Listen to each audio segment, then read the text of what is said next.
fraternity of Telangana state. He is the forerunner, and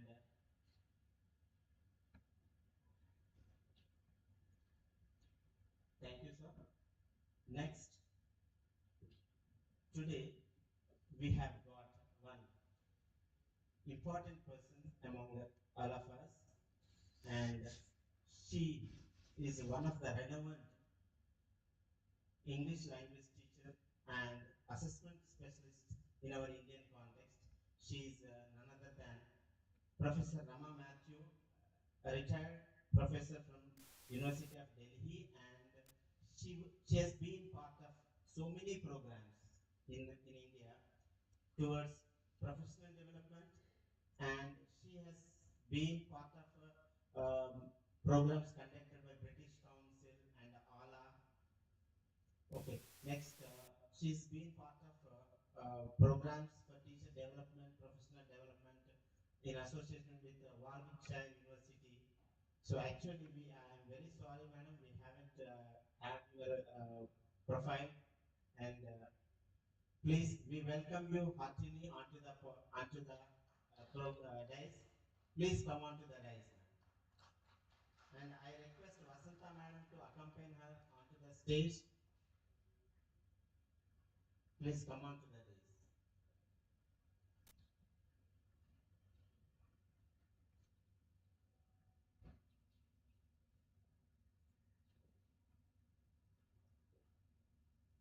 And we are very grateful to accept our invitation to grace this program today.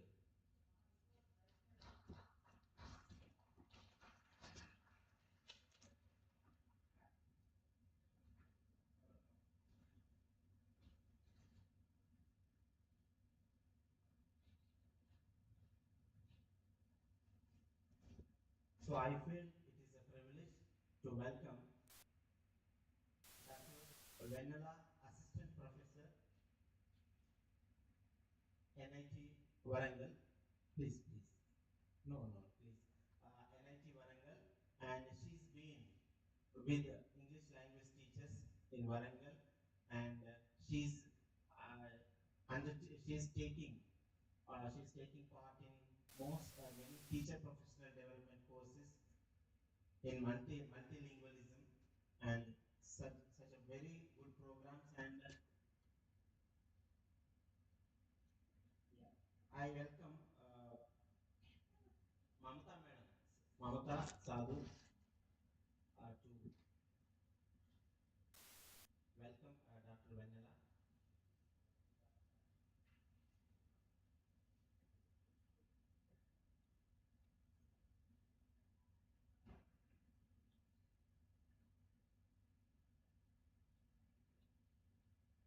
Okay, thank you, Mamata madam.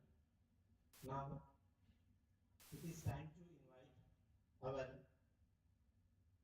the most hardworking and the person behind all the success stories of Elta, conducting so many programs, such big events. He is none other than Mr. Sampath Kumar. Please come onto the dais.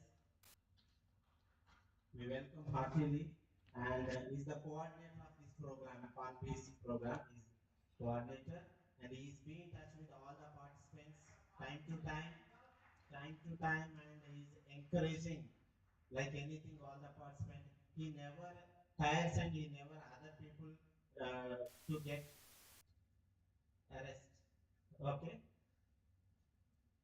Thank you, Mr. Sampath. And I also welcome Mr. Srinivas Pula. He is also one of the founders of Elta, and who's been with us in all the programs, and he is associate president of English Language Teachers Telangana. I welcome him. And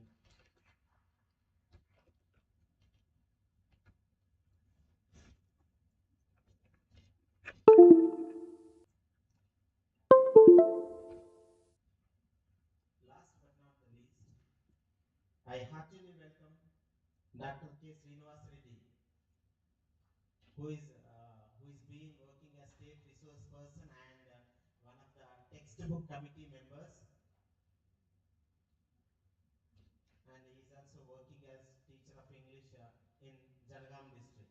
We will heartily welcome you onto the stage, sir. Please come.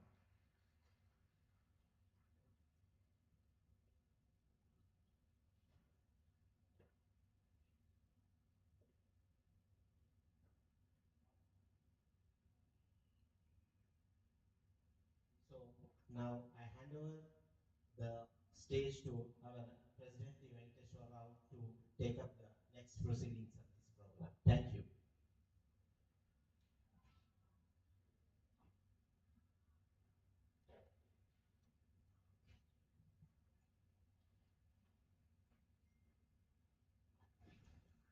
Good morning, all. Thank you, Mr. Lakshman, for comparing the program.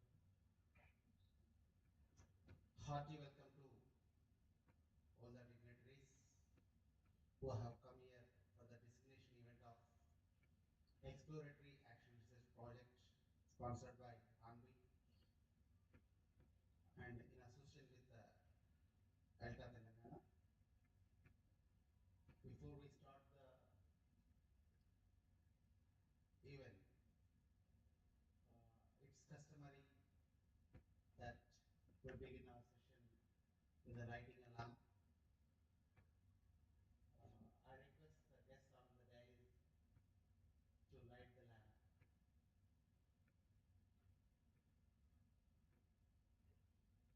Rama Matthew, Kubanna, Dr. Vainalana, and all others.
So as we know that sometimes doing a lot of things, so we have to thank the Corona also.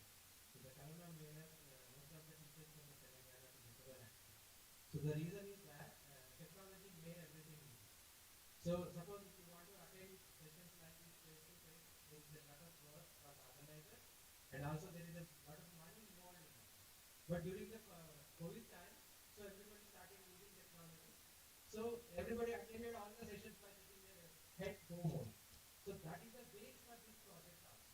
Because of our active participation during COVID time, most of the teachers were participating in the webinars organized by Elta. So we got this opportunity. So we invited the research mates also. So because of that, and he suggested us to apply for the project. So previously, the Elta team has already involved in the ARMS project, sponsored by the British Council. So I'm the mentor there, and some of the teachers are the teacher researchers, and we have taken up the research and we did it. So with the experience that we gained during that project, and we have applied for the Hanvi Teacher Association project. So then we got the approval from the Hanvi team and the British Council, and we started this project in the 2020 November. So, and in between there are a lot more corona problems, but even though most of the time we worked online. So during this project, we have selected the 12 mentors from the different parts of the state.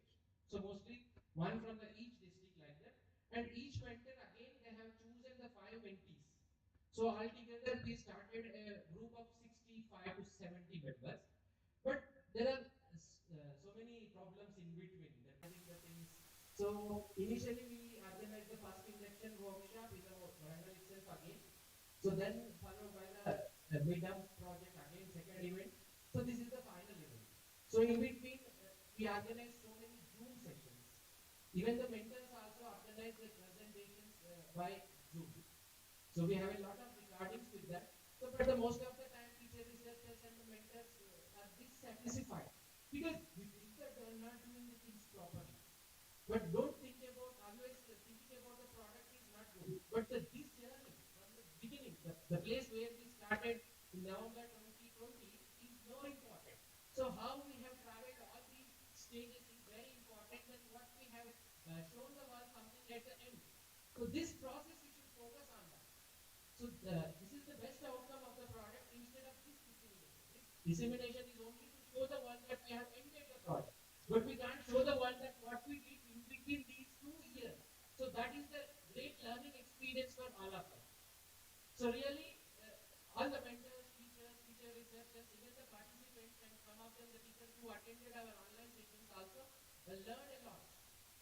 Doing research is a kind of initially the most of the teachers thought that it is difficult to do, but once they involved in that, it is like our regular classroom practice. What we are doing in the classroom is nothing but a research, but thing is that we never collect the evidence of learning. We never collect the evidences, and we never collect and think about the challenges, and we never think how we are solving all those challenges. So these are all things we learn in this journey.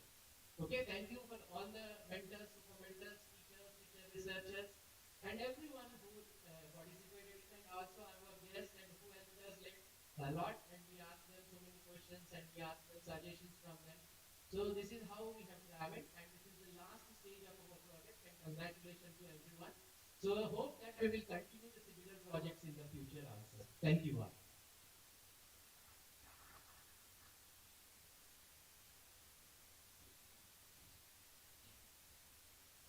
Thank you, sir. Actually, it has been very good that among most of our participants that our work is not worthy. It's not that what Vinay said is saying right. The journey that what we have gone through during this project, that is important. What change that occurred in our project, that is important. Findings that can be taken care of in the journey. But we have to work on it. Anyway, thank you, sir.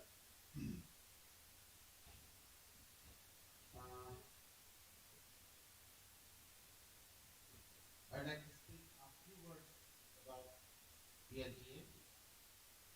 ELTA was established by our beloved Patrick in 2003 in Warangal district.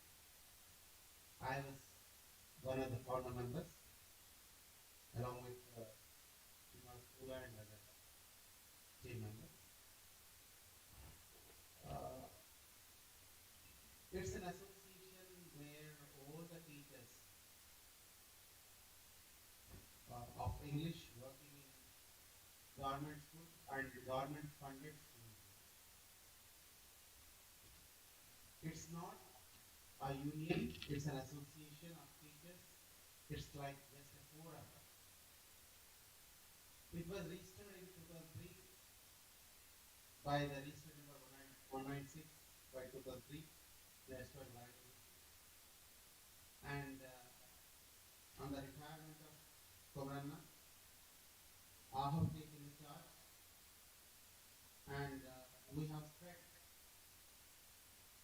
Elta into all other districts. We have formed ELTA bodies in about 28 districts of Telangana so far. It has been credited with conducting numerous programs for enrichment of English language skills both among the teaching community and as well as students.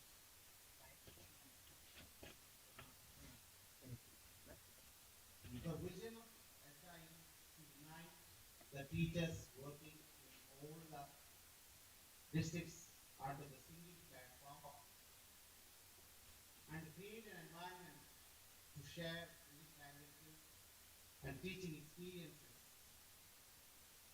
so that they can develop the teaching competencies and ultimately the student community can benefit.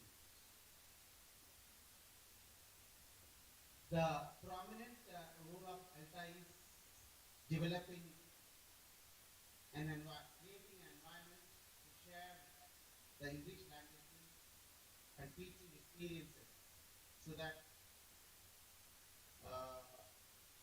the teachers get empowered and the fruits of our teaching skills reach to the students and the students become globally fit.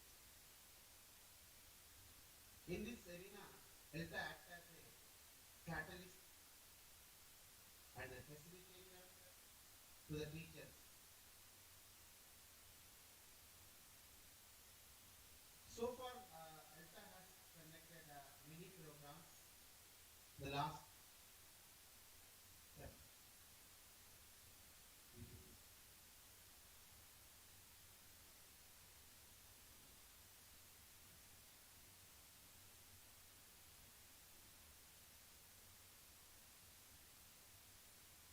it has undertaken many innovative programs, conducted orientation programs time to time in various districts.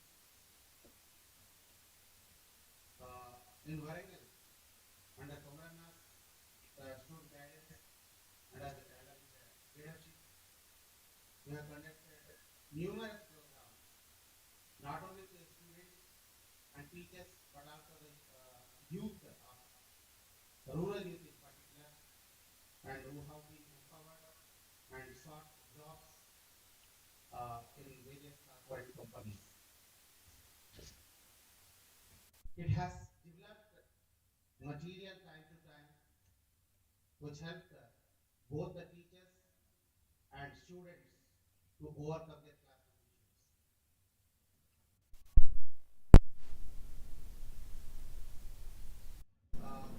We are proud to that the government of Telangana has started English medium schools with the initiation of Warangal, where played a pivotal role. From here itself, the movement started under our present Education Secretary Karna Madam, the then District Collector, who took initiation and with Elta's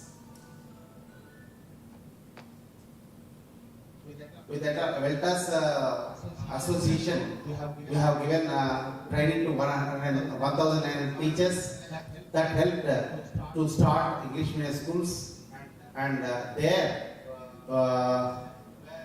that helped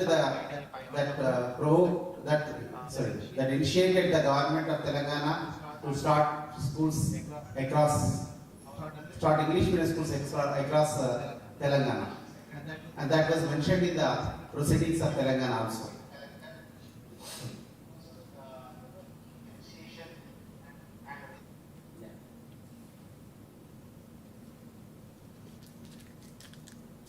We have not wasted our time. We have utilized even the pandemic situation. We have conducted numerous programs like enhancement,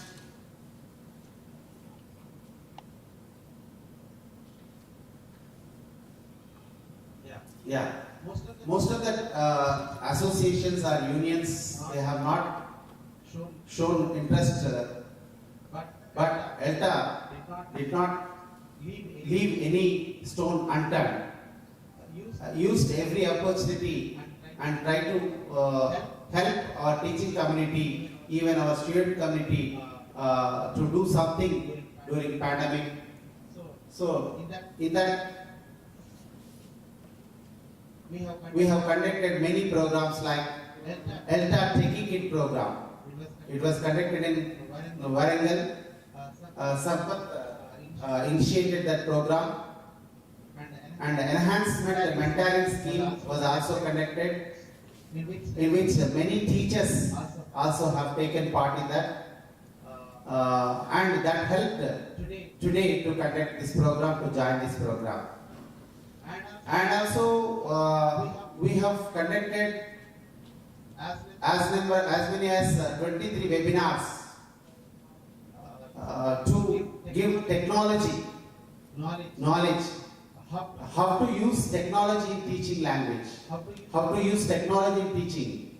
For that we have conducted about 23 webinars.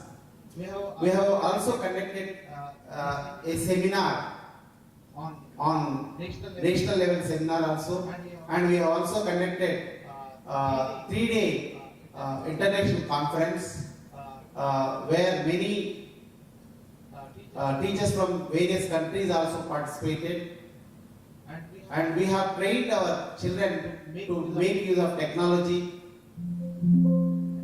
different ways. We tried our best, and those teachers who have got benefited through these programs, now they are mentoring, and they are working in their respective districts to do well with that. Finally, I would like to say, recently we have met our Honorable Education Secretary Karna Madam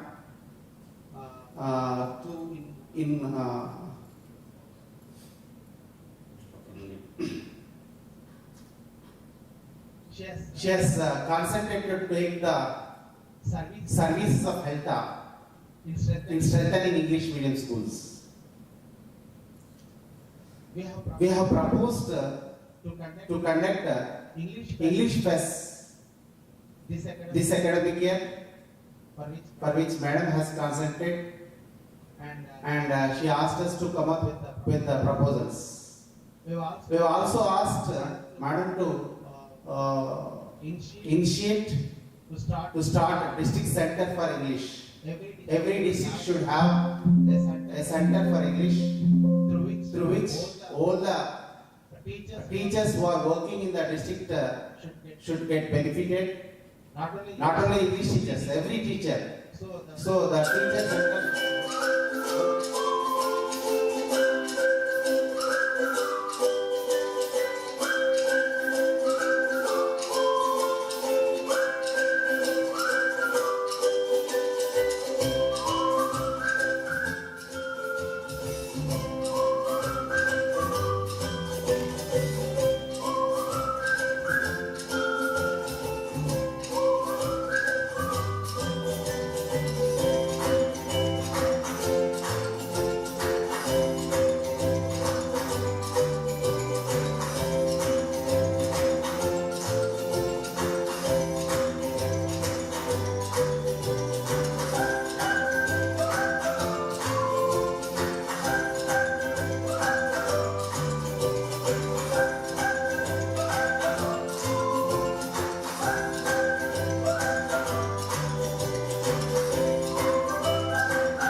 Thank you, sir.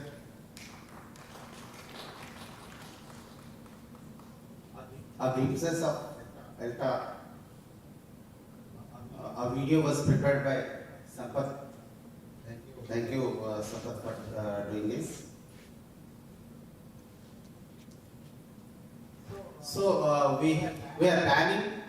We are going to give a proposal to the government of Telangana that every district should have one district center for English, where a strong team of teachers, 5 to 6 teachers will work in that, and they would give year-long training to the teachers so that English mediums get strengthened.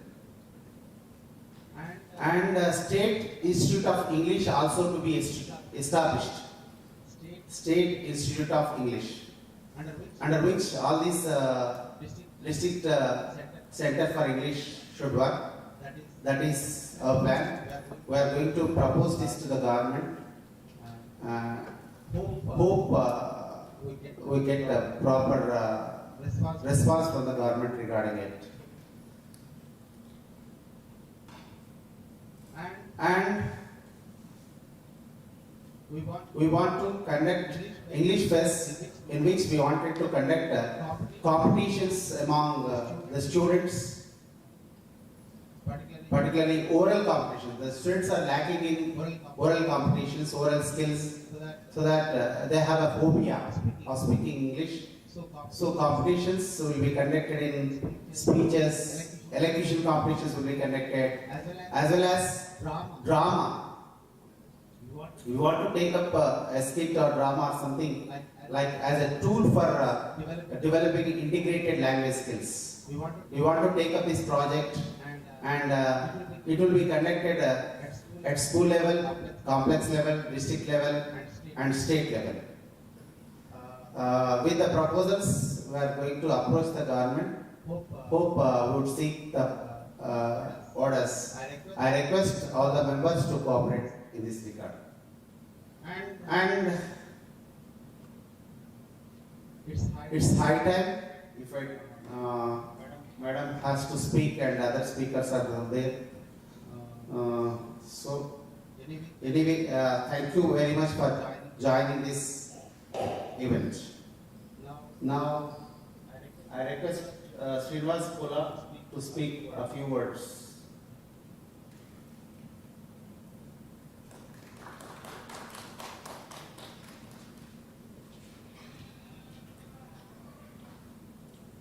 Good morning, everyone. Today is an important day as we are gathered here to do something for the betterment of teaching of English in schools across the state.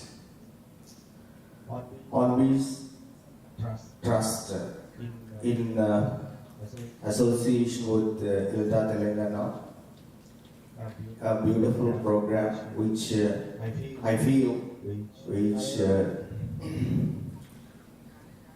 bring forth certain findings which help all the teachers of English across the state to solve most of the problems faced by each and every teacher of English in our state. We are looking for that, and hope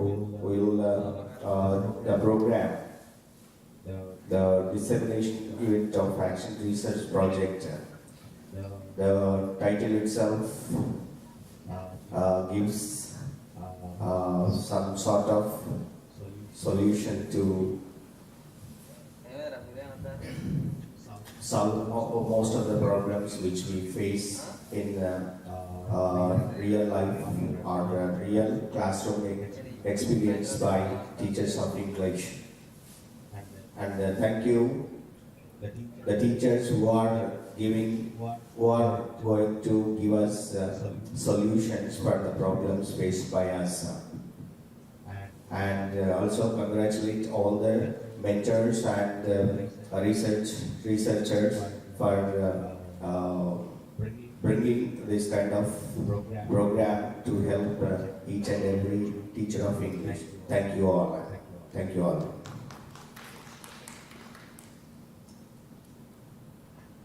Thank you, Srinivas. Thank you very much. Now may I request the founder president of Elta to speak a few words.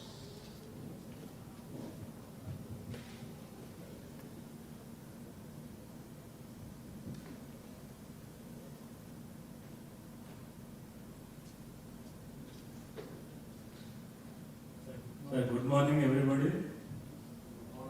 Morning is good. It must be good day and good morning, whatever it may be. It should be good. It should be good for everyone. Be smile and be happy whenever I am here. That I want from you. Okay? అది చాలా ఎనర్జీకి ఇస్తాడండి. నేను అంత ఆశమాష తీసేయకండి. మీరు రంగులు ఏదో మొత్తం వచ్చేసి be smile and be happy here whenever you enter this stadium. That I request. I take privilege to speak few words. Our respected our beloved President T. Venkateswara Garu and Secretary Vinendra Raj Garu and Madam Rama Matthew, I think. Vanilla is vanilla, where is vanilla? Without vanilla, we can't get any. Our Srinivas Reddy Garu, textbook writer, and our Poola Srinivas Garu. And I especially remain thankful to our district body executives, Lakshman Sagar, Sampath Garu, and Azad Garu. ఈ ఆడపిల్లల పేర్లంటే గుర్తుండలేదు, problematic ఏం లేదు. Sir Ramana గారు and our dear participants. Why this program is here, you know, but I don't know exactly. But it is very, very essential to you. I think it is very essential to you. And free vattadani anukopanni meru. If you pay fees, it will be better. I think it is a social or mental attitude, I think. And I remain thankful to Vinendra Raju to organize this kind of programs, and it will be very essential to our English language teachers, especially in our Warangal district or SY district. It is very needed. ఇప్పుడు చూడండి ఒకసారి George Bernard sir Pygmalion ఏ విధంగా new techniques apply చేస్తారు ఆ రోజున. Pygmalion teacher, I think teacher statue, మరి నాకు తెలియదు కదా, మీకు తెలియాలి. ఆయన ఏమంటాడు ordinary he challenges to change the way of the attitude of a small flower girl who is selling flowers at the railway station.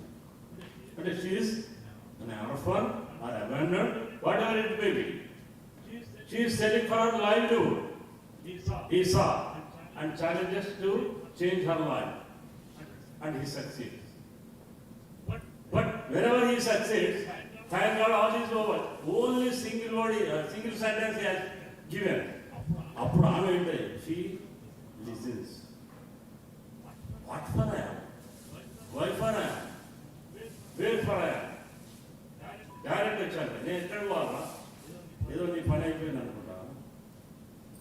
అంటే exactly she loves him because she don't know. She doesn't know even what to do. అప్పుడు అంటది, సరే మీరు వినాలి madam, వీళ్ళందరికీ దాదాపు ఎవరికైనా subject మిమ్మల్ని నేను చెప్పడానికి ట్రై చేస్తాను. What is teaching? Why should it be a livelihood to make her life very simple? Appudu my job is not over. Then she established a star. Then she has become a businessman in selling flowers. మరి అప్పుడేది ఆమె కోసం పొలాలు sweet పెట్టుకుంటున్నాడు వాడు. He marries that person, not Guru. అంటే love and affection ఏ విధంగా ఉండాలి గురు శిష్యుల బంధం అని బ్యూటిఫుల్ అని అంటే సర్వసామాన్యంగా బుక్ ఏదో ఎప్పుడో చూసినా కానీ నాకు పూర్తిగా అర్థం కాలే, మీకు అర్థం కావాల్సిన అవసరం. So such kind of training, such kind of attitude maybe this kind of programmes. It is very very good, I think. Thankful to our organisers and Elta State Executive Body, bodies, you are, and mostly the participant, చాలా మంది రావాలి. సరే ఆదివారం అనుకున్న దేవుడు కానీ మొత్తం Sunday but spending this type of cases is very good.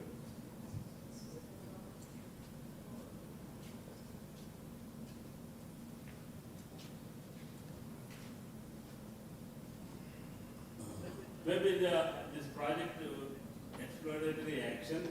What is exploration? You know, but I may know very little. That's why I'm not going, because of the exploratory thing is you are in the field of teaching, away from this kind of field of teaching. 7 years, 8 years అయినా ఇప్పుడు నాకేమో యాదపడే కాబట్టి explore research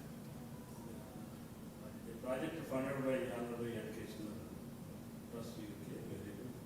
CSR right. Sir, whatever maybe you must see this exploratory or what? Okay. Dissemination. Dissemination, I know. And what is what in legal? I am now practicing lawyer, advocate in District Court Warangal and also in High Court. కానీ దంచి పారేసిన ఒక్కరు కూడా ఆటోమేటిక్గా subject నేను పట్టిందంటే గెలవాలి కేసు అంతే. Why what is that kind of అంటే నాకన్నా స్టాల్ వర్డ్స్ ఉన్నారు. There are so many stalwarts in law, just like Haryana was expired now. నేను ఒక్కసారి కేసు పట్టిందంటే దాని పూర్వపరాలు తెలుసుకోవాలి.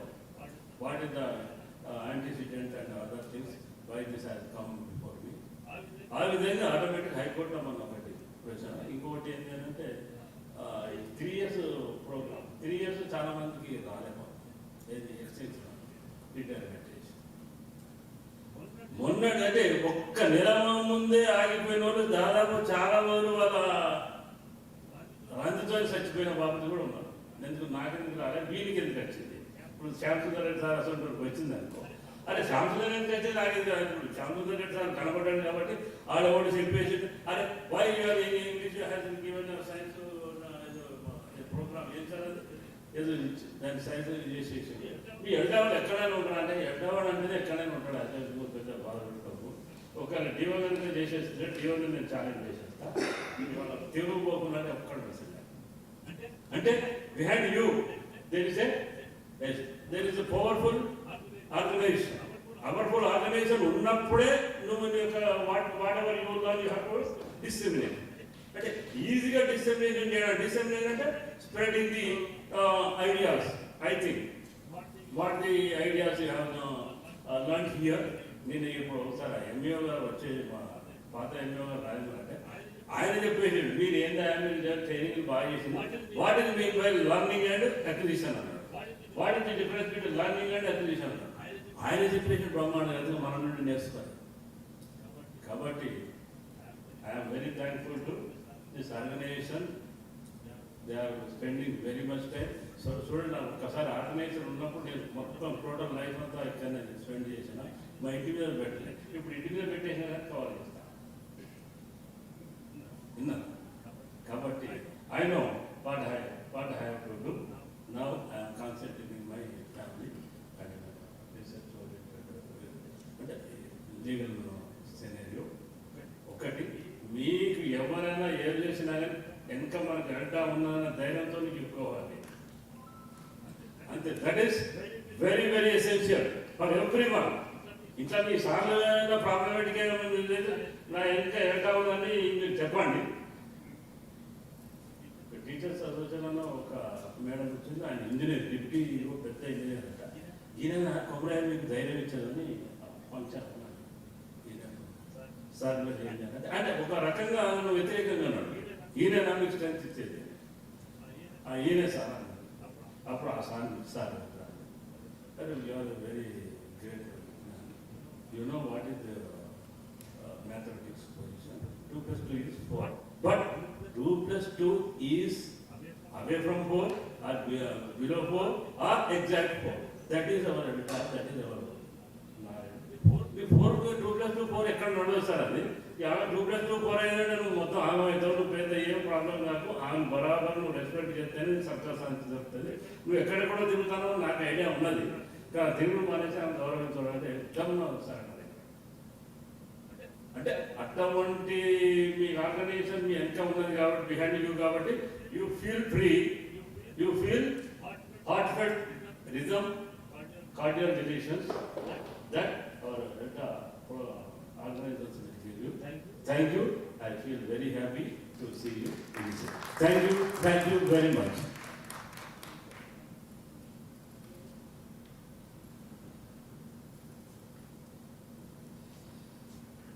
Thank you, Bhaiya. Usually we call Kamarana. Thank you very much with your guidance. We are in these activities. Thank you, everyone. Now I request our President, Elta Telangana, Dr. Srinivas Reddy, to share a few words. And after that, we will have a session of Rama Mathema. Later, we will have video clipping that we will watch. Then, ma'am's session.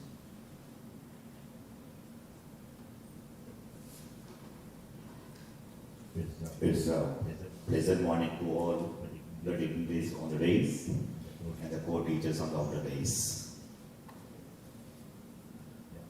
I feel happy to be associating with you in this regard. Actually, this action research, exploratory action research means actually it's the more than the actual research work.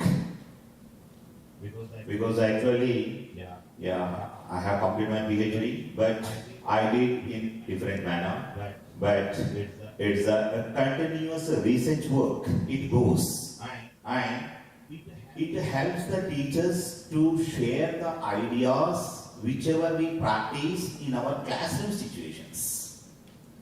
These action research is much more helpful to the teachers simultaneously to the students also. And according to my view, the researches which we have done in our classrooms, they may suit, they may not suit to the students to the different regions also. But according to our regions, it is suitable. Just you found some results according to your project work.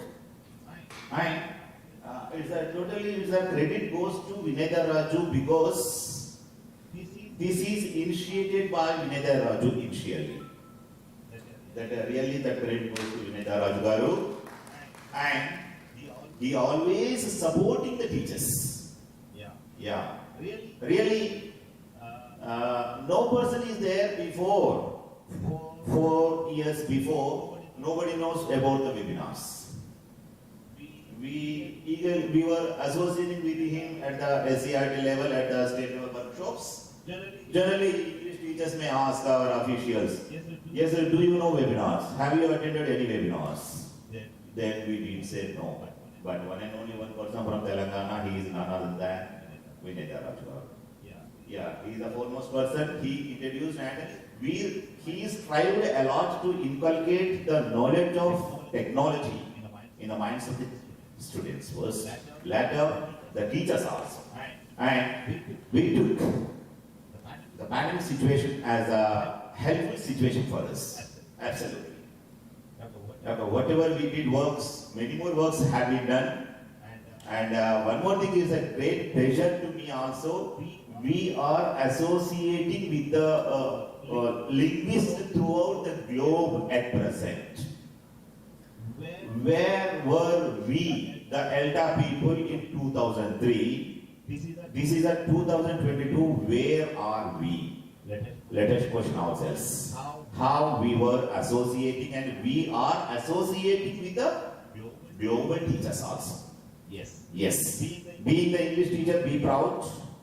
And I expect really the people who work for this actual research, the research may help the students simultaneously to other teachers also after the dissemination event. Please post your links. Please post your links in the groups. These researchers may help throughout the state, or the people who are following us throughout the global also may help the research works. Okay, I feel happy to be associated with you in this regard. Thank you, friends. Thank you.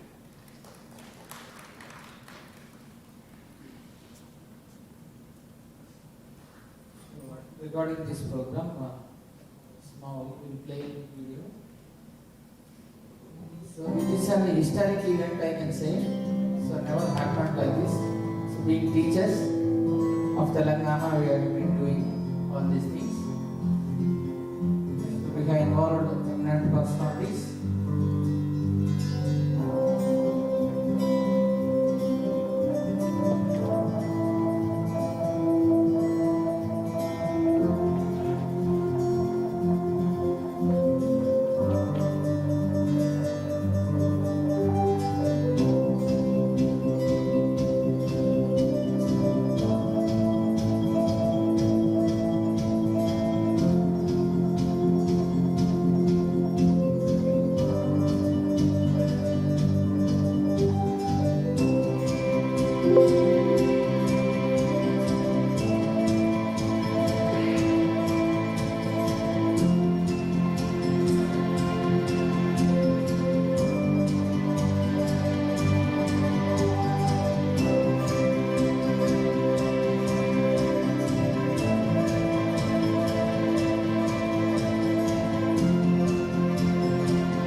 thank you for watching this video. Actually, it was prepared yesterday night at 1 p.m. 1 a.m. we can say. Okay. All these people are involved in this project, and the guests are invited due to holiday. Today is the holiday, so we expect tomorrow. So we expected 100 plus teachers participants here. So it was meticulously planned, but due to some other issues, festivals, functions, it was not happened. Though we will never feel hurt, and it maybe. Make great advances in understanding washback, feedback, and assessment specifically for multilingual societies like ours, where there is more than one language in our classrooms. She is a great advocate of understanding how to use local language in classrooms and as part of assessment. And I would like to highlight that ma'am has worked on a similar project almost 14 years ago in India, and it's called MINDS, Mentoring in Delhi Schools, which was under UKIERI scheme, which involved working with Delhi schools as an ongoing basis, where she has supported me to undertake projects and where she has supported us to conduct research. She has just completed work on a project in Sierra Leone, where she supported teachers to carry out classroom-based research. Her research interests include language assessment, teaching English to young learners, CPD of teachers, multilingual education, and making English accessible to learners online. With her long foray into mentoring, specifically mentoring classroom teachers, I feel that she has come here and she is going to give us some insights into how to carry on forward and how long we should do this, how long we'll need to do this. I welcome Professor Rama Matthew now to share her insights. Welcome, ma'am.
Good afternoon to everybody.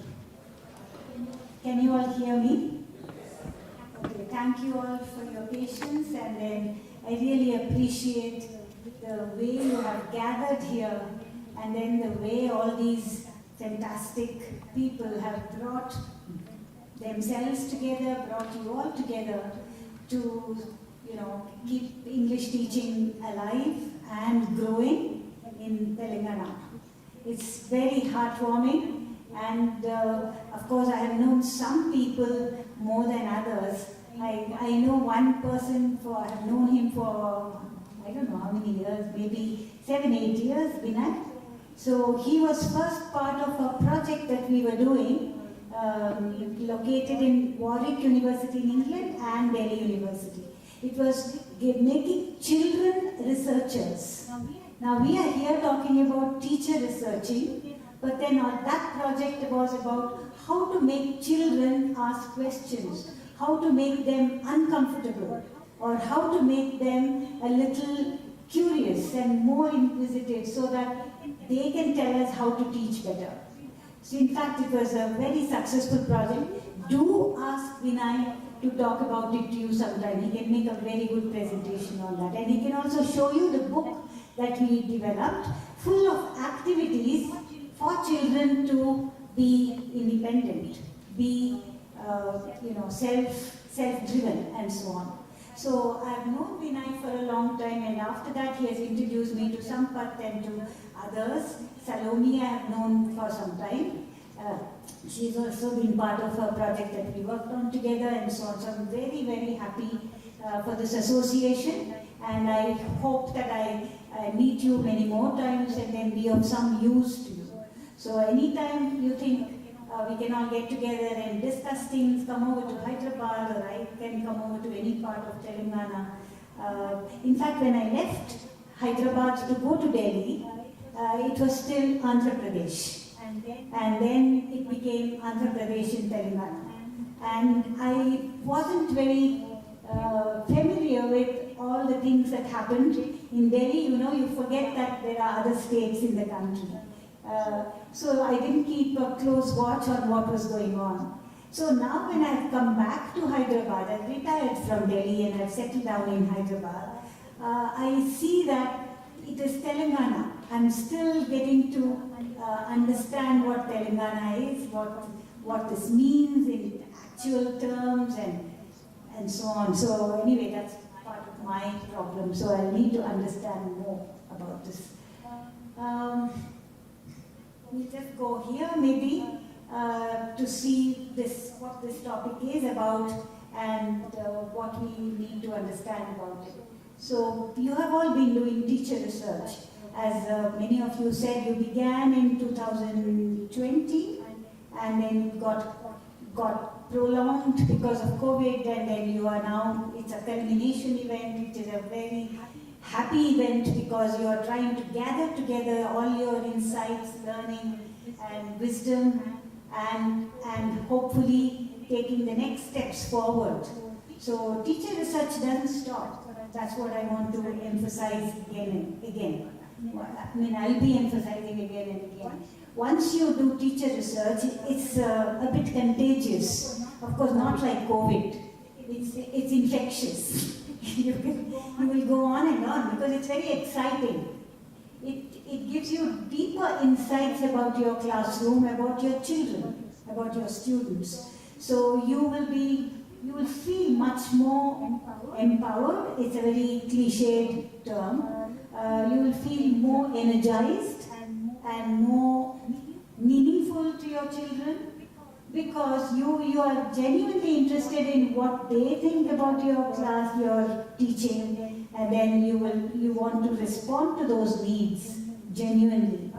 Of course, we talk about needs and individual differences. All the time we have been talking about it as part of pedagogy. But somehow when you do research, you are asking deeper questions. Why is this student not performing well, or not paying attention, or all the time causing some disturbance? But you will not look at it in a superficial way. You are trying to find out what might be the cause. You are going to ask the student himself or herself, you're not going to make assumptions about it. You say, oh, this child is from a lower caste, or this child is from is a poor background, or first generation learner, and therefore how can he learn? And those kinds of assumptions you're going to keep aside and ask genuine questions about your child's doing well or not doing so well. So then things start happening. Things will come to your, understanding. You're going to get a deeper understanding. So this kind of understanding will go on, and therefore teacher research usually will not serve. So the simple answer for this question, I want you to answer. What's the answer? How long should we keep doing research? What's the answer? How long? 1 year, 2 years? Lifelong. Till you're a teacher. In fact, it takes over your life as well. You will become a questioning person in your life as well. Why did this happen? Why did this not happen like this? Because your own understanding is there, but then every situation is so unique, so different. Therefore, you need to be looking at it afresh. You can't take things for granted. So it goes on. So the simple answer to this is, it goes on. You want to say something? No. At any point, though it looks a very large hall, it's a small group, so please feel like a small, intimate group. Also, I'm very far from all of you. I can't make eye contact. This is not how I really like working, but it doesn't matter. Please ask at any time, any question you might have, any observation you want to make, please feel free. Is that okay? Next slide. Okay, one small activity here, because I thought we can sort of do a little pair discussion. What have been some of the benefits of doing classroom research? Can you think of that, whoever has done research, not just now as part of On-Me Trust project, but even earlier, people like Vinay, Sampath and others have done a lot of action research, a lot of classroom research. What have been some of the benefits? Please think about it and share it with the person sitting next to you. Please do that. And then I want to ask you the second question. Do you like to continue doing classroom research? And I want some of you to say why. So I'm going to give you 2 minutes for this. Can you please engage in a discussion, think of what classroom research, what the benefits have been, and share it with your partner, with your neighbor. Just for 2 minutes, please. Even if you have been a mentor, I take it that mentors have also been researchers.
All right. Does anyone want to say what some of the benefits or one benefit for you has been of doing classroom research? Who would like to? Yes, please. I think you should take a mic and then pass it round. Okay. Oh, she's got it. Just one benefit, not a long answer. Okay, ma'am. Thank you, ma'am.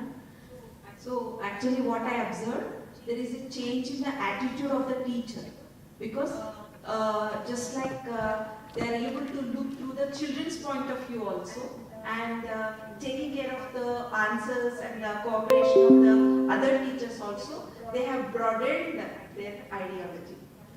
Thank you.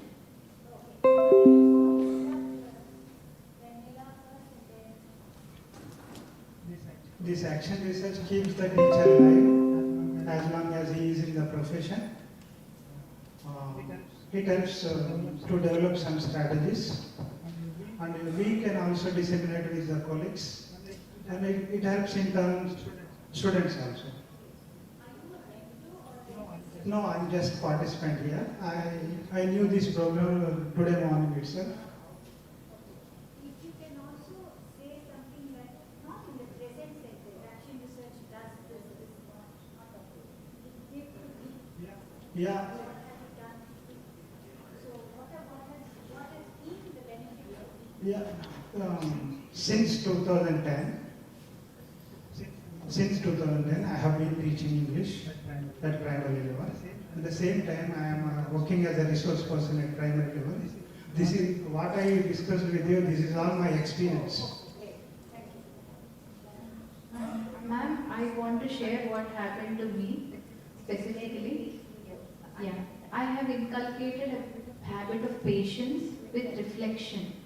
So generally, after supporting a teacher or supporting a specific classroom practice or understanding something, the habit of reflection is something that I understood that thinking is, it has become quite habit.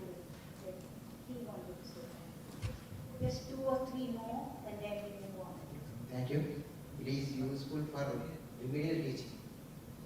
So research is useful for remedial teaching, and the teacher changing the teaching strategies.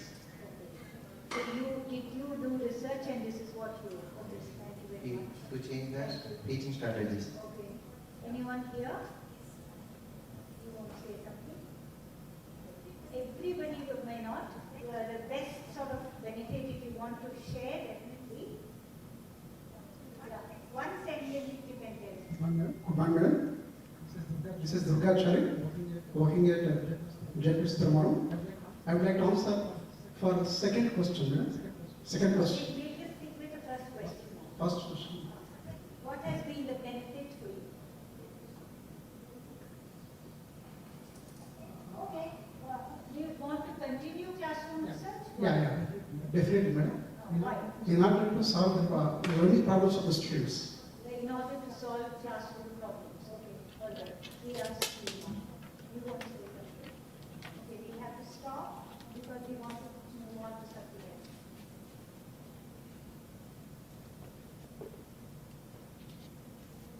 One of the benefit I can say that I started to think from their perspective. So the second benefit is I came very closer as a friend. I can teach them, and they are also very friendly. And they became before doing this research, they were very shy about, and they are feeling that if I ask this question, what will happen? What will others feel? If I tell something wrong, what will happen? So such type of fears are there in their minds. But after doing this research, they were comfortable with it. Yes, they are very comfortable and they came very closer to me. That's the message. Very, very good. And first on the mic here. Just 2 more people, please. Yeah. I'm Chandrasekhar Azad. It helped me a lot. You know, how I have understood the child first.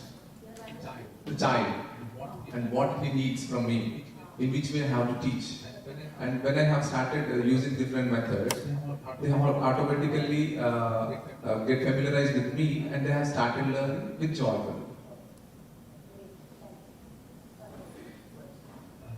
Sayyid Irshad Ali. Classroom research really made me find what sort of a teacher I am, where I am, and what better I can do to the teacher. And it really helpful. That's what big change as a teacher. So it has been helping me to assess myself every day, and it's an opportunity to address the needs of the children. That is the major benefit of classroom research. The first one. Thank you, ma'am. I just want any one person to say, do you want to continue doing life, not life, continue doing classroom research? Why? I know benefits sort of have you want. Classroom research. Why? Because I did classroom research 3 years ago. Now my students are welcoming me. Whenever they, before that research, whenever they say English teacher, wow, we don't know English, they're scared about it. But now they are welcoming me. Whenever they say, ma'am, please come to my classroom, we want to learn English. So that is the benefit. So that's why, ma'am. Then there is a closer bond. Yeah, they're very close. They feel that our teacher is our teacher. We have a lot more. You can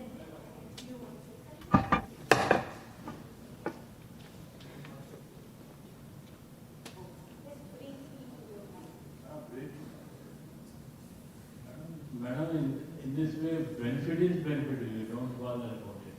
Because benefit is just it's vital. Okay? Right. The one thing I want to say about it program, now I learned what I want to do. It creates heartfelt rhythm. It creates heartfelt rhythm. And develops cordial relations between teacher and student. This is very essential. What teacher says whether it is bad or good, he receives. There is no identification of bad and good. Teacher is teacher, that's all.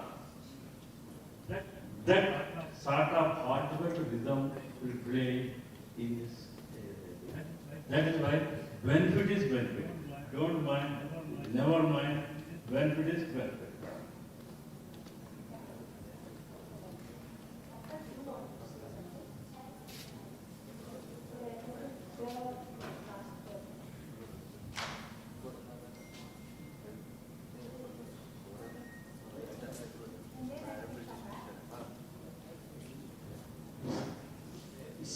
There's a lot of benefit in the classroom facing the problems of the student. Teachers can attain a powerful professional development and enhance the working style and solving the problems of students as well as the teachers and in teaching learning process.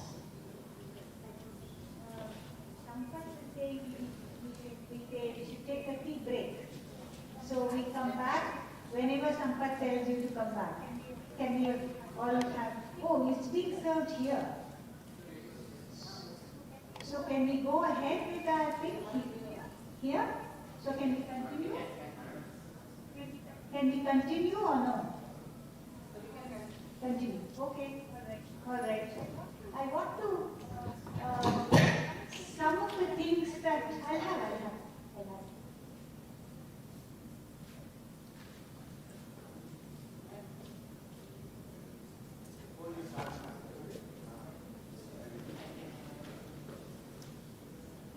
Can you go to the next slide, please?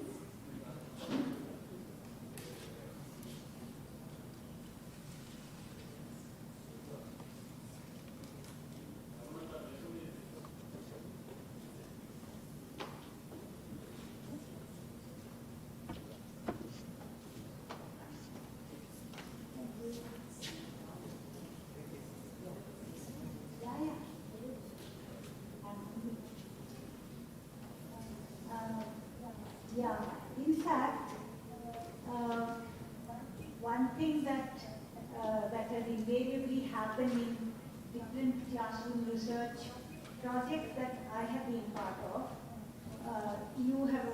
These are all things that people have shared and put it down. There is a questioning attitude that you develop. It's almost like asking the why, how, when, what, all the time. You need to ask that. And it's very important for your profession when you start asking all the WH questions that you think. I don't know if you know about Socratic questioning. Socrates used to ask questions all the time. Do you know Socrates? The Greek philosopher. And he was very famous for that.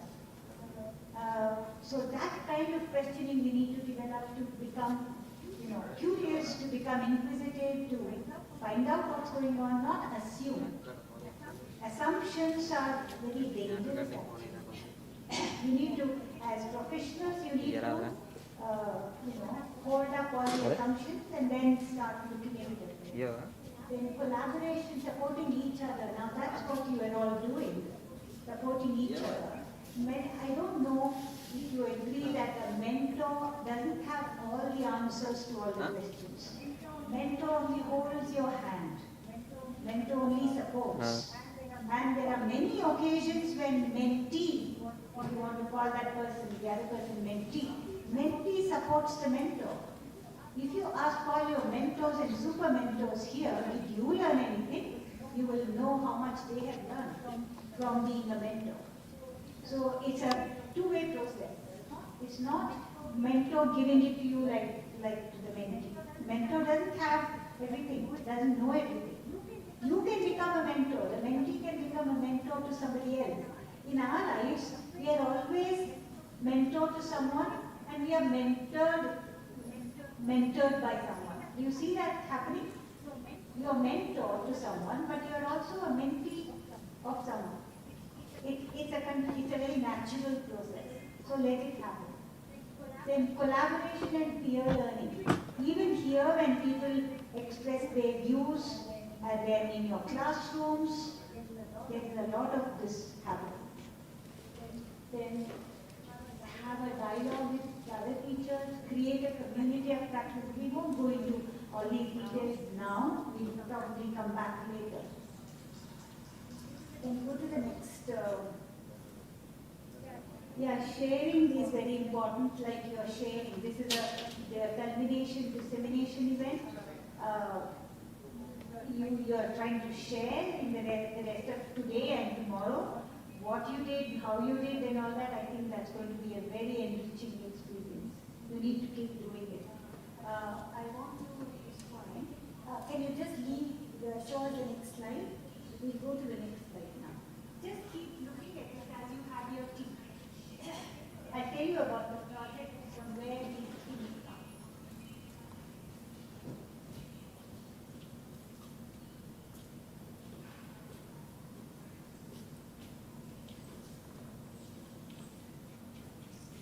Teachers on a project set this.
this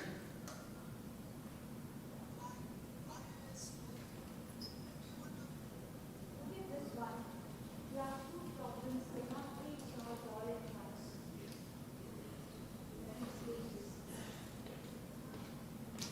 Teachers can solve problems. They are trained and equipped.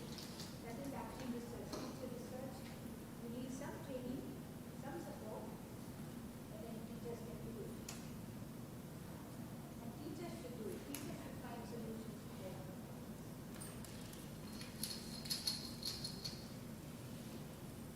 They can pass it on and they can afford days where they want to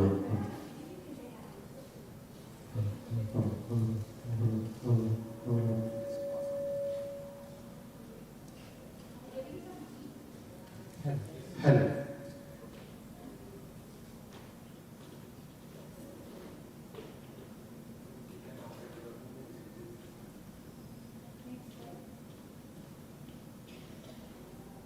a few more from those teachers.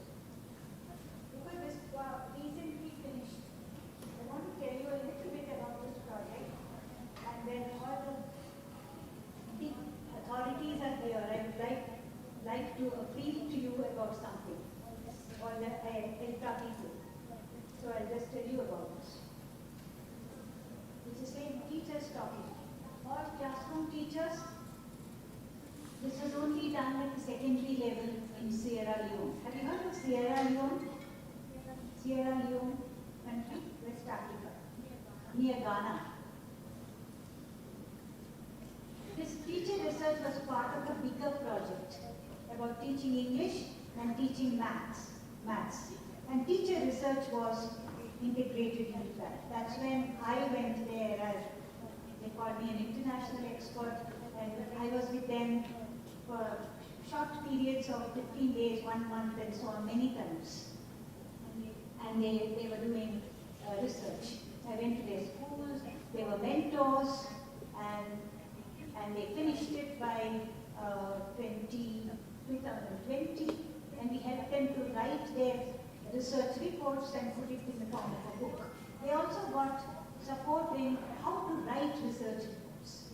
They had workshops. So you need to do all that. If you want to get a book together, you need to do some training, give some training in writing to teachers. You can get people to write it in Telugu, no problem. Professionalism English teacher doesn't mean everything should be in English. They can talk about their classroom in Telugu. You see what I mean? And then you can translate it, not an issue. So, this is what the teacher said. Now we also did, we produced, based on even Richard Smith's book. Richard Smith, many of you are familiar with, training materials. Now that was 2020 when that book was published. Now we used it, modified it, changed a lot of it, and then made materials for training teachers in research. So there are lots of activities, actual activities with handouts for training teachers in research and also training mentors in research. So those have been put together by the Sierra Leone government or the project, and these are resource materials like this. These are handouts, only handouts for all the modules. And similarly you have, I'll show you this there. Similarly you have the facilitation guide, module 1, module 2, module 3. Module 1 is about understanding what this classroom research is about.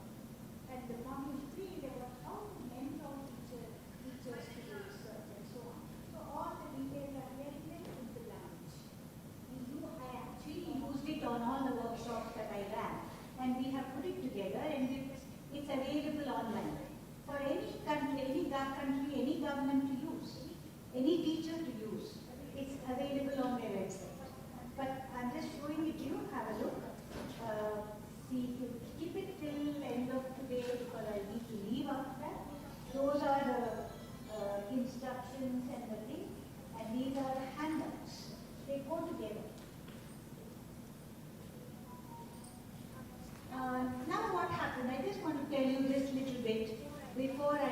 you what's your plan after this project.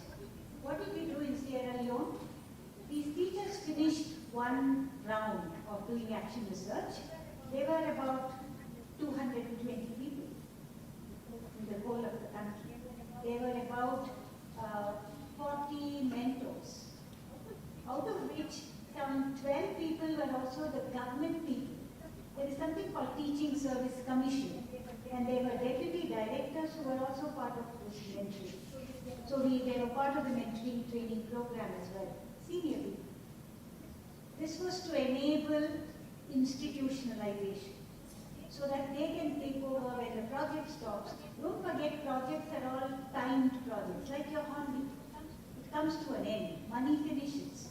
After that, what? So there was a lot of discussion and work about sustainability. How to sustain this fantastic work that teachers have done. Can we just forget it and say thank you very much, you have all done very good work, and now the project is finished? Shall we do that? Is it as what do you call it? As simple as that? It's a continuous process, and we want to utilize the capacity that we have built among people, because that's so precious, that's so important. So we talked to, we had 200 teachers who had done good research, okay, and about 170 of them presented it in conferences in their own country. Unfortunately, it couldn't be held as one international conference because of COVID. They held it in different regions in the country. And I was only observing it from India, from Hyderabad, because I couldn't go at that time there, I could not travel. But they held it. And Sierra Leone was not as affected as the rest of the world was. They had taken care of, Ebola. Have you heard of Ebola? Ebola pandemic? In 2000, when was Ebola? 2007? 10? Whatever. So they have gone through hell. But they have learned many lessons, and they were so careful about COVID. Many did not get affected, but they had to stop people from traveling to their country. So we couldn't go. But then they were traveling inside their country with some restrictions. So they presented it, and they were very happy to have presentations, poster presentations, paper presentations, and so on. And the Teaching Service Commission is very pleased with this bit of work that they have done, and they don't want to let it go. They don't want to forget about it. So they are building on that now. Now there are many schools from where there is one teacher who has done teacher research. The first step they have taken is for that teacher to initiate research in their own schools. Okay, they are supporting them to initiate research in their school. And that's when these two books are very handy. They can use these materials, pick up the tasks they want, pick up the handouts that they like, sit with their colleagues. Principals are supporting them to give some little free time so that they can do research. Now this is going on there. One other thing I thought which our own India has not done. I've been a teacher educator all my life, but I've been very unhappy with the way B.Ed programs are done, with the way NCTE functions. I'm sorry to be standing here and saying this, but then there is a lot more scope, but then we have not picked it up. In my own department, because I'm an action research person, I really believe in it. I really think teachers should do research, not just school teachers. College teachers, me as a teacher educator, I do action research. So it's called practitioner research. All of us will have to keep doing research to keep ourselves alive. So when I took the idea to the department, saying let's get this small component introduced into the B.Ed program, so that they get an idea of what it is to be a questioning teacher, how to question methodology, how to question the curriculum, how to question assessment practices and all that. They said, oh, we don't have time in our B.Ed program to introduce these new things. Let 2-year B.Ed come and then we'll think about it. So there was really a lot of opposition, and people were still like it. So I'm just saying, this is the Department of Education in Delhi University. They consider themselves very good. I'm not saying they're bad, they're very good.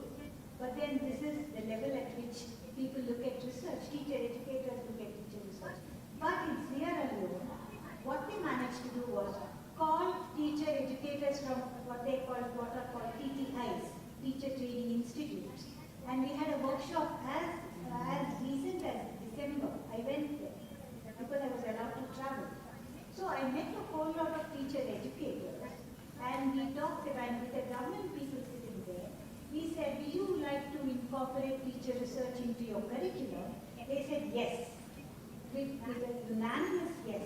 They must start thinking about how to question, how to not take everything lying down. Just because an expert tells you, please don't believe in it.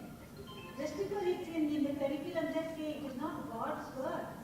You have to mediate it. You have to do something, process it, and see what works, what doesn't work, and you have to do it. So they were all very happy. And now the work is in progress. They are trying to incorporate it into their curriculum. There is a 2-year model there is a 4-year model, and there is a certificate course. There are several models in Sierra Leone. It's a small country, by the way, equal to Andhra Pradesh, earlier Andhra Pradesh. You know, the whole country is only that much.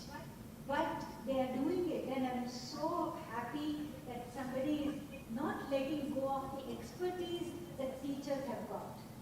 So my only plea to all of you, all the president and the counter president and the secretary and everybody here, because I'm very impressed by the way you people have come together under the name of Elta. I think you can do wonders, and you also have some sense of activism in your work, which is very important. You know, you don't have to oppose, you don't have to do dharna, you don't have to pelt stones at the station and all that, but you have to have that kind of josh in you to question, to do things. Only then it will happen. And you're doing it. I don't have to teach you. You're doing it. So I'm just trying to see if Sierra Leone can do it, can't you do it in your state? Start small, maybe. I don't know. NCT has now become, I think, no, I don't say defunct, but then they're taking their time to restructure it, and then they have to find a new chairperson, and I don't know what kind of things are going on. So I don't know whether to wait for NCT. And I also strongly feel in India there is a big gap between policy and implementation. Do you agree with that? Do you all agree? So, you agree? We say teach, mother tongue education is very good, and we introduce English medium education. Simple. You know, because I know we want to, fulfill the needs of the marginalized, and they also should learn English. If I can learn English, why not they want? I know that there are those arguments. Why they say NEP is very sacrosanct? NEP says multilingual language is still grade what? Grade 5? Grade 8? Grade 5. But then Andhra Pradesh and Telangana are taking away the Telugu time is being going to be spent on Telugu. People must know English, must learn English. You know, that's very important. We can't deprive anybody of English, but we are also very good language learners. We can learn. Why only English? We can learn Italian, we can learn Hindi, we can learn Bengali, we can learn many languages. We are all very good language learners. So why should you just say English from primary education? Anyway, this is not the platform for discussing that or anything like that. I'm just saying there is a lot of difference, a lot of gap between policy and implementation here. So it's okay. That's how we are. What you can do is work from the ground, which you are doing. Work from teachers upwards.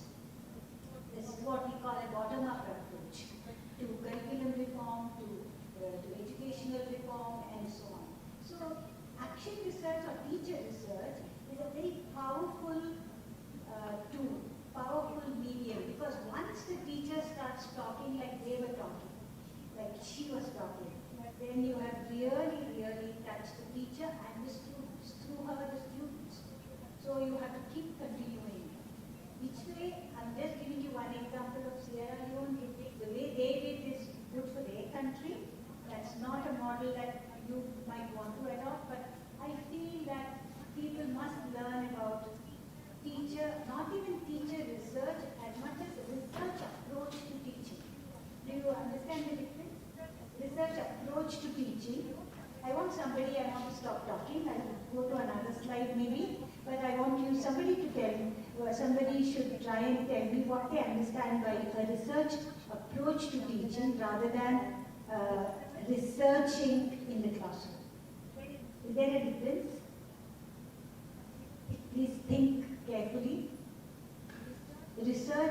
approach to teaching as opposed to doing systematic research in the classroom. Both are important, but there is a little difference. Can anyone try? Try answering this?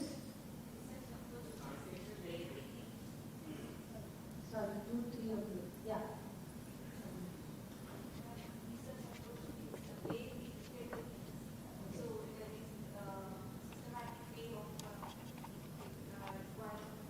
Inquiring and looking for evidence before you draw any inferences. Okay? The research approach would be very evidence-based. Just like I gave you the example of how you won't come to any conclusion. The moment you look at a shy boy, you will say, you won't even think in your head, forget about saying, you won't think in your head that this shyness is nothing but a special child or something like that, or first generation learner. In one school which I was observing in Delhi, when the child couldn't answer, this happened. The child just didn't answer a question, and the teacher was probably asking a question for my benefit. There was an observer from the department, a professor, and the teacher said, आपके दिमाग में क्या भरा है? मिट्टी भरा है. आप तो टमाटर वाले के बच्चे हो, और क्या सीख सकते हो? This is what he said, right in front of all the children. The child was standing. He said, आपके दिमाग में मिट्टी है. So why? Because he's a tomato seller's child. He's a vegetable vendor's child. He said, आपको तो ये education आपका मतलब ही नहीं है. It's not. It's आपके वो नहीं है. So this it comes with so much, what we call it, predetermined, prejudiced view in your head. You can't take it out easily, you see.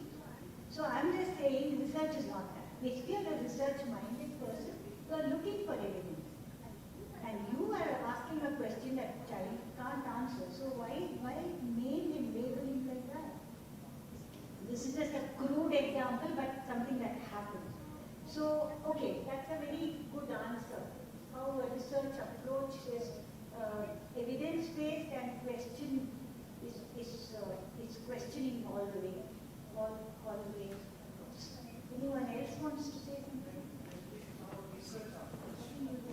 Audible.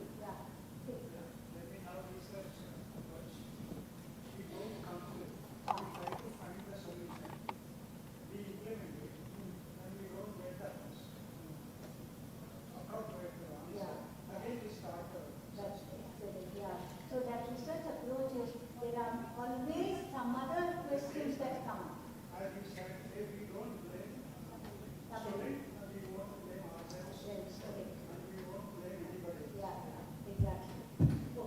So that's research approach. But then is it enough if you just have a research approach to your teaching?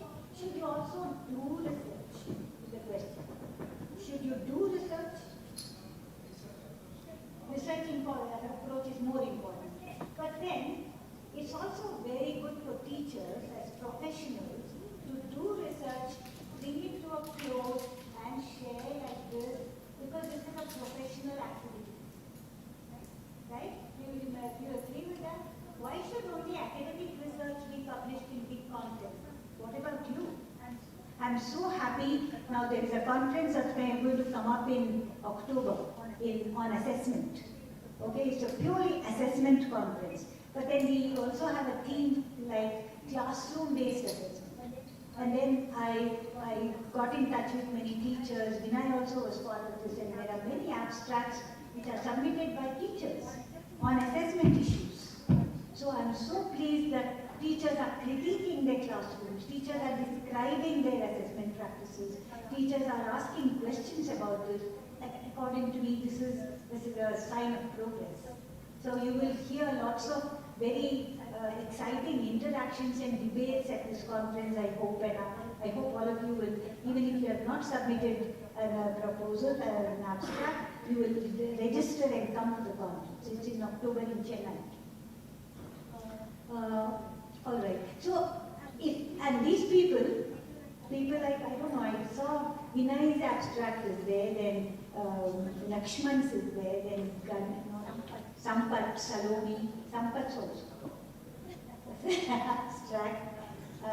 So all these, I can see that they are going to work on it a bit and then complete it and then talk about it. Not that that's the end of it.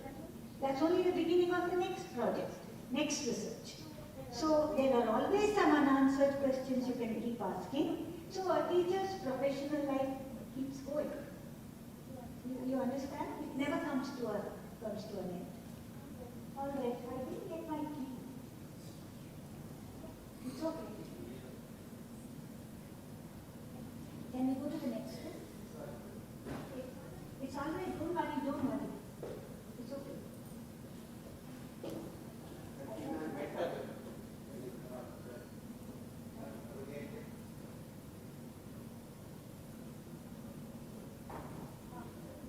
Okay, you skip this. Okay, so how do we sustain teacher research?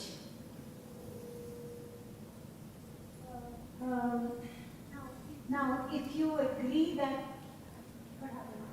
Okay, press. The principles underlying teacher researching to be seen as one of the goals of professional development. Asking questions, peer learning, collaboration, sharing, and then looking for evidence. All these are also principles of professional development. So that's why this is a tool for professional development, research. There are many other tools. Journal writing is one tool. I don't know if you wrote journals as part of your teacher research. Did you? How many of you did? How many teachers are here who did research with their mentors, along with their mentors? Can you raise your hand? Okay, not that many. Some 1, 2, 3, 4, 5, 6, 7, 8, 9, 10. Okay, all right. Some 15, 20 people. Okay, so is there anyone who wrote a journal? Teacher research journal? Your thoughts like a diary? No? Okay, my request, my simple request, please, even as a teacher, even if you're not doing research, the Telangana Association gets you to do, or inspires you to do, whatever. Please start writing a journal. It's a very highly effective and important tool for professional development. Do you write diaries, personal diaries, anybody? 2, 3. Why do you write a diary? Can you tell me? Personal diary, right? How often do you write? Huh? Oh. So do you read it some other time? Do you read your own diary sometimes? What's the feeling? Okay, so when you read it, what's your response? When you read your own journal, your own diary, what's your response? You reflect on it. Okay. Yeah, when you read your own diary also, sometimes you say, did I write this? Do you get that feeling? How could I be so stupid? Or something like that. But sometimes you say, my God, that day this happened, and look at my mind, how I was responding, and today I'm much more mature, or whatever. I don't know. There are no standard ways of writing a diary or responding to it, but definitely it is like a therapeutic tool. It's very therapeutic. Please sit down. So those who write diaries, please talk to them at lunchtime and find out whether it's really useful or they're all wasting their time. Towards all these diary writers, are they wasting their time? Huh?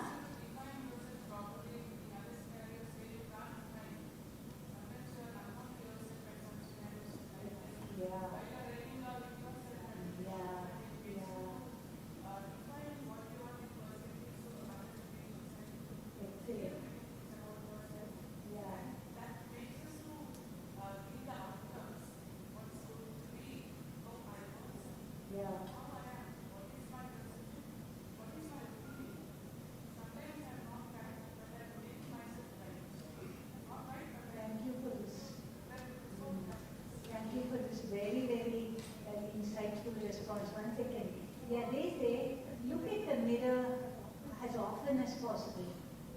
Don't please say, no, I'm too busy now. Where I don't stand before the mirror anymore. My children have grown up and I have to concentrate on maybe other things, that kind of a thing, especially women. Please spend time in front of the mirror, even men, and get a good picture of yourself and start looking at it as though you have not seen yourself before.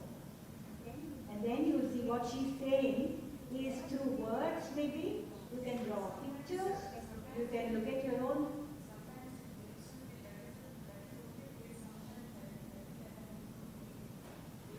So it's a personal dialogue. Yeah. Yeah.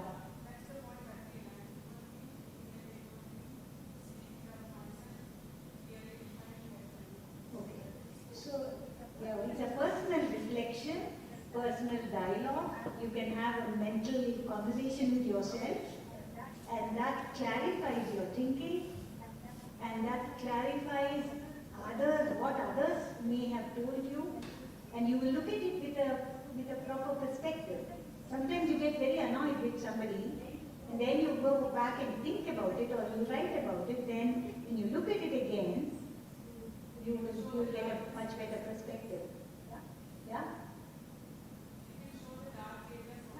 Dark, bright areas, everything. It doesn't have to be always critiquing yourself. It doesn't have to be.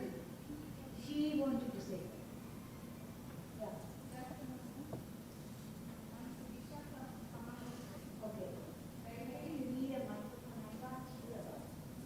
Can somebody call?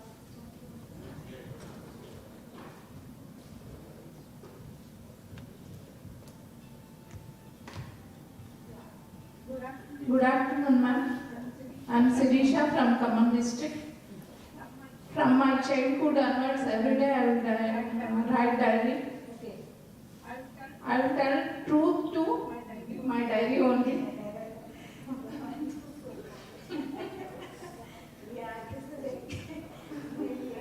I will share each moment from morning to night. I rectified my mistakes through diary only. My sweet memories through diary only. Okay. Why means I can't share every moment to any person. Through diary, I changed myself a lot. That's mirror to my life. Thank you, ma'am. Thank you for sharing that. Those inner thoughts. Thank you. So, okay, where are we? We are trying to see how doing research or being research-minded is one of the powerful tools to keep us on our professional development path. Correct? And once that happens, you don't need a project, you don't need money, you don't need, of course it's very important to have a group. That's why I'm a bit envious of Telangana Teachers Association. Why am I envious? Because you're all together, and I would like to be part of it. I'm also in Hyderabad, I could be a member, right? Of this, I would like to be, because I need a professional friend. I can't all the time talk about my profession to my husband, not to my children. I need professional colleagues to talk about my work, my what inner thoughts like she has. I want you to be the paper for me to write on. You understand what I'm saying? So those inner thoughts I can write only with my professional colleagues. They understand me best. So please develop. That is what is a community of practice. You need a community to share all your professional things, worries and best practices and your happy moods, your unhappy moods. Of course, writing a journal is very important. That's for yourself. If you want to share your professional journal with your colleague, a critical friend, then you are that much more enriched. You need to develop those. It's not easy to share even professional journals, but then if you have some friend like that, you're very lucky. You're very fortunate. So try and find such for friends, and then your profession is made. I just want to show you one or two more things and maybe stop at this point. What's up, you think? I have 2-3 more slides though. Can you go on to the next thing, please? Vinay, when do we stop?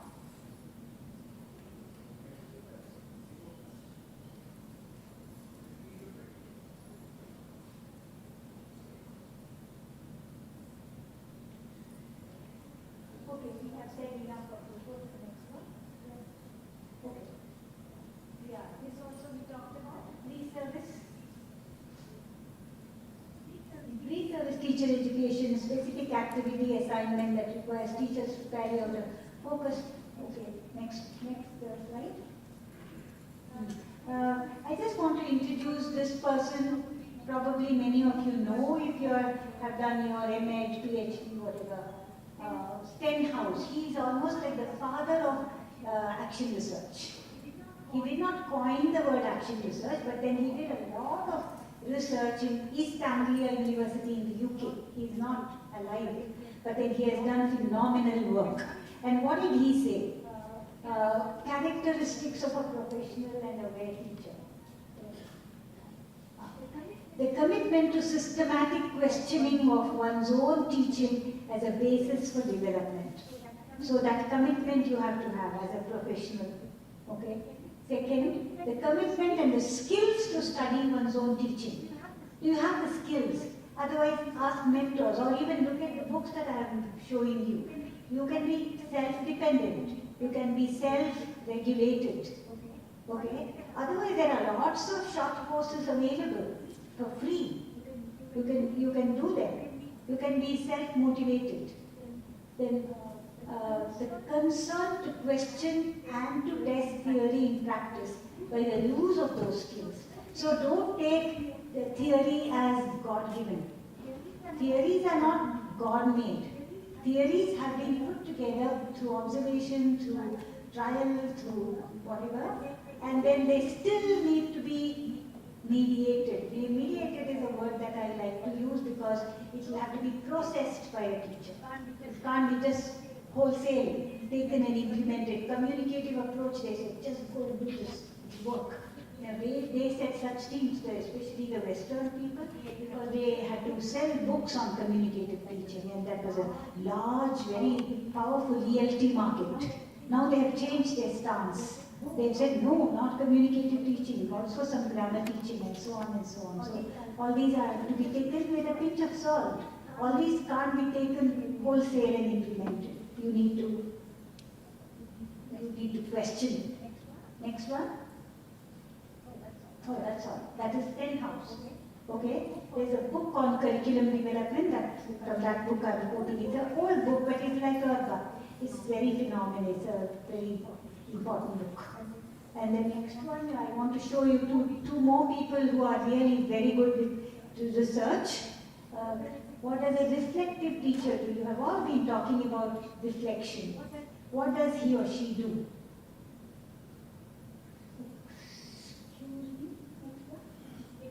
Examines, frames, and attempts to solve the dilemmas of practice, classroom practice. Okay, all the dilemmas. Is aware of and questions the assumptions and values she or he brings to teaching. We have all got our own past history. We have all been taught in a particular way. And we seem to think that's good. It has stood the test of time. So we like to do, but then question it. Because many people believe now, I learned from teachers who lectured all the 1 hour. Why can't we lecture? We hold those views. Why can't we lecture? So maybe now, I'm not saying lecturing is to be thrown out, lecturing is bad, but then all the time lecturing to some people sitting in your auditorium you are talking, you are active, but not them. You have no means to check. He's attentive to the institutional and cultural context in which he teaches. So it's very important. I like that. That's why I'm again emphasizing Telangana Association, which does justice to the Telangana culture, Telangana classrooms, Telangana homes and so on is so smart. The way you are doing it is so smart. Takes part in curriculum development, is involved in school change efforts. I think that's all. So these people takes responsibility for her on his own. Yeah, you please don't depend on, while I'm saying Telangana Association should do 1, 2, 3, 4 things, I'm also saying to teachers, mentors and others, don't depend on anyone to come and develop you professionally. No. That's why this develop word is, I forget, transitive or intransitive, I forget now. Nobody can develop you. You will have to develop yourself. You understand that? Development cannot be done to you. So please take it into your hands. It's you who can develop. Who you decide to develop, the way you want to develop, when to develop, it's all in your hands. I'm really sorry I did this to you. I asked for this and I'm very, very sorry. I actually No, thank you. Next slide, please. And these people, Zeichner and Liston. Zeichner has written a lot, both Liston, of course, Zeichner and Liston. So do look them up. Their articles are available online. These days, most things are available online. Do look at it, and you will be a changed person if you read even one article of theirs. Next one. Okay, in Sierra Leone, teachers said this very strongly. They said, why is it only us, maths and English teachers, only at the secondary level? Everybody should do research. Every teacher at every level should do research. Why one teacher from a school? So this is really a pilot kind of a project that we did. Totally not enough, insufficient. And if we walk away from there and say, we did research in Sierra Leone, it's even worse. Because you have left them more frustrated. Can you see? So they said that both primary and secondary, all teachers teaching all subjects, why are they being left out? They said teachers have got that thing of that feeling of unity. They said, okay, I have been invited, but why not my colleague? Why not others? Everybody should get a chance. I get very touched by things when teachers talk like that. I think that's very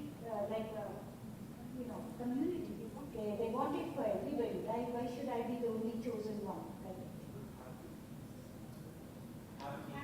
I'm going to have to. No, don't worry. Go to the next one. My recommendations. Now I just want to tell you my recommendations for all of you. It's just a personal one. Insights emerging from the studies are contributing to our understanding of how children learn. Which studies am I talking about? All the small bits of studies teachers do. All that is together contributing to our understanding of how children learn. It doesn't come from theory. It comes from practice in the field, from the ground, from the teacher and the students together. So if you read these two books, Bangladesh and Sierra Leone, you will see how much depth there is to their understanding. There is a lot of theory there. Most often or always, teachers think they are just practitioners, mere teachers.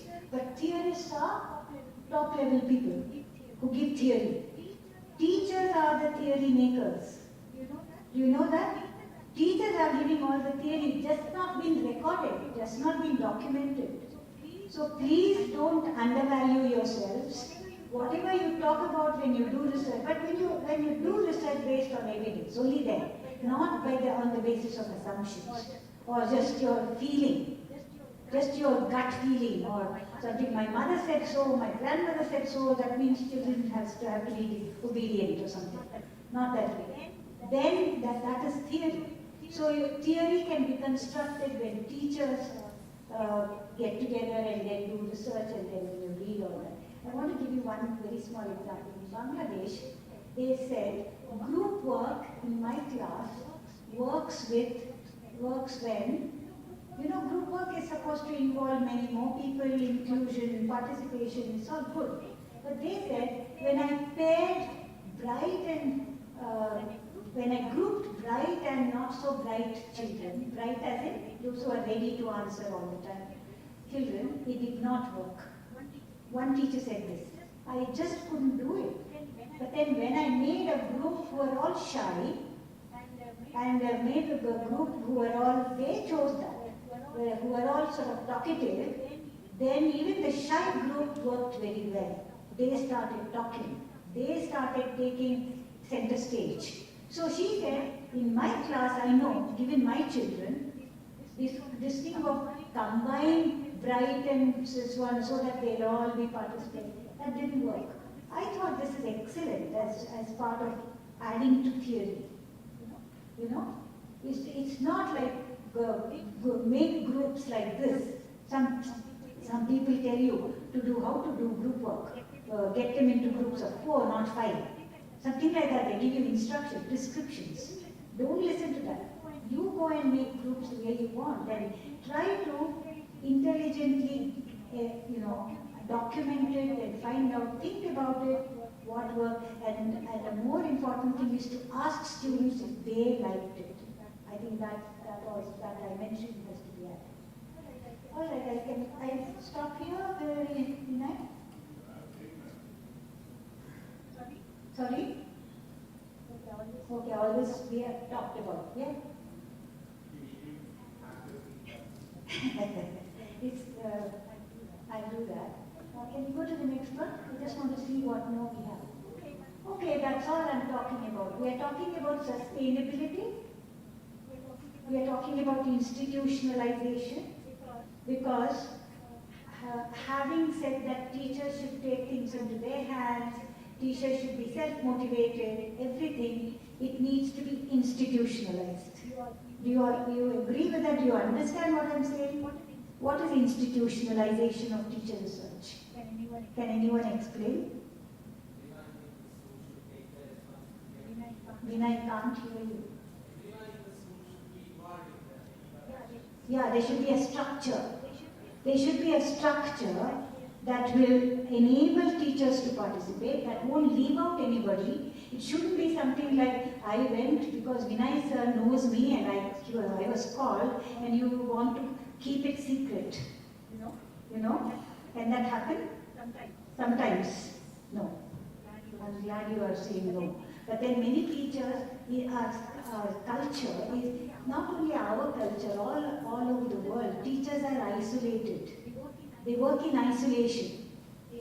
They don't easily share, and whatever they have, they keep to themselves because they're very competitive. If my students can get higher marks somehow, why should I let other students get higher marks?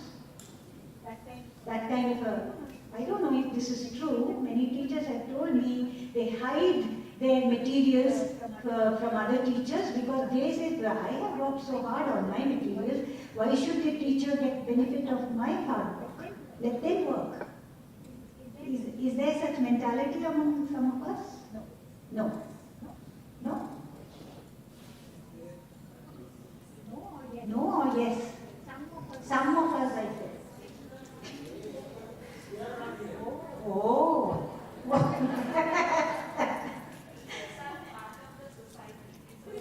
Exactly.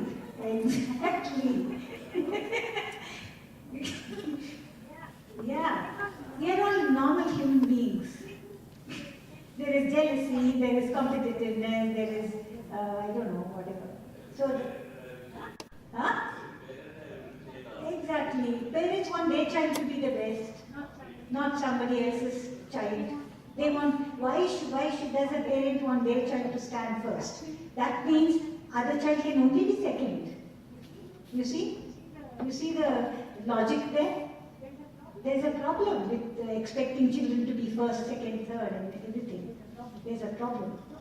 So anyway, that's part of us, but then we will need to institutionalize it in such a way that everybody has an equal chance to participate. Equal chance, I think, is very important. Equal opportunity. And then, I was part of a project, not wholeheartedly, but then they said, can you come and talk to us? SCRT in Delhi set up a research project for government school teachers there. Usually Delhi is full of private schools, lots of private schools, and they all do lots of so-called good things, but in government schools somehow, these days government schools are in the limelight and they do a lot of things. But then SCRT took up an action research project and some 15 of them took part. And we had webinars and now they like it so much, they are continuing to take up more action research projects. From June this month, they are starting a bigger one. So I was very happy that there is some initiative at the government level. They are doing this. Correct. It's institutionalized, not quite, not yet, but on the way. So see if you can, you seem to know lots of government people, your secretary and everybody, so talk to them if you can institutionalize teacher research. Because small projects come and go. That's only like a drop in the ocean sometimes. The teachers who are involved in it do get touched by it, but that's not enough. The ripple will not go too far. The ripple effect, we call, when it's a small ripple, it only goes this far and stops. So it will have to be a very strong ripple to keep going and going. So you need to do that. Trained mentors, please don't forget them.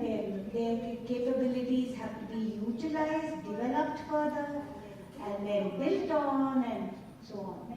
Mentors can become mentors, more mentors, and whatever. They should also keep doing research in the classroom, by the way.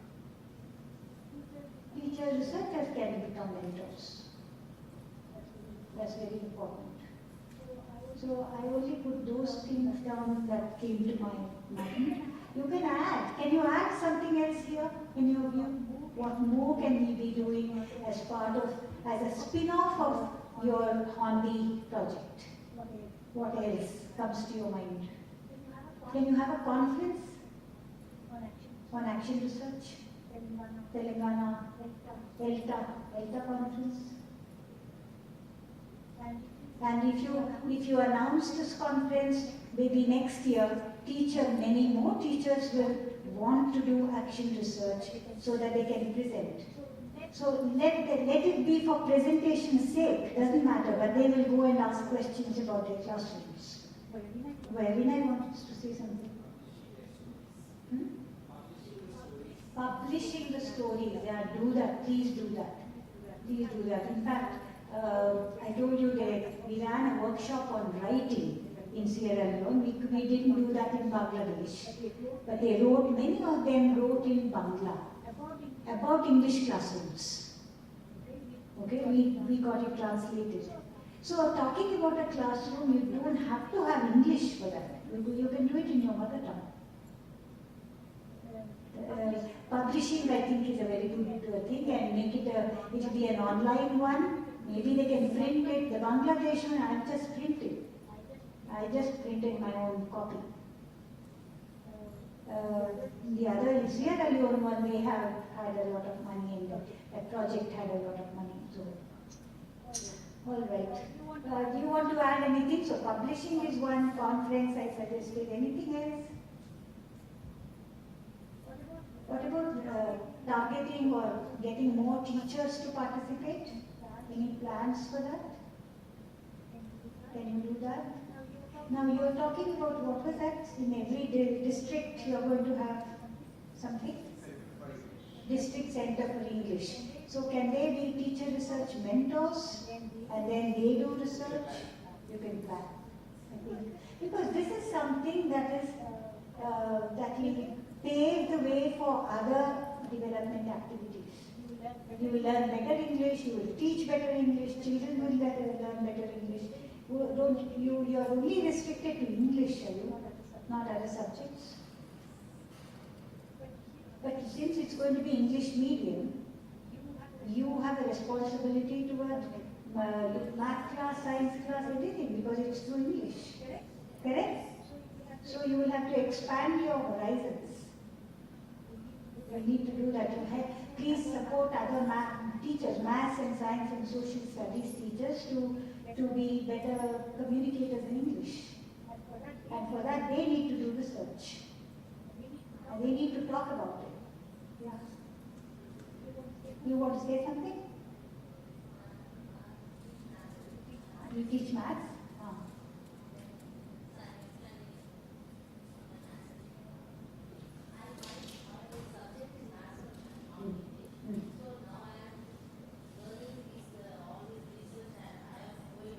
Very good.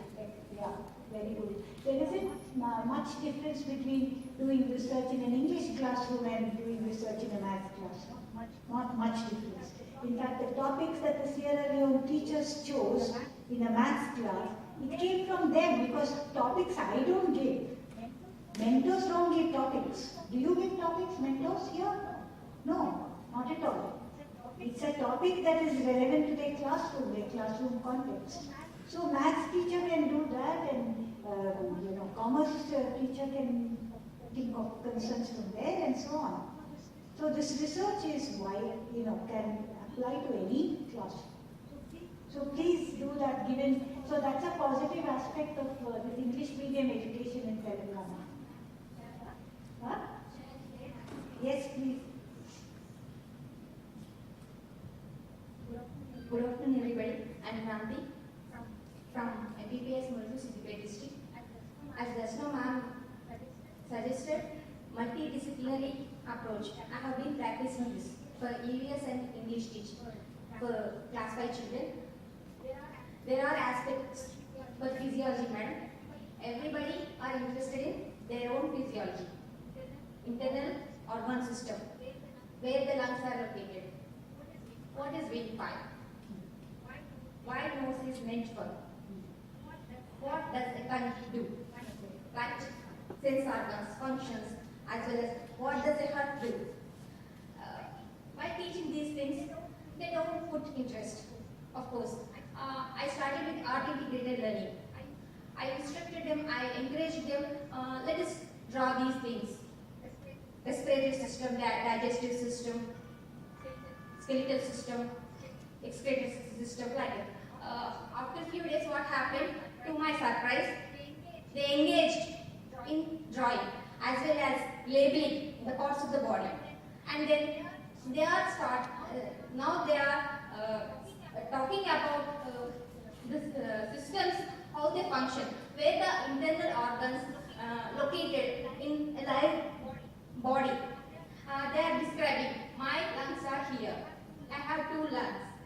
This side right, this is my windpipe. Beside this windpipe, there is food pipe.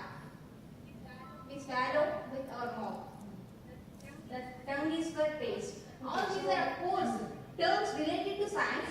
Still, they are pronouncing these words, vocabulary as well as functions, and it has been become easier for me. What enabled them to do this? Initially, art integration, madam. Visual art. I mean, drawing. Even they performed an action song for Lab Dab Lab Dab. That is for circulatory system, action song. So you are saying how a pedagogical technique changed their understanding of things, and yes, absolutely. All these are pedagogical experiences. When you did this, have you got some small bits of evidence that you have? Lot of madam, Vinay sir knows this. I sent best practices to CRP for Telangana. 2 practices, madam. One is bridging learning gap, and another one is child rights. Okay, so now the next bit I want to suggest is for other teachers not to take this as something that works for everywhere, in every situation, all the time, but to try it out again. Just for motivation initially. Yeah, it's a motivational. Motivational. Yeah, very good. Thank you. Thank you. Thanks a lot. Can we stop here now? If you have any question or observation, you can mention or say that. I'm here till evening. We could also discuss at lunchtime or any other time. Can we stop, Vinay? Or you want to continue? Is it okay? So thank you all very much. Thank you very much. Really, we have a wonderful session today. It's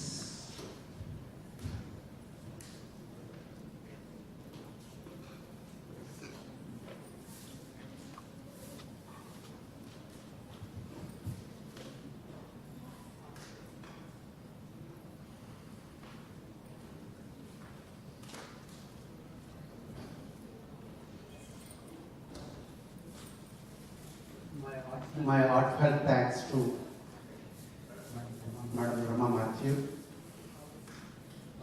for giving a wonderful lecture and even discussion. She included each one of us in the discussion. It's not just a lecture. It's actually the right way how the speaker should involve the participants instead of giving a speech like that. Really, whatever that you have said, really we follow it. We try to organize your suggestions. We try to take the things we carry forward. Thank you very much.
Okay.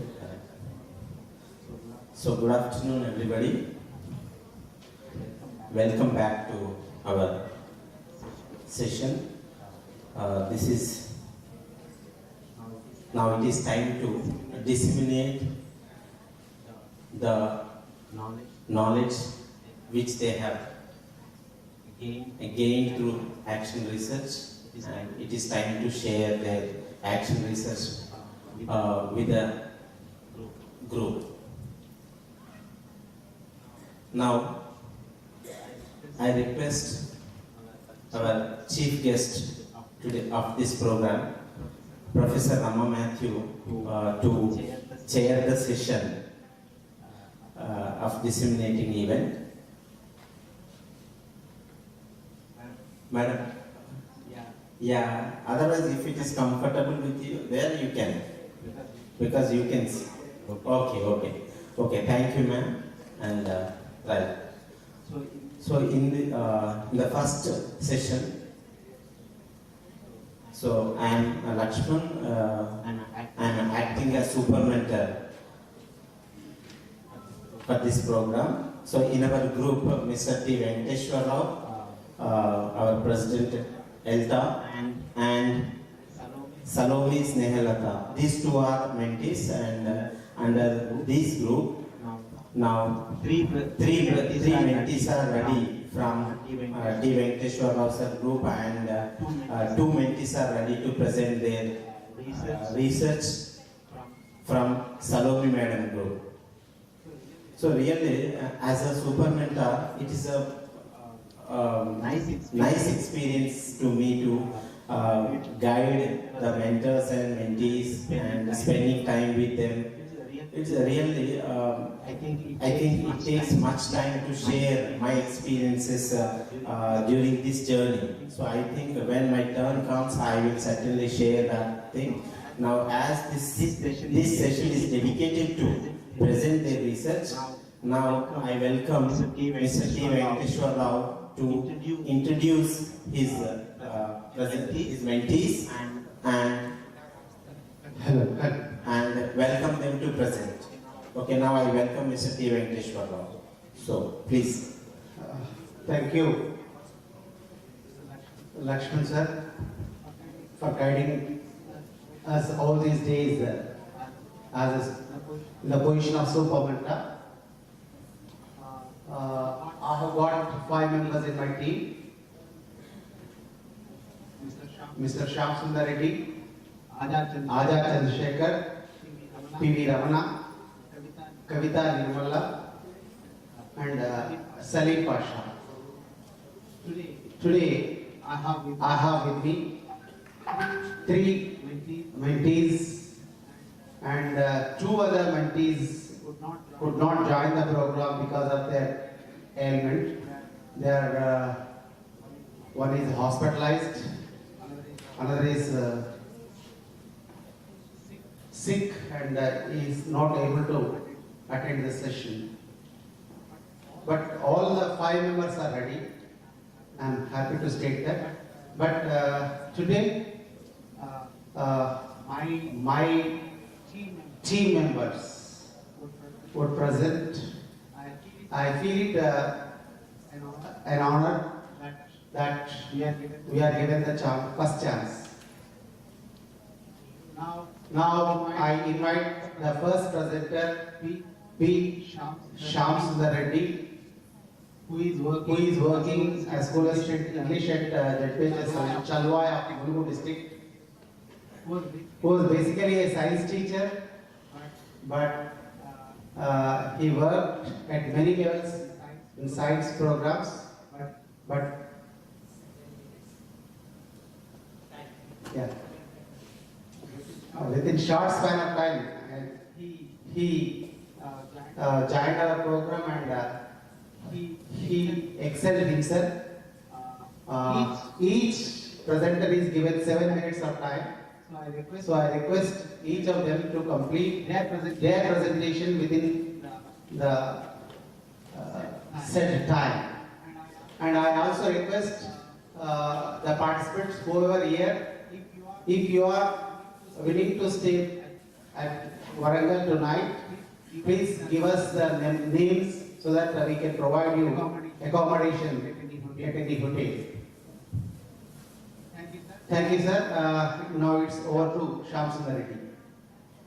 Thank you, sir. Thank you, sir, for inviting me.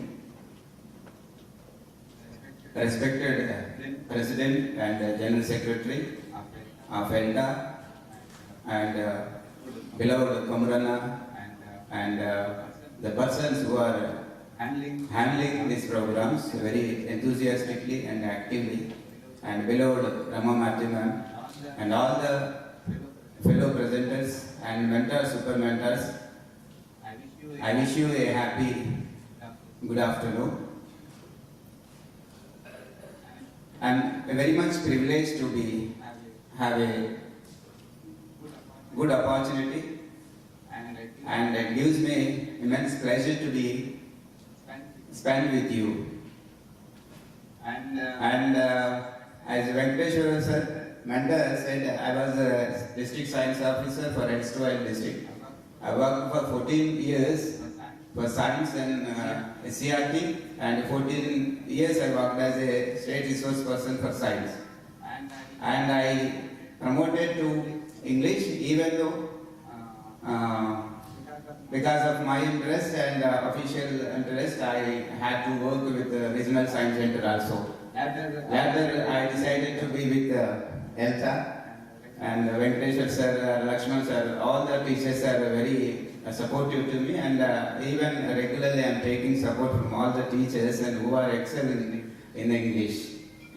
Here a little bit work, at the time of my science programs, a little bit work I have done, and with the help of that I went to national level also. All the programs I handled, and in English also a little bit initiation is taking in my school. With a simple task I had to come here. So it is very impressive, and I am very happy to be with us. And today's my exploratory action is about spoken language, means speaking of English. We know all the teaching fraternity of English, especially perturbed with even after completion of the SSC, the children are not able to speak infallibly and get in trouble. And I would like to do work on that, why the children are not able and why this teaching tradition is not getting fruitful. So let me show that. I'm Shyam Sundar Reddy, teacher. And my mentor is Venkateshwara sir, and super mentor is Lakshman Vangara. And my work is how to improve English speaking habit among the children in our school particularly. And I'm getting little bit results of that event. I try to tell you that what about that results I'm getting in the school. You know the relentless work is being done. Even after SSC, the students are not able to speaking infallibly. Most of the English fraternity went out by the situation, and the reiterated subside is conditioned by making, that is the exploration. Obviously, I was same position. I'm also getting perturbed and getting little bit disturbance. Why these children are able? And would like to ascertain and exhort proper spoken ability among the children to find out a prudent group of people I had to meet the Elta Telangana. I am very much thankful to you, Elta Telangana, to support to do this exploration. Exploration is nothing but the way you are teaching and the way you are changing your teaching ability. And here, my exploratory questions are: what are the difficulties faced by students in speaking English? Are my existing practices helping my students to speak in English? What are the perceptions of other teachers in inculcating English speaking habit among the students? And what strategy should I adapt to improve English speaking habit in my students? Based on this, I have done a little exploration and a little experiment. I am doing experiment with my children. Actually, how I have done the experiments in science, now I am doing that experiments in English. I would like to show that. and the tools I adapted, tools I took for the exploration, audio recording of Google Meet, and this I do just because of our pandemic situation. I learned from Sampath sir, Venkateshwar sir, and all the faculty of English, and with that I can deal my students also. And questionnaire to students and other teachers. Because of that pandemic situation, what I learned helped to me to prepare that questionnaire also. And online questionnaire and everything with the help of that and with the support of you, I could do. And next, this is the data analysis. I prepared some questionnaire and I got some information from our teachers and students. And here the data collection analysis, by asking the children, here you see 82% of children are telling that they are ready to speak and they are enjoying. And a little, that is 17.24% a little interested and little enjoyment. Remaining, what do you feel when your teacher asks you to speak? Happy, that is 58.62%. I took 58 members, among them 58.62% are very happy if teacher asks, and some means 25.86% are shy, and little 17.24% are difficult. They are getting if I ask anything to speak or anything to reply. And how do you think your speaking skills? That is a little bit good, that is 13.79%. Yes, I can speak. I am very happy and I am good. And bad, that is 3.44%, and poor, that is 82.75%. Do you want to speak in English? Yes, everybody wants to speak in English. But the thing, the difficulty is what we'll see here. That is students' responses, lack of vocabulary. The treasure to speak is vocabulary, that is lagging behind. And formidable fear of common grammar mistakes. Formidable fear means a dreadful fear. Even not only that students, even in teachers also. We had to attend the ELEC program. In that ELEC program, so many of our teachers, not simply they are passing, sir, I am unable to. That is the formidable fear they are feeling. And the outset is an issue because the mother tongue is in section. See, if don't have mother tongue accent there, the child can take initiation to speak in English or whatever the language. The ambience is not the proper way. That is the reason the inception is interfering. The mother tongue itself is interfering. After going through this exploration, I could understand, yes, the mother tongue is also interfering and discarding the consistent practice. Yes, by motivation, the consistently doing, but they are discarding. They are not taking care about that consistency and the regular work, so that they are not able to get the proper vocabulary. And lack of motivation in students in speaking English. The motivation you see, after coming over here, everybody will get the motivation. But the motivation is outside from that. The motivation outside is not good, and the inside motivation is needed. For example, if you break the egg from outside, the chick will die. And if the chick can break the egg and comes out, that will, the life will come out. The inside, the motivation must come from the students. That type of motivation is not our school, I identify. And retracting the commitment. Commitment is a great word in English, but retracting, simply we are leaving that commitment. Without having that commitment, nobody can get a proper result. It's my experience and also exploration.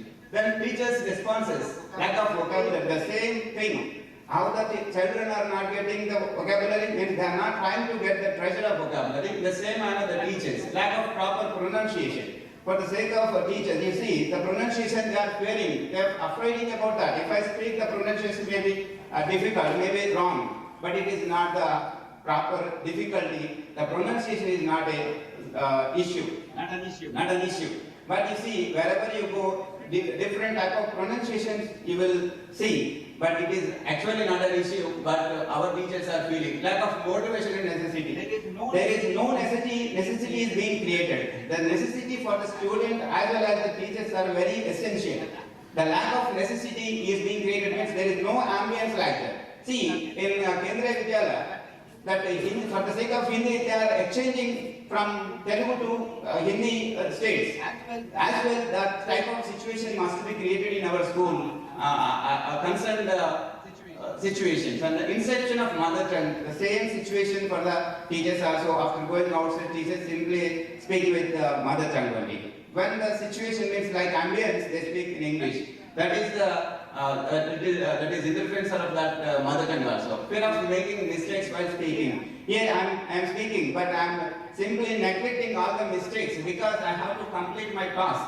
But to complete that my task, I have to overcome that mistakes. If I do mistakes, no, I don't care. Anybody can think like, but that situation must be in our teachers. We have to inculcate that type of thought process in our teachers. Identify difficulties, that is persistency, no persistency to learn the language, and inception, that is the starting problem, and scornfulness, that is it is a very dangerous situation. Scornfulness means you see that person while speaking, he will get a different type of feeling, and so all these things making him unfriendly situation, and the difficulties overcome means by taking these difficulties we could overcome such type of difficulties, and plan of action. After this plan of action, we could act some, means we could take some activities. Let us see that activities. In our school, 99% I use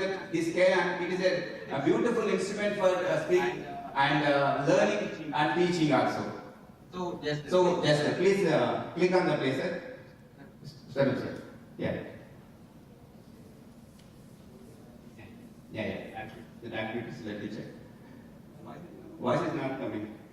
Okay, see, this is an activity for memory power and confidence level build-up. All the children taking part in this, it is a very beautiful activity. But by that, the children are very active to come forward and speaking also. Every student will be given access.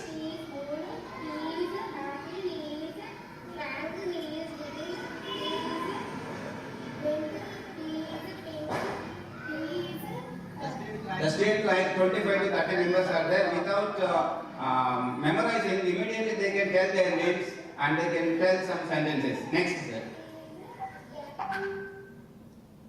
Please click on the play. And here some songs like in the classroom to motivate, to active the children.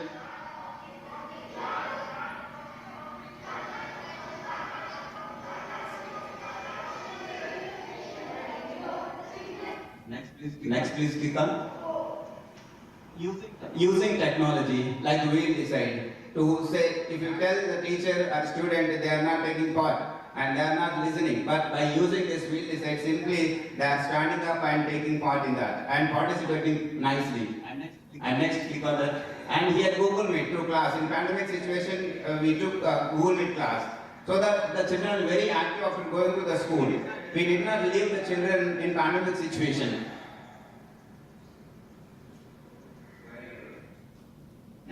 Next, click on. Here different type of words we took, that is friendly vocabulary and difficult vocabulary, jumbled words, jumbled sentences like that, and we could perform very actively and happily. One more please. Yeah, this type of some activities, the boards, that is the language games we prepared. TH here, T is also there, but we could not see. And language grammar aspect also we could prepare some posters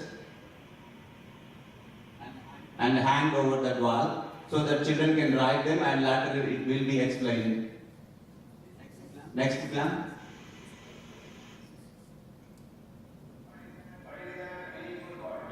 Yeah. Click on please. This is one type of other wheel for making some sentences.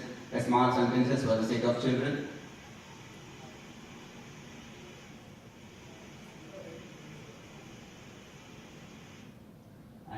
And next. This is a podcast. Oh man, my kids were playing in our yard and they stepped in dog poop. You don't have a dog. I know. Well, Someone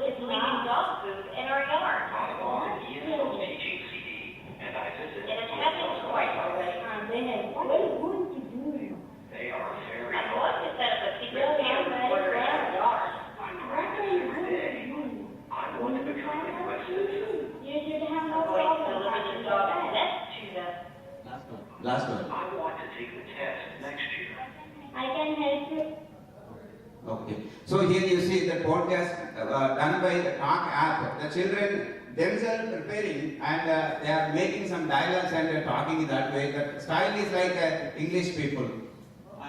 And these are the activities done by us.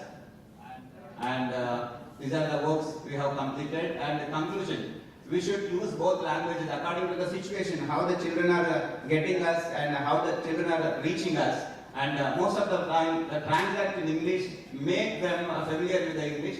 Most of the teachers think that language learning takes place through subconscious mind. To get the subconscious mind, actually this by providing as many situations and activities. And possible the students through activities speaking in English is the best way to learn language. This is about a little task that we are doing in our school. By that I am getting result. In the name of me also some students are joining in our school by taking this exploration. Thank you for giving me this opportunity and thank you for your patience. Thank you sir, my mentor and the super mentor and all the fellow mentors, fellow participants also. Thank you ma'am. Thank you. Thank you Shyamsundar sir for your wonderful presentation. You wanted to tell a lot but the time is very short. Thank you very much. Thank you very much, but don't mind. The things are more, but time is short.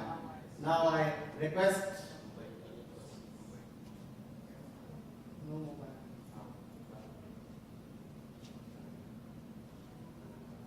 P. Venkatramana, School Assistant English at JPHS Narsampet. The General Secretary, Warangal District, an active participant.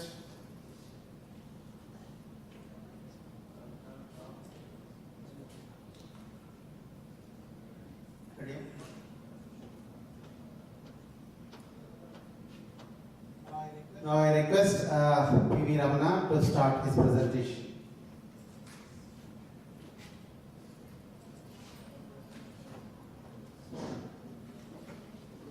Good evening to all. And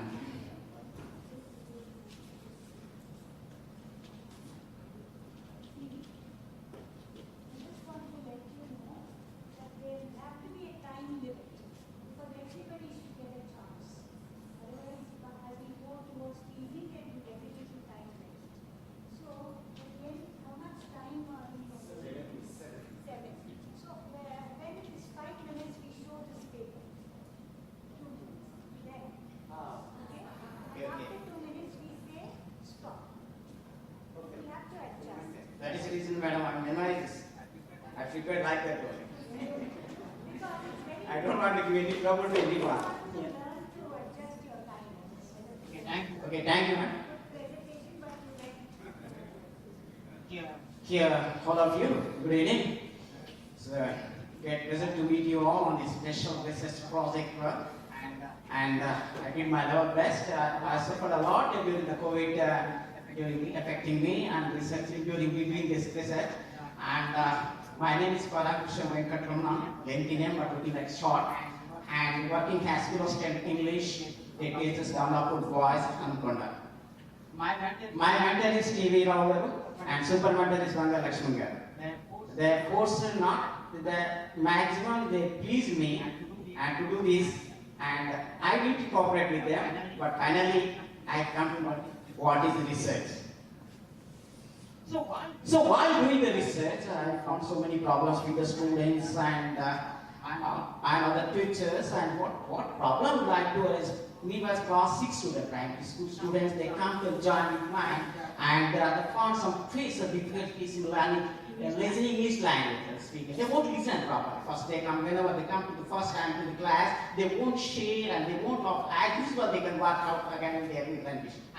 And the system rural still poverty line, below poverty sections of the society, rural schools, and teaching English language for the students of classes now. They are concluded after COVID, they enter into class A. So 2 years gap. And who are very poor and English language in rural school, they are not in a position to show interest in language and response in English. As there is no language exposure outside, why? And inside and outside classroom, since they were in a rural, illiterate parents, rural background, many times I tried to create atmosphere by using bilingual languages, suitable environment by singing rhymes, short plays, role plays, and make students to participate. Very interesting to expose the language.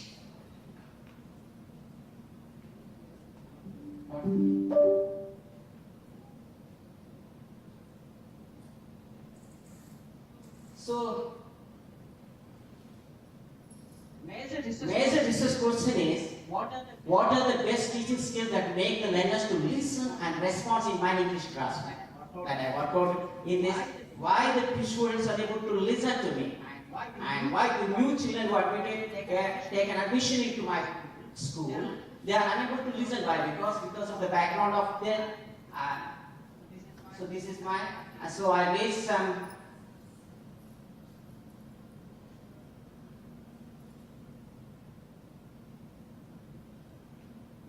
You do it, it's not. Okay.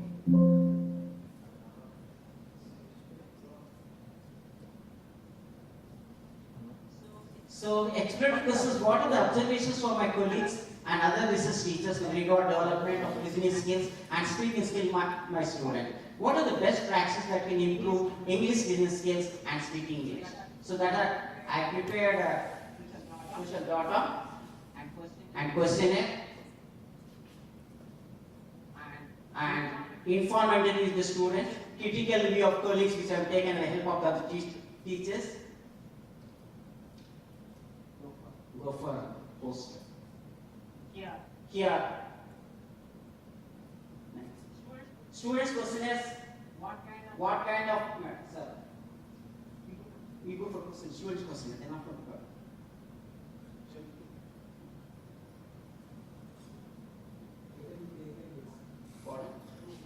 No. While I'm two at a time meeting. Again.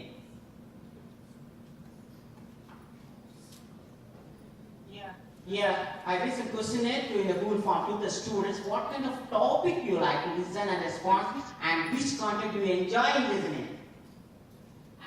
And do you face any difficulty in the listening and responding in English language? What is the main factor that makes you too difficult in listening English language? How can you overcome this problem? I did this question to the student and they worked out it. And at the same time, questions for teachers are raised during the project. Your students face difficulties in active listening in your class. What are the factors that you think end the listening ability? How do you engage your students in active listening and response in your teaching? How do you motivate your students' attention, listening skill and response? Name the strategies that are useful to enhance your students' listening skills. So these are the questions for teachers at the same time. No. Sorry. Post, please. Post. What? That is. Okay. Okay. So here I prepared so many questionnaires, and because that here exploratory questions are given. Next to your students face difficulties in active listening in class, and for students, which content do you enjoy listening? These all the questions raised. Later, I come to know that feedback is only reason is rural background and lack of exposure to language, poor English environment, and tribal background, which are working in the Narsapet area, and lack of motivation and mother tongue influence, lack of practice. These are the problems I observed among the students. And what are the methods I'm going to do that? By doing the interview and observation and activities, a role play, rhymes, the multi-language. Whatever the sing in Telugu, I can translate it in English. If they practice to go on singing Telugu language, Telugu films, watching films, I can do whatever the song is ready to sing over that, I turn into the English language and make you sing in English. Then automatically they attract right attention to me, they work out with me. And rhymes and storytelling in the life and show by doing the game, language games. Spider web. One side is holding the web and passing down to. So storytelling automatically students can pass on continue.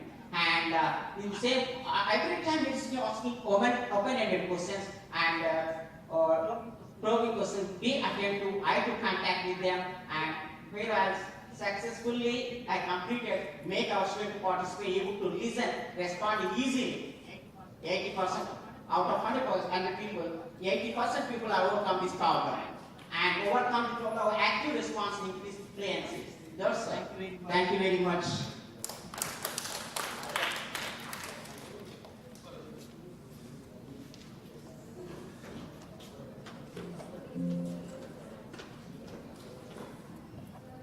I think time is very short. At least 10 minutes time is needed.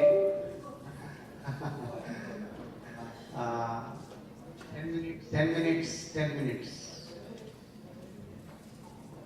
Okay, thank you, sir. Now I request Aja Chandrasekhar.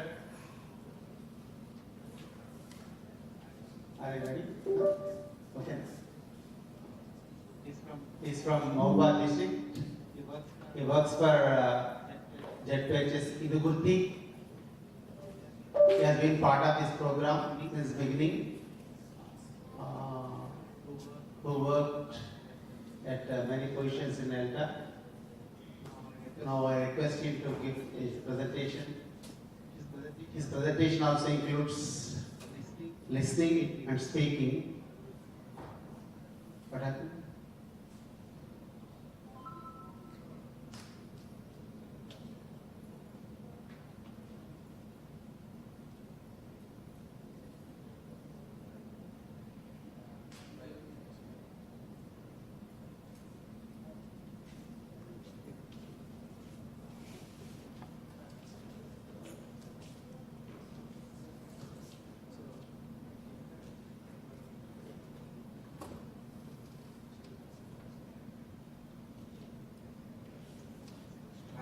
Flamboyant afternoon to all the dignitaries of the dais and my colleague teachers, mentors, and super mentors. I am Chandrasekhar Azad, teacher of English at ZPHS Indugurti, Malpur district.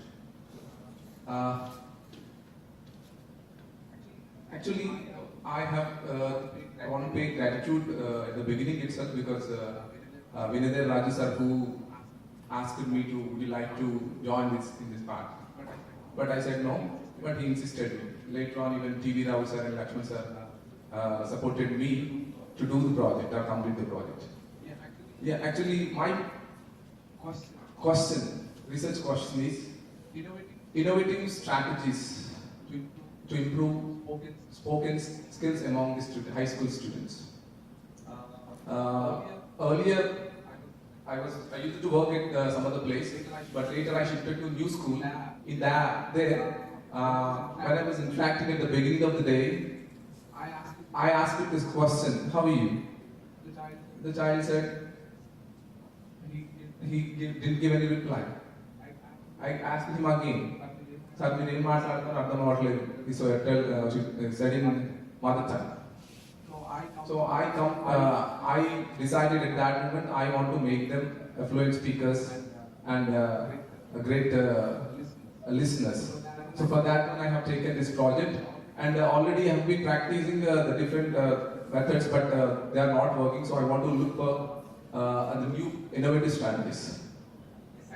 Actually, primary aim of teaching language is to enable our students to speak, communicate with other people. And when it comes from the background of my children, because they are all downtrodden and the poor from the background because they do not have any exposure to the language. So I have decided that I want to do something else. So this is my question. For that one I have taken a few more exploratory questions to my students and my teachers. For that, this program I have taken specific tools to collect data. These are the three different tools. One is attitude scale. Why I have taken attitude? Because the intensity of the students, how desperate they are wanted to speak, how desperate they are to learn a language. And the questionnaire for students and teachers and interview. These are three tools I have used. And my sample is 17 students, 17 teachers. That was actually done in a pandemic situation, so I was posted in the WhatsApp group. The people have answered. That's why I mentioned that my sample is that. These are the questionnaire. Let me take you to that. Internet, Ravi. Internet.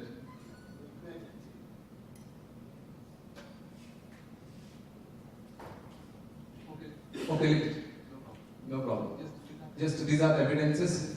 This is the questionnaire given to the students for attitude under attitude scale. I have taken 5-point scale. That is strongly agree, undecided, disagree, strongly disagree. The first question is like that. I like speaking English. These are the responses given from the students I have received. Let's take one of the interview or informal interview with my student.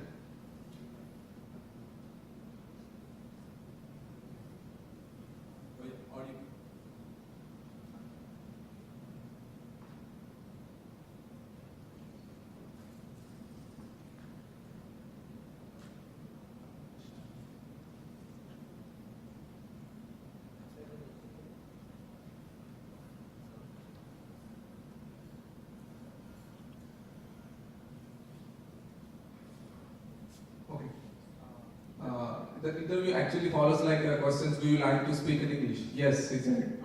But after asking few questions, he unable to continue the language in English. So I wanted to speak in Telugu. So I asked him to continue the things. I have asked him in English. He said in answers in Telugu. So in that way, the interviewers went with the children, few children. And after collecting the data from the students, by using that tools, the data analysis and interpretation done. This is a attitude scale. These are the answers. Question 1, question, total 7 questions are there given to the students, and these are the responses. Some of them are strongly agreed, some of them are strongly disagreed, but most of them are strongly agreed. They want to learn, they want to speak fluently. Majority of the students agree that they like to speak in English. 40% students strongly agree. A few students agree that they are confident to speak in English. In such a way, I have extracted data from the my tools and I analyze in such a way. So, this is the one more questionnaire for the students. Can you understand English? Most of the students responded that they can't understand English. Can you speak English? 60% students responded that they can't speak English. They said that they understood but they can't speak. So for that one I have taken up this activity, this project. These are the few more questions. So just I'm rushing out. Give it to the students, and these are already summarized. They have given different answers. How do you want to improve your fluency in English? Listening to news, radio, stories, watching movies, conversing with others, reading books, learning grammar, always want to speak in English with everybody. In such a way, they gave the different answers. This is the tool 3. I have given for the teachers this questionnaire. Do your students enjoy speaking English? The responses, 88% of the students have given yes, and the remaining no, and they said some of them are maybe. Do you feel challenged to make your students fluent? Yes, they said at the same time the same percentage gave, 82.4 approximately. So it is a challenging one, and their children also enjoy to speak. These are the remaining questions. What is the role of speaking in language learning? What do you prefer the most accuracy or fluency? When I asked the teachers, they said that most of them have given fluency they want rather than accuracy. What is important to develop speaking skills? These are the questions given to my teachers, colleagues. Eventually, I asked the suggestions for them, and that one they have mentioned. Enhancing speaking improves the overall language, so there is no shortcut acquire language. Ample exposure to the listening and creating opportunities for speaking. So this is the line which one made me to go for this one. Adopting certain approaches, methods and strategies. This point made me to go to the action phase. So in action, this is my strategies for action phase, which I have to do with my children. I want to adapt CBLT, TBLT. So like for that one, I have taken a few of the things, especially fluency circles, inner outer circle, which help the student to share their own thing with the friends. These are the evidences. These are the fluent circles. Here, yeah. Right. These are actually, I have videos with Google Drive also. One other activity is running dictation. The children enjoy. Even institutionalization also I did. I have involved all my teachers and students to do these activities. Not only sing, I have even shared the same things with my students and my teachers and my whole community, fraternity of my district. This is from glimpses. And the jigsaw activity, the home group and expert group, they will share the things. And information gap activities, one should need to ask the proper information to get the information, then the other they need to speak. That is the desperation. So eventually I would like to conclude one thing that I found a tremendous change among the students after using these activities. Thank you very much for everybody giving us such a great opportunity. Thank you so much.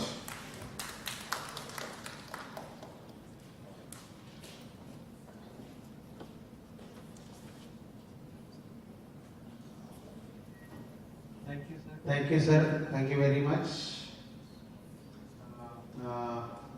Though time is short, you could complete.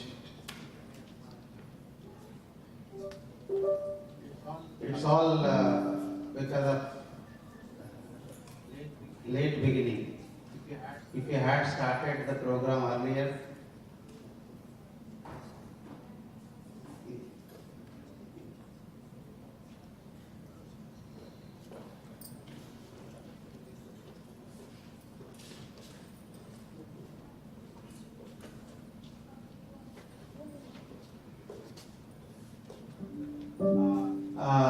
I thank the start the 5 minutes.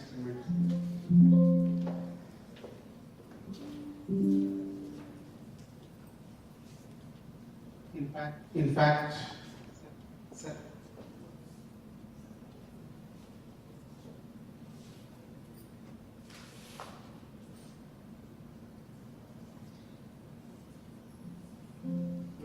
We would have started the program earlier, but due to late arrival of many of our participants and waiting for many of them, we could start. Even though, thank you very much.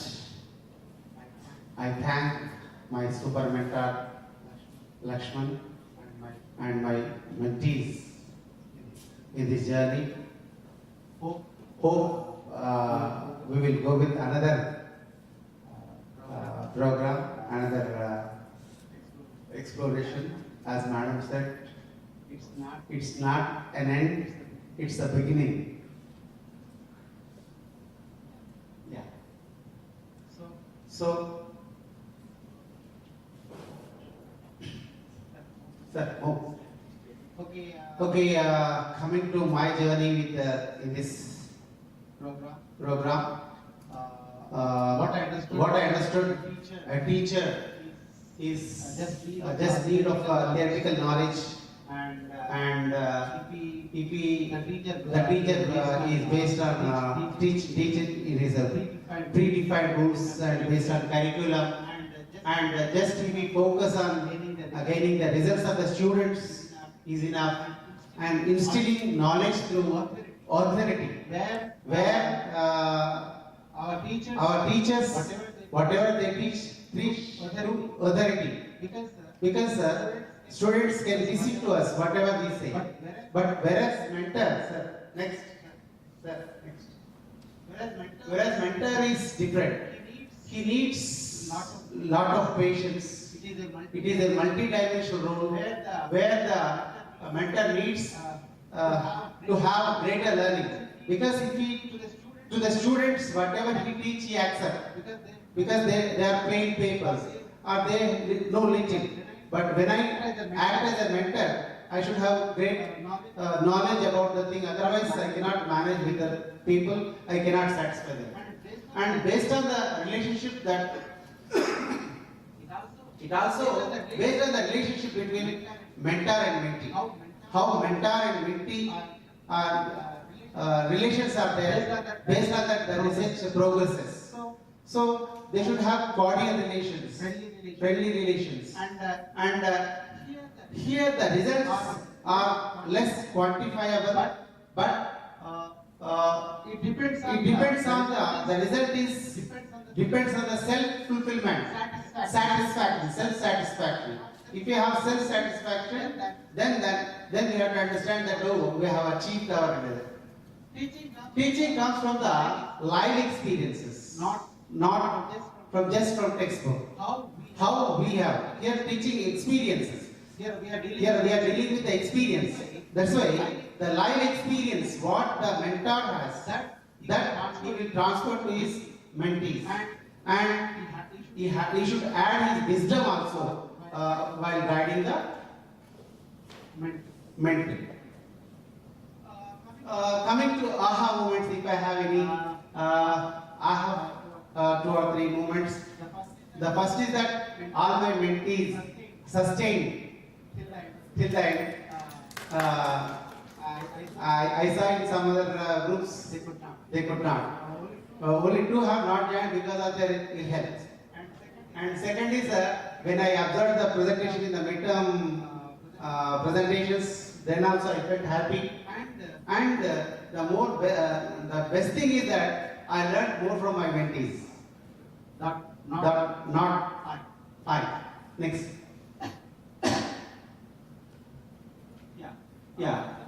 Suppose if I am asked to give suggestions to the future mentee, a mentor should have knowledge and experience.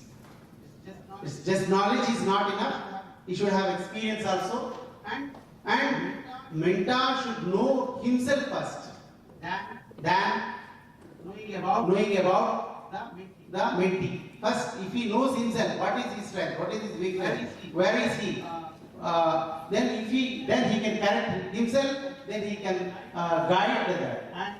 And he should be first quality the mentor should have. He should be a patient listener.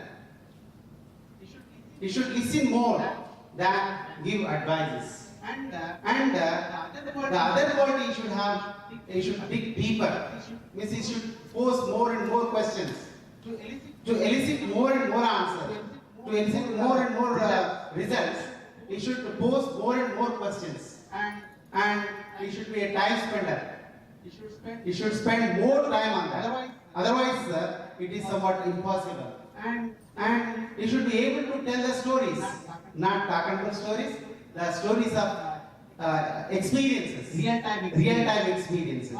How others, how I, how someone, how you have experienced this, how they are helpful for that.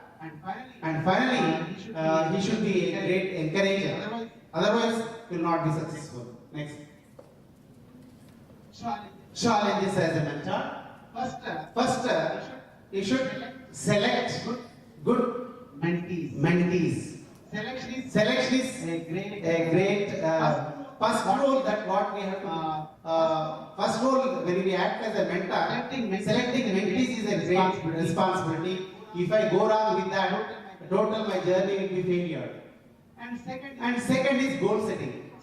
So when mentees come to us, they have a lot of questions with them, lot of problems with them. And what is the correct problem we have to decide, and by having a chart with them, and we have to decide the goal first.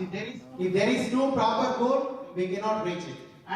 And setting foot in mentee's shoe. If I think in my own perception, that will not be correct. How mentee is thinking? What is mentee's idea? How is he feeling? What are the problems that he is facing? What is he thinking about the problem? That I should know first. Then only I can do it. Most probably the problem that a mentor and mentee both are facing inadequate time because of the regular chores classroom activities. And the foremost thing is tracking outcomes. Time to time we have to track the outcomes. Otherwise, only at the end of the program, if we think about the result, it will not fetch us result. Another thing is that satisfying mentee's ego. That is very much important.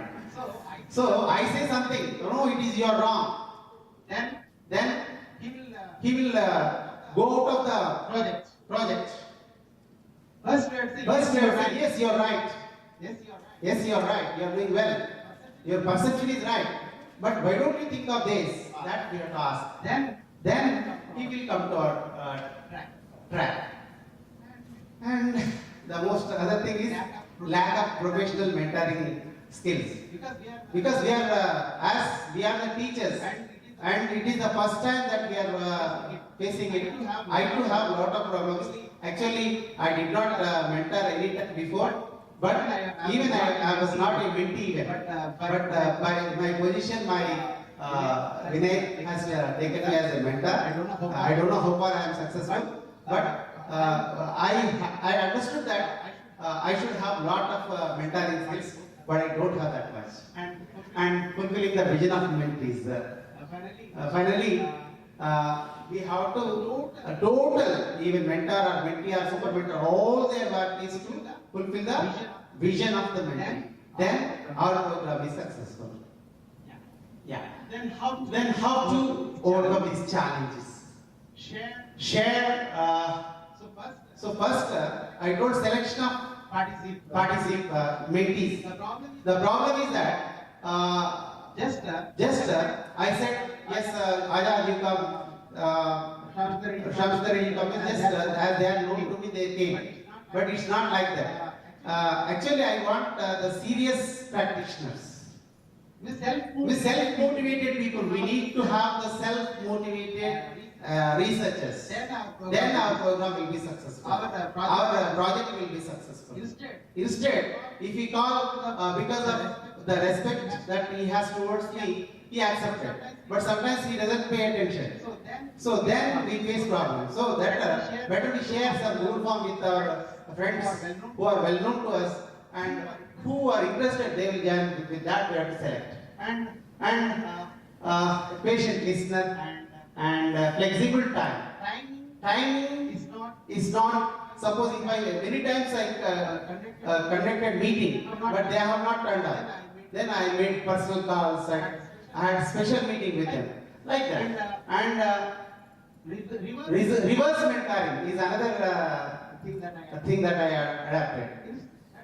That means here, instead I mentor somebody should mentor me. Somebody should guide me. Okay.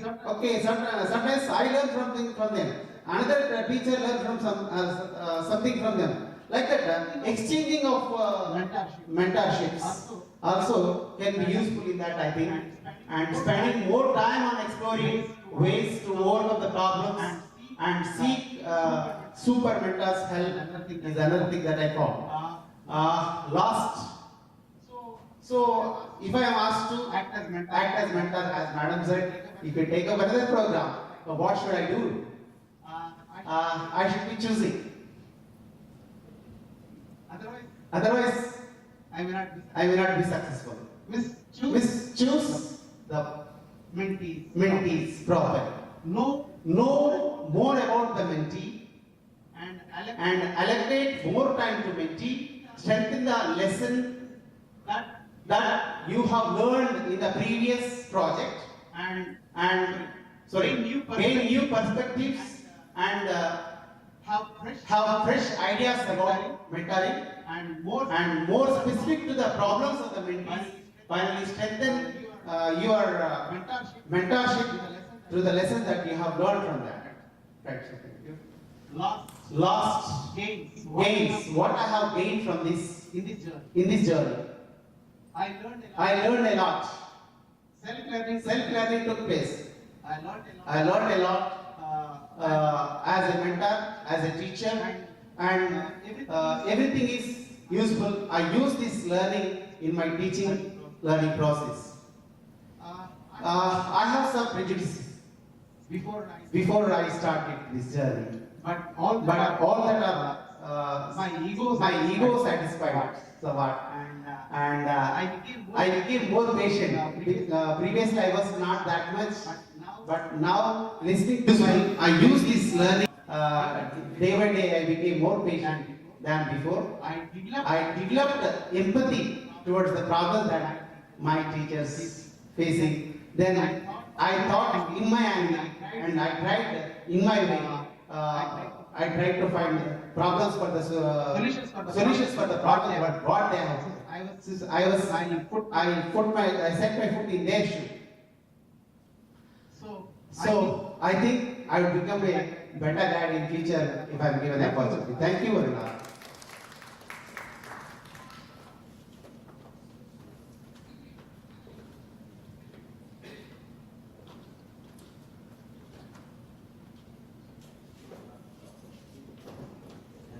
Thank you. Hello. Thank you, Mr. T. Venkateshwar Rao and his team. Really, the three mentees have presented very well. Of course, we need to take some questions from audience, but due to paucity of time, we could not do it. I hope the chair members may reflect on these three presentations in brief before we go for next. Yeah. So is there any questions or you can any of these three, or I request the chair also to respond. No? Okay. Yeah, will you? Please.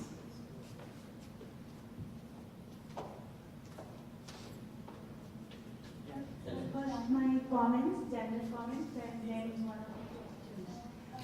I really liked all your presentations a lot. I especially liked the way you had incorporated audio, video, evidence, and also embedded into your presentation. So made it very rich. So it goes very well in line with evidence-based research, for example. Yes, so that was very well done.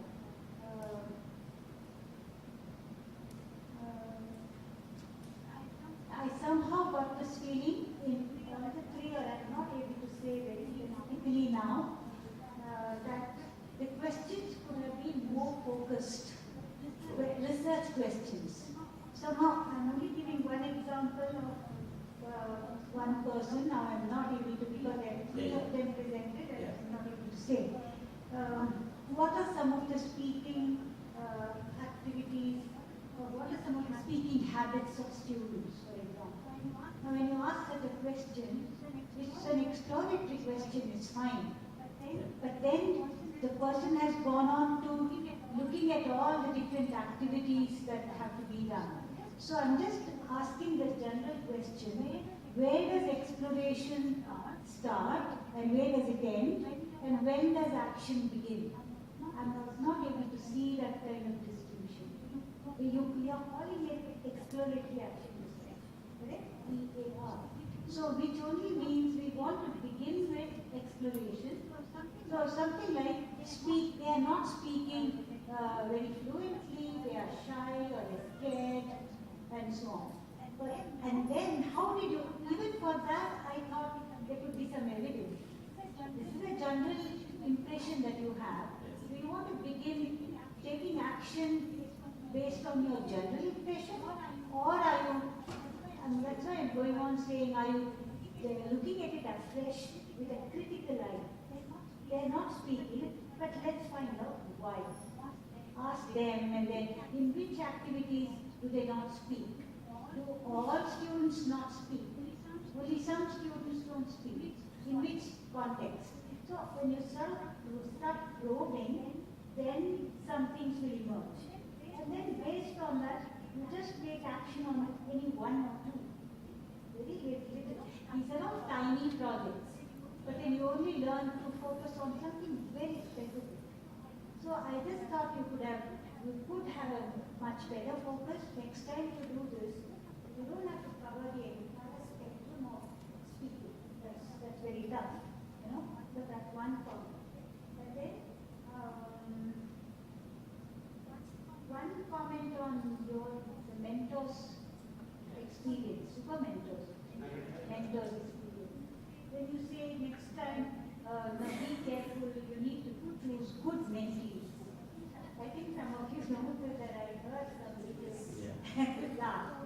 So that means the so-called not so good mentees, are they left out, or how do you want to do that? No?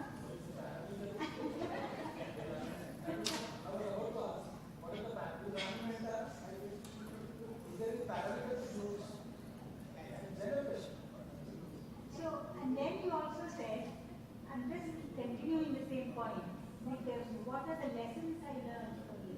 Be choosy. When you are choosy, that means you only want to be exclusive. You want to just not include everybody, but be exclusive. If somebody is already good, then what's your role? Your role should be to support, right?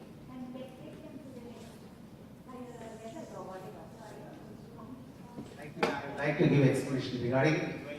So, what happened in the project? Many have joined. Many have joined.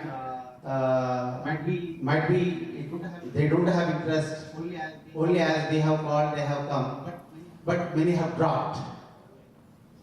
So there is. We need to have serious people in it. Yes.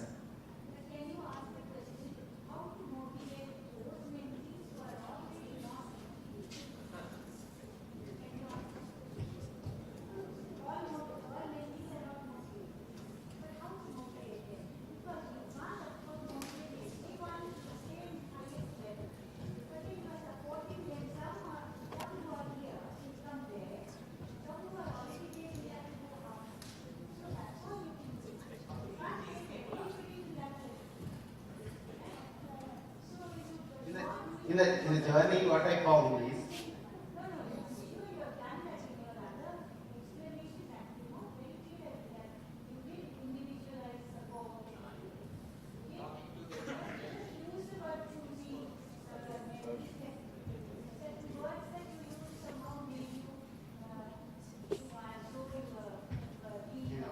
I take back my word. Take back my word. No, what I felt actually, many have dropped in the beginning, dropped off. So what we felt all these days, what we have strived for is not successful because of some people. Those who have not interest, they should not join the program. They have joined it, they have left. Means they have taken it as easy, but all our efforts have gone vain because of these things. Really who are interested, my version is that really who are interested. They are already interested with their here. They can go there. But to think about the people, those who are not interested, then let us think how to motivate them to make them interested. Let us try that way. Okay. Let's research on it. Yeah. Okay. Thank you, Rama Matthew ma'am. Really, so the comments are very insightful.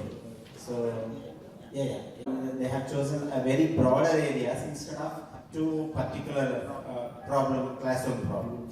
We will certainly work over it. Now, I request Dr. Vanilla to give her comments and feedback. Is it on? Yeah. I just have a few comments in specific for each presenter here. Firstly, I'm sorry, Shyam Sundar Reddy sir, I've entered late, so I cannot comment comprehensively, but from what I have seen, I have two comments.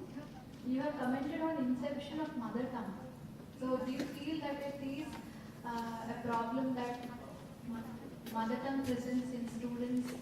Maybe we can rethink in the upcoming project that you are going to take about how we can use this interference as not really interference, but harnessing their accent or mother tongue influence, their understanding of concepts based on their mother tongue framework. in some form of scaffold rather than interference. That was my comment on that. And how did we really work looking at your project? I see that you have very successfully integrated ICT tools. You have really managed to use technology as part of your research to understand how it can be harnessed for increased engagement from students. My question is, do you feel that this can be sustained in some form when we are coming back to offline classes? Because I'm struggling. I have successfully used Mentimeter, a lot of other online tools. Now that we are back to offline classes, I see that much less is being done. In each class, I have to take attendance, it is not automatic anymore. So this is another comment that you can maybe file for the upcoming project. Can I move to the next one, sir? Or would you like to comment? Yes, sir. Yes, ma'am. Even in offline and online, we are getting very enthusiastic after looking at the child. The inception means in the mother tongue.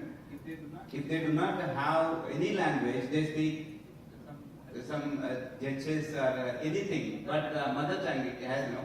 So simply they are entering into the mother tongue. They are unable to open up in English.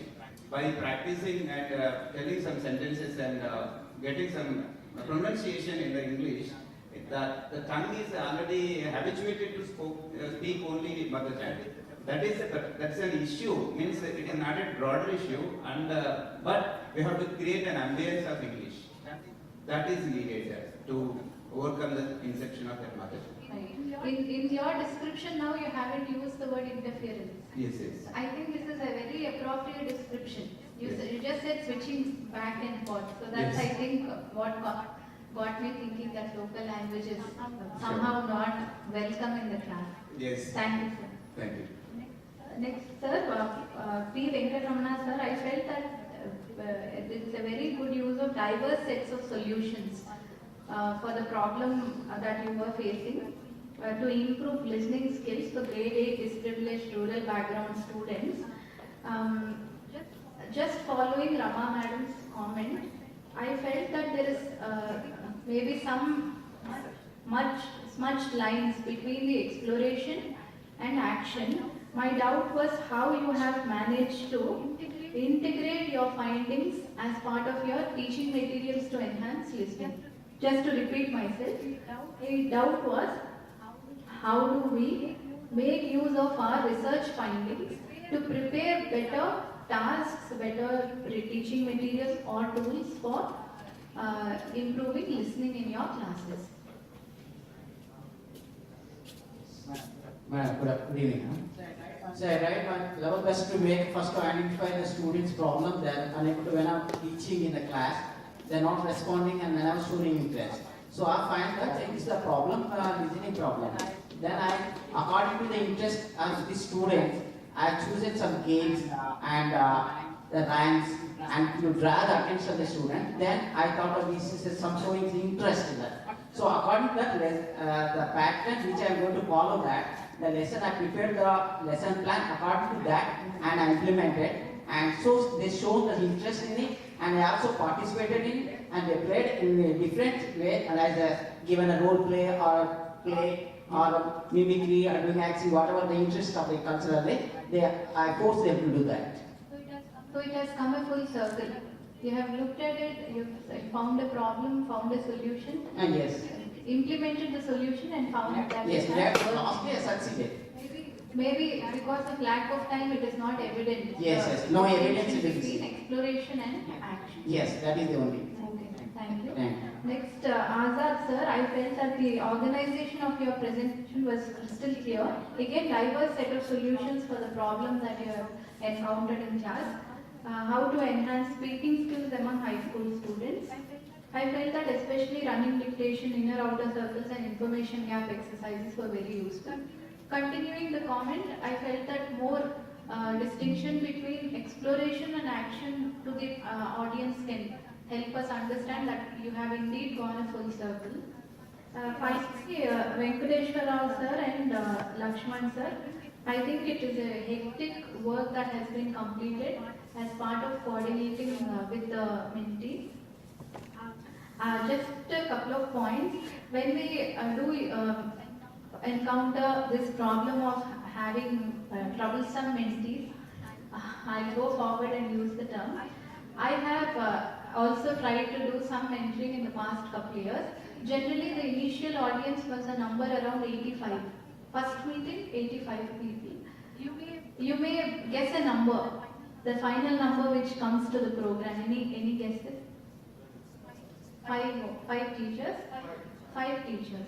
Because of their busy schedules, health complications, up and down, motivation up and down. So there are diverse factors. Maybe they feel the way that we convey research information is too complicated for them. Maybe they feel right now it is not very necessary for them to involve in this extra effort. Whatever it is, I feel that some 3 solutions I have found can enhance their motivation is, firstly, writing, academic writing. Maybe teachers are not very confident about writing research. Other writing they are okay, so maybe that can work. Second is some time management techniques where some load is shared by the super mentor or the mentor from the mentees. Definitely more work will have to be borne by us. Third is research techniques. When we share research techniques, it somehow saves them from a lot of managing, planning and strategizing. If we are doing more of that strategizing and narrowing down the scope of the research project, they may be more enthused to hold on to the research project, was what I found. It's a personal reflection.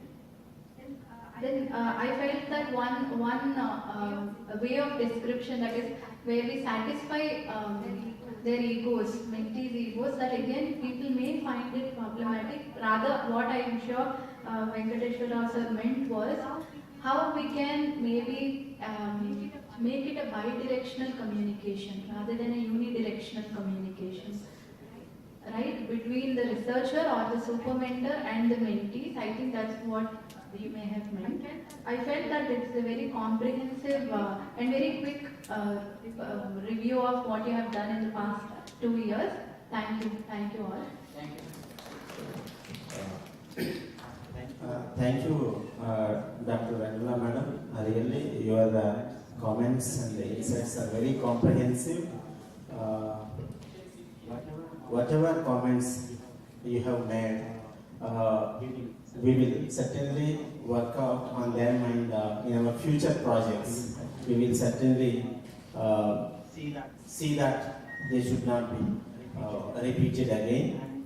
And so fortunately, I have got 2 good mentors, Mr. T. Venkateshwar Rao and Salome Madam. Really, they have worked hard entire this program, and they are self-motivated and self-driven. That is why my work has become a little bit easier. So I thank from the days to both of them. Next, actually what Madam said is narrowing down the topic is very, very essential. First of all mentees will come with a broader area. So that is the very important thing before we start, before we get into the research. So narrowing down to particular point or problem, what Madam Rama Matthew said, that is very essential. We could do our level best in the given time, Madam, and yet we will certainly work out before the finalizing the classroom problem of research. Thank you both of you for giving your good insights. Now, I am pleased to invite Salome Madam, Salome Snehalata from Rangareddy district. She is our second mentor in our group. So I warmly thank you. Please. Hello. Is it audible? Thank you, Lakshman sir, for inviting me. Respected office bearers of Elta Telangana, Honorable Professor Rama Matthew ma'am, and respected chairperson of today's plenary, Dr. Venela ma'am, and all my fellow mentors, mentees, and my dear friends. Very good afternoon to all of you. I'm so happy to be here as it is the experience of everyone in the Elta Telangana. I'm also so pleased and so happy, so proud to be a part of Elta Telangana because I have got so many wonderful experiences and learning experiences by working as a mentor, as a mentee in different projects. Finally, in this Hornby project, I had the opportunity to work as a mentor for 4 mentees. Today we have 2 administrators, but 2 teachers could not come to do their presentations. All of them have been so wonderful, all of them have been so committed, and irrespective of their ages, from 25 to 55 age group mentees I have worked with, each one of them is so committed, so motivated. I consider it a pleasure and a luck and a blessing to work with such committed mentees. So without much ado, I will talk about my experiences and all that at the end of the presentations. So without much ado, we'll go into the presentations. Now first I would like to invite Kranti ma'am, who works in NPPS in Mulgu district. She is a primary school teacher. She has been, I don't have enough words to tell about the kind of commitment or the energy she has when it comes to teaching. It's really awesome. She has done so much of work, especially related to joyful learning and art integrated learning.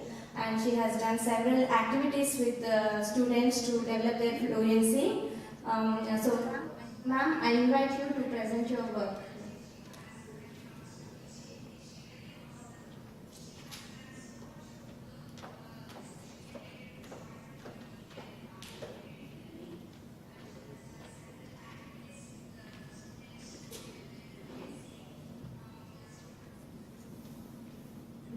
Good afternoon, everybody. I am Kranti Kumari from MPPS Mulgu Mandal, Siddipet District, Telangana. Thank you for coming and making this event more beautiful, Rama ma'am and Venala ma'am. My sincere gratitude to Elta team, Vinay sir, Sampal sir, Salomi ma'am, Lakshman sir, Kola Ravikumar sir, Venkateshwar Rao sir, and everybody for providing such a great learning and sharing collaborative experience towards my progressive professional journey. And my heartfelt thanks to my little hearts, none other than my students, because children are learning. That means they have capabilities. If children are not learning, that means teacher should reach the children. She or he should learn to enhance their language skills, to reach their academic needs. That means children or students also play a vital role in a teacher's professional journey. So I always feel proud to be a primary school teacher, because a primary school is a foundation for the next level. My action research question is, how can I enhance my students' creative and interactive oral skills? Listening and speaking and reading are the significant areas. Especially speaking is the most significant aspect while learning a foreign language to communicate effectively. Generally, regular academic practices, curricular experiences, or concepts from textbooks in a conventional way is not enough to enhance the language skills of students. For this, I started with joyful teaching learning strategies. Students should have larger exposure towards audio-visual experiences, authentic audio experiences. Not only that, when we provide various experiences, we can create conducive learning environment. They can respond and communicate spontaneously. Listening and speaking are the both sides of one coin, that is oral transaction, primary step of language learning. Suppose listening and speaking go hand in hand, whereas listening is input, expecting speaking is output of oral language skills. They are interdependent. For this enhancement, I have chosen 15 students, 10 students from class 5 and 5 students from class 1. Here, my ultimate objective is to evolve my students independent users of oral language skills.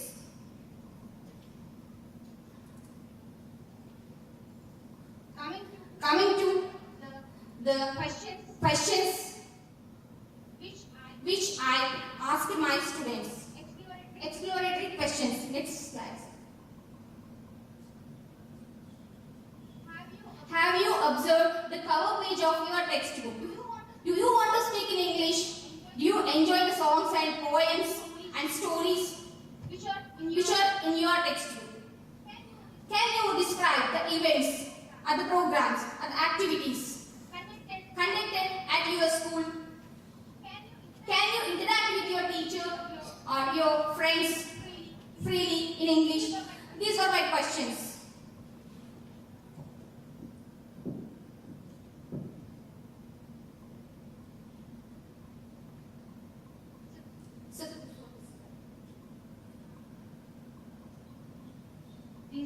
These are exploratory questions. Data collection. Why should I collect data? Because I have to deal with my prime partners. Who are the prime partners here? My students are the prime partners in my professional journey. For that, data collection from their side.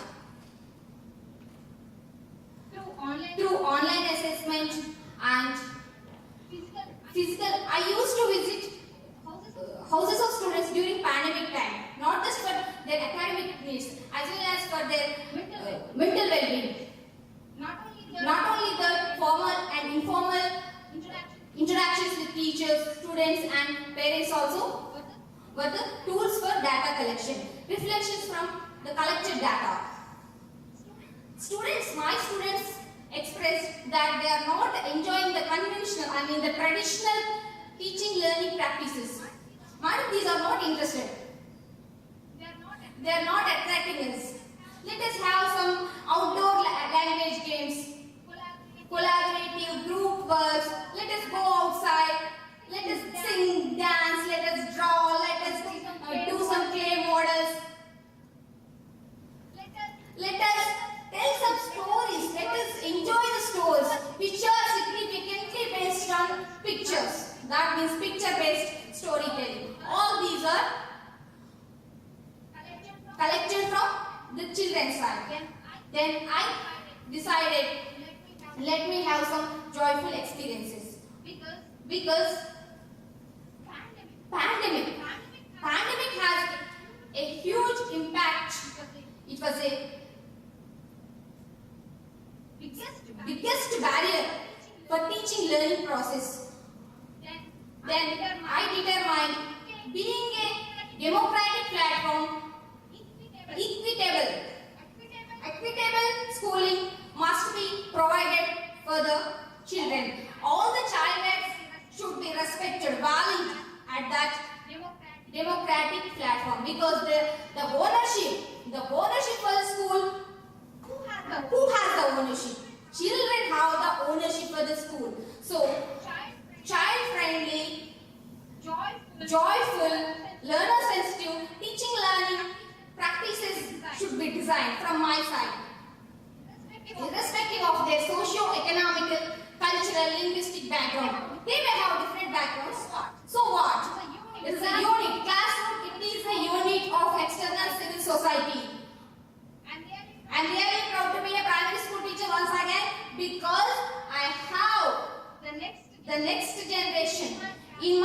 classroom.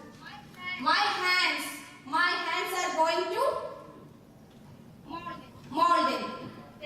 Then coming to activities, especially art integrated learning. Art means what? Visual and performance.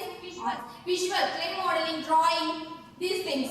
Posters making, painting, all these things. Performance are also singing, dancing. They enjoy that. They are the lively things. They happen at their home. They happen in the society. They happen at the school itself. So integration of all these things will make the student energetic learners, involved learners. That was my initial strategy. After that, about the self-introduction, everybody wants to introduce themselves. They want to express their do's and don'ts and likes and dislikes. They want to express their ideas. That is self-introduction. And then little teacher practices. Little teacher. From 5th class, students are very active. They started to teach pre-primary, which is located, Anganwadi Center, which is located in our premises only. And not only that, they used to teach at home for class 1 children. They enjoy the teaching. And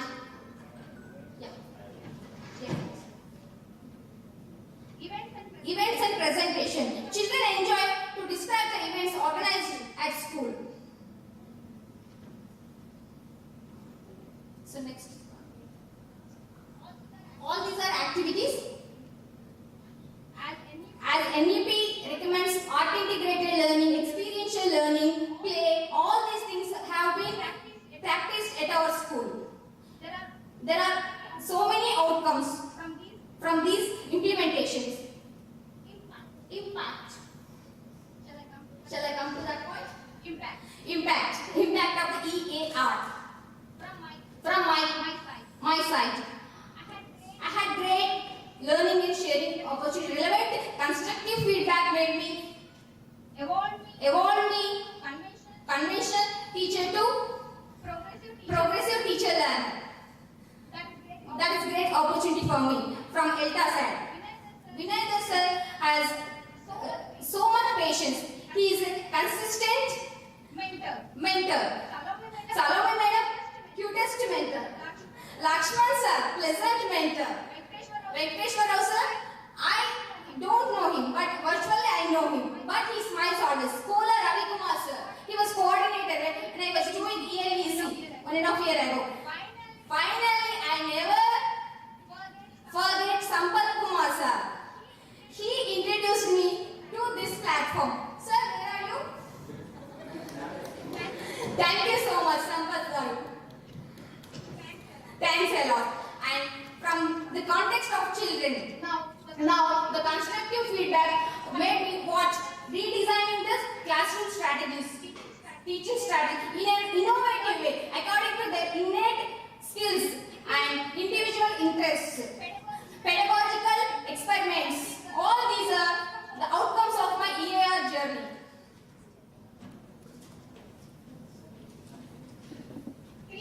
Create. One last thing. Creative thinking. Why creative thinking? Why not creative thinking? Children made so many clay models, so many clay things, and they create some conversation. They create some description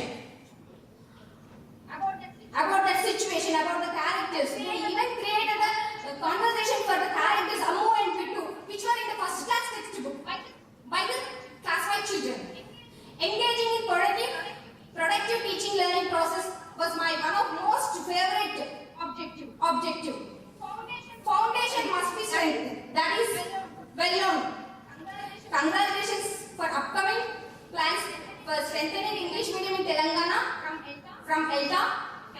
Thank you so much. One and all. This is Kranti. You are sincere. Thank you.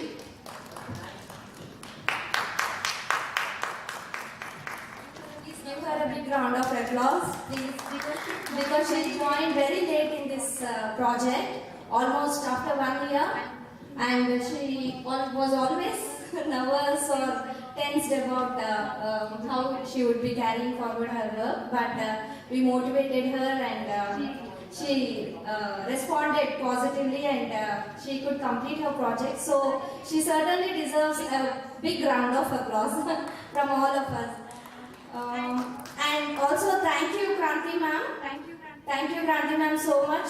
Not for calling me the cutest mentor, but for completing the project successfully and taking your time out for coming here and presenting your work in spite of your busy schedule. Now I invite Savita Devi ma'am to present her work. She works as school assistant English at ZPSS Mannur, which is in Adilabad district, and she has worked on developing vocabulary of her 10th class students by using Amazon app. So it would be very interesting. Ma'am, I welcome you to present.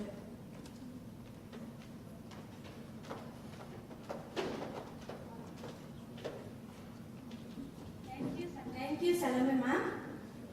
So, good morning to, good afternoon to all. So, I started my research work in the time of pandemic. So, that time we know that, as we know, that Amazon app we used Amazon app to buy things, products. So, my rural students also used that app to buy things. So then I got an idea. So I did research on that. How can I enhance 10th grade students' vocabulary of ZPHS Mannur students using visualization pictures through Amazon app in the COVID-19 pandemic year? So I gathered all the information from my colleagues and through interviews and data collection. And so I used so many strategies to do action plays. That is reading habit, word of the day, that is storytelling and word wizard, memory game and conversation and speeches. So in the action phase, adopted so many strategies and I used ICV tools, and that is Padlet tool and WhatsApp messages and Google Forms and all the work and Wordify.com and short stories and conversation. So I would like to show you my research journey through my video. Please look at it. Sir, please.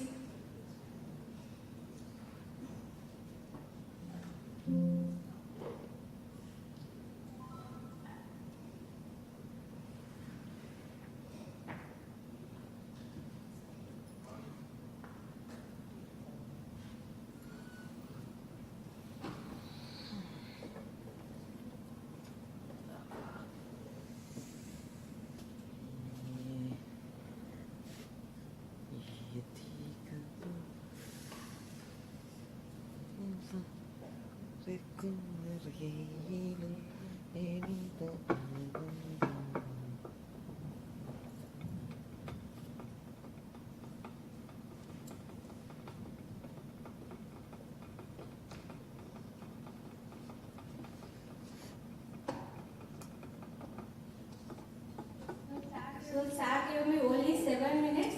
So that's why I recorded all my journey to show you the evidence, that videos and all the things. What happened, sir?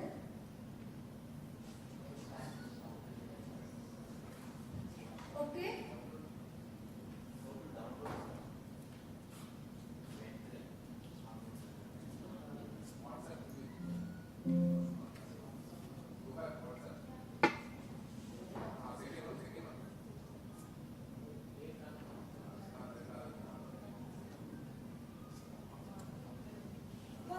Okay.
Manu students using visualization pictures through the Amazon app in the COVID-19 pandemic year.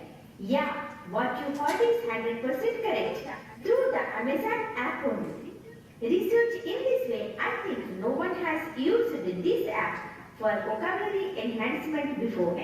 When I did online shopping using Amazon app at the time of COVID-19 pandemic, I suddenly got an Amazonic idea.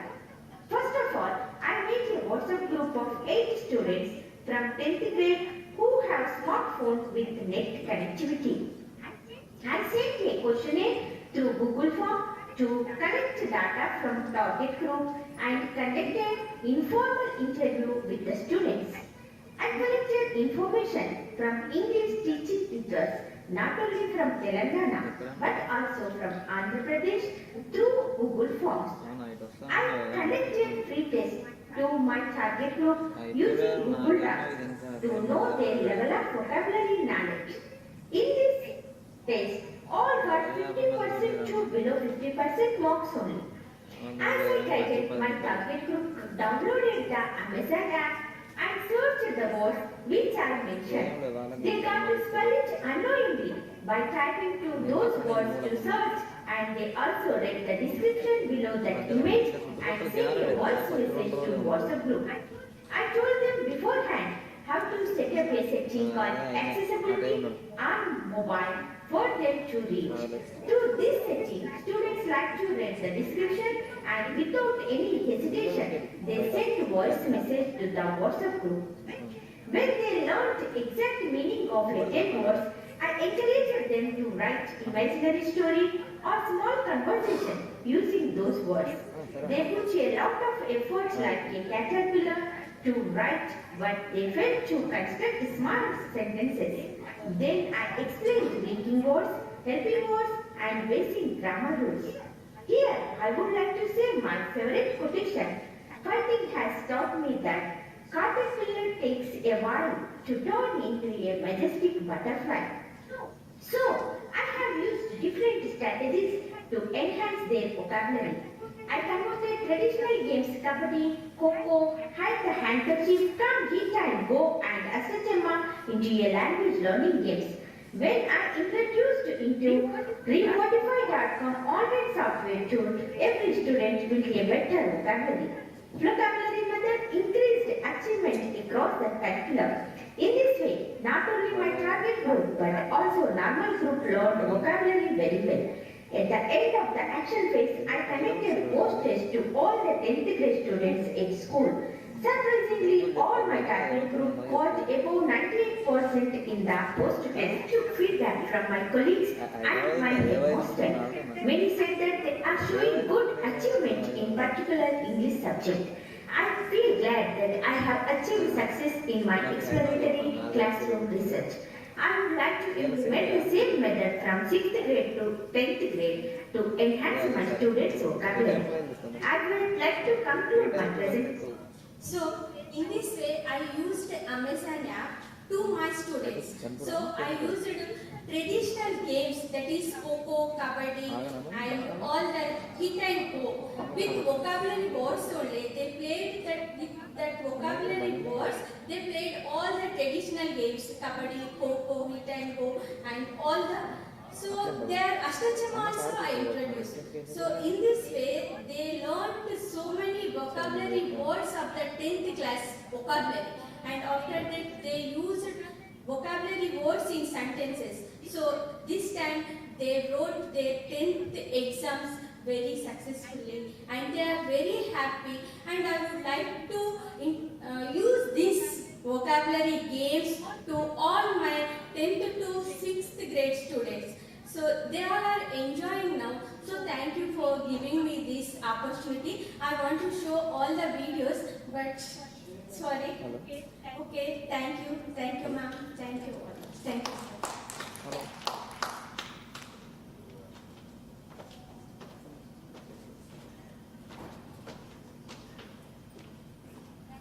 Thank you so much, Santa ma'am. Now I would like to invite. Yeah. Only one more presentation and she'll definitely stick to time, I know that. So I invite Anita ma'am now to present her work. She works as school assistant English in the famous ZPHS Indra Nagar, which is statewide famous and also nationwide. The school English she works is really very progressive because of her HM, and she is also a part of several activities that are conducted on behalf of her school. Now I invite Anita ma'am. She has worked on developing speaking skills of her 8th class students. Okay, I will come.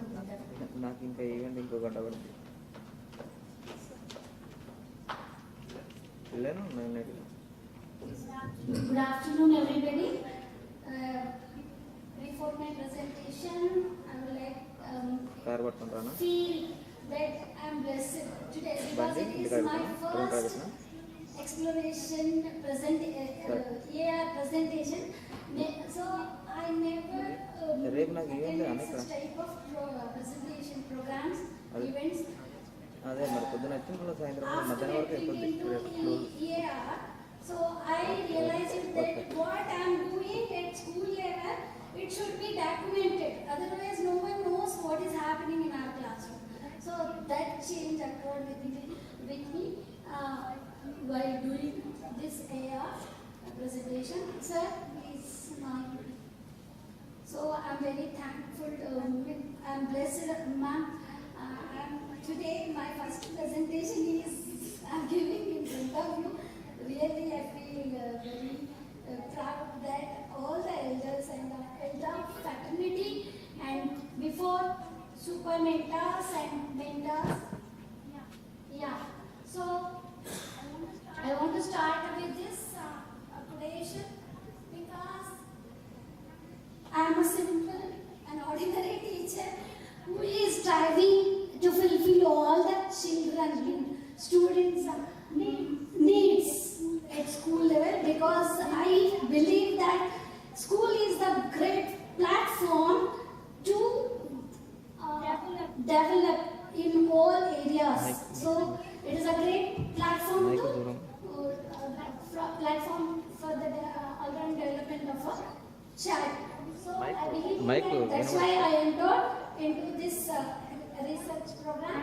And initially I suffered Salome ma'am with my silly questions because I don't know what is research and all the things.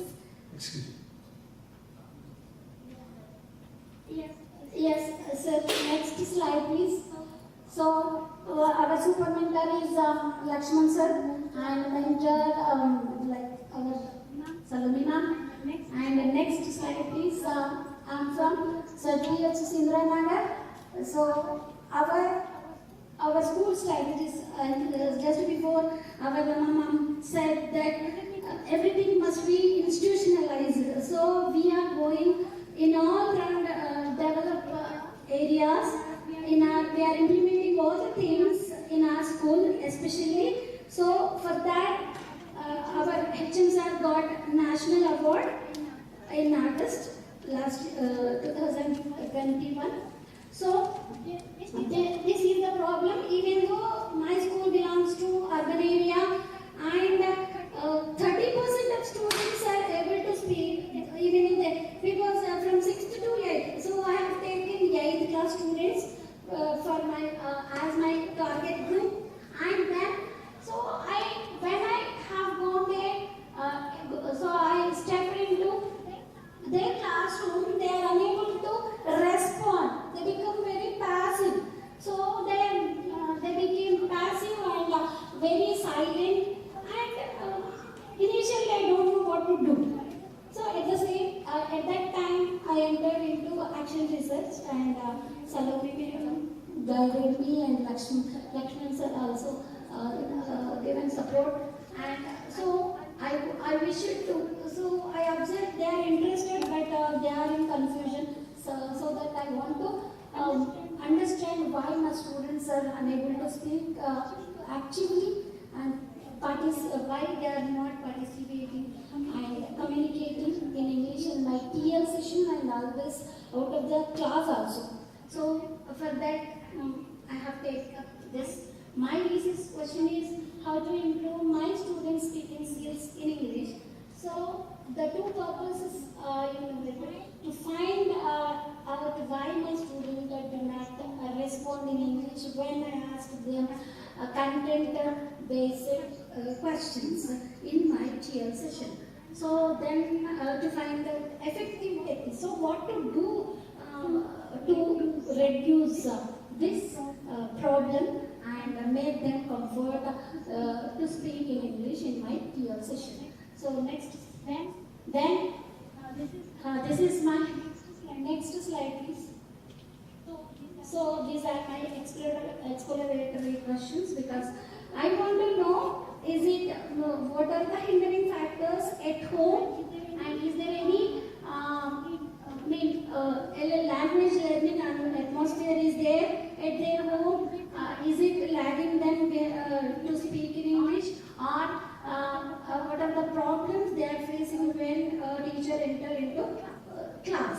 Because our school is an English medium school, so I have taken up this action research because minimum they have to respond in English. For that, I have taken the target group in 2021 academic year.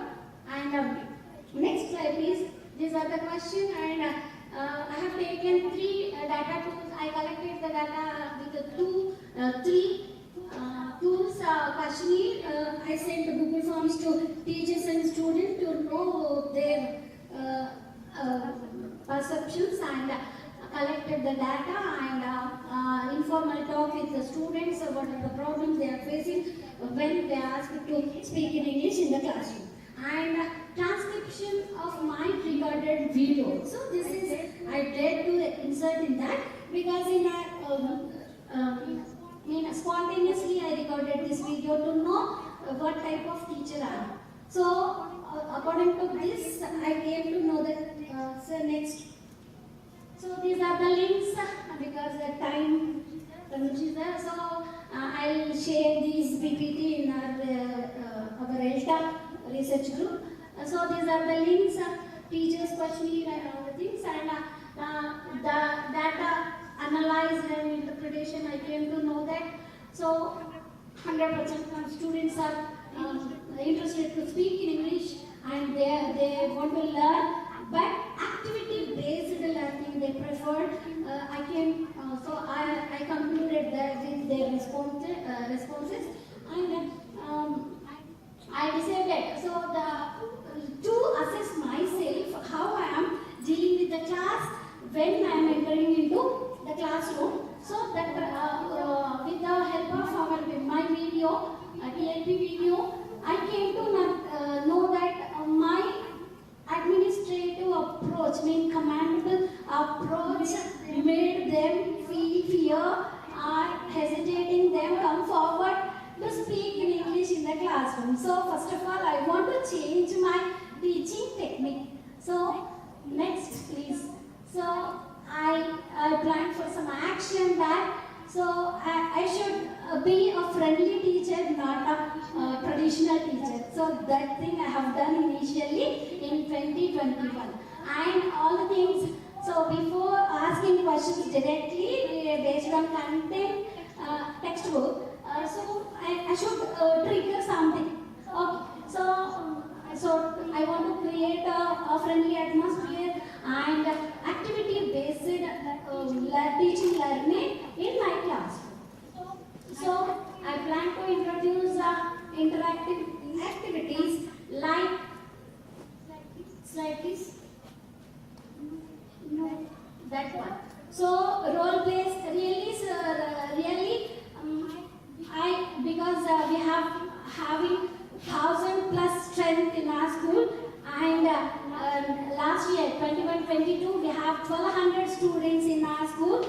So many programs, and to comfort the child, we believe that before entering into classroom, our institution, our team, Indiranagar team, believe that child must be addressed with their psychological aspects. So to make them from 8:30 to 9:30. That is, we named it as knowing self or well-being session. In this, we planned the activities to make them very peace, and we included in the session to know themselves and why they are coming, what they have to know. With this, it is because it worked very effectively when they entered into the classroom. So that practice we have done for every. So all the co-curricular activities, all the competitions. Now they are able to do all the things, but I can't say that in my classroom I have done good and the best. But the rapport with my children has increased. Now they are able to interact with me, and they see me like a friend and like an elder, not like a teacher. So that made me, and now they became my little friends, and of course they respect me and they give value to my words. And if the children are like this, we can do wonders. I have that confidence. I got that confidence, and now at least 32. They promoted to 9th class. So last year they are in 8th class, and now they 9th class, and this year they enter into 10th class. So now they are able to participate in whatever it is. They may spell erroneous words or sentences, but they are coming forward. So this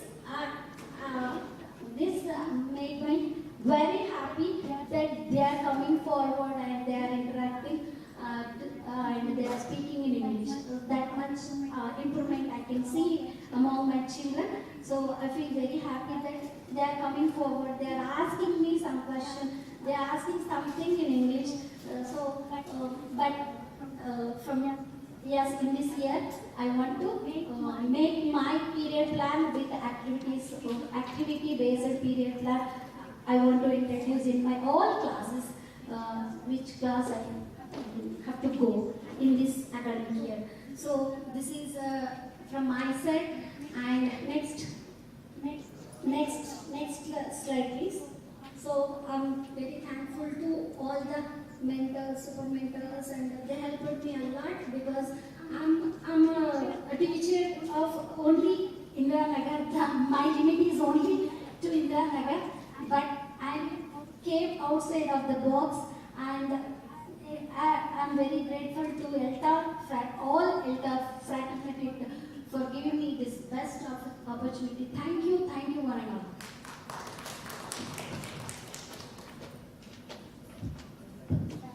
Thank you so much, Anita ma'am. It was really a wonderful presentation, and I hope she stick to time also. Because within the time limit given to her. So I congratulate all the presenters of my team by name, Kranti ma'am, Anita ma'am, and Sarita ma'am. Now, if you just give me 2-3 minutes, I will wind up and talk a little bit about my mentoring experiences. First of all, I came into this project because of one sir, whose name is Madhu sir. He was very interested in joining this project and doing action research, but unfortunately that sir had got some physical ailments and he could not continue in this project. I feel really sorry for that sir. And in between, I actually wanted to drop out of this project because initially I contacted so many teachers, but whomever I knew, but nobody was interested in coming forward for research.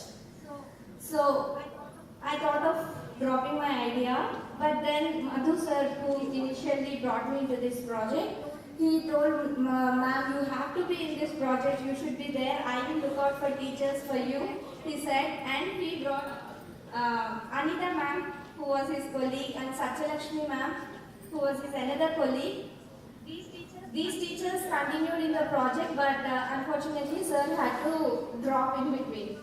So because of his ill health. But anyhow, that is how I started off this journey of mentoring. And in due course, after accumulating certain learning experiences through my mentoring, and after having several conversations and discussions with my mentees, I have even written a paper which is titled Preparing in-Service Teachers for Exploratory Action Research, the Potential of Mentors' Mediational Discourse in Promoting Conceptual Thinking. So this was published in Portal in this January session. So I'm so happy, and I'm really very proud to say that my mentees have willingly given their consent to for this writing this paper and using their data as a part of this paper. And I would really say that I believe very much in dialogic practices.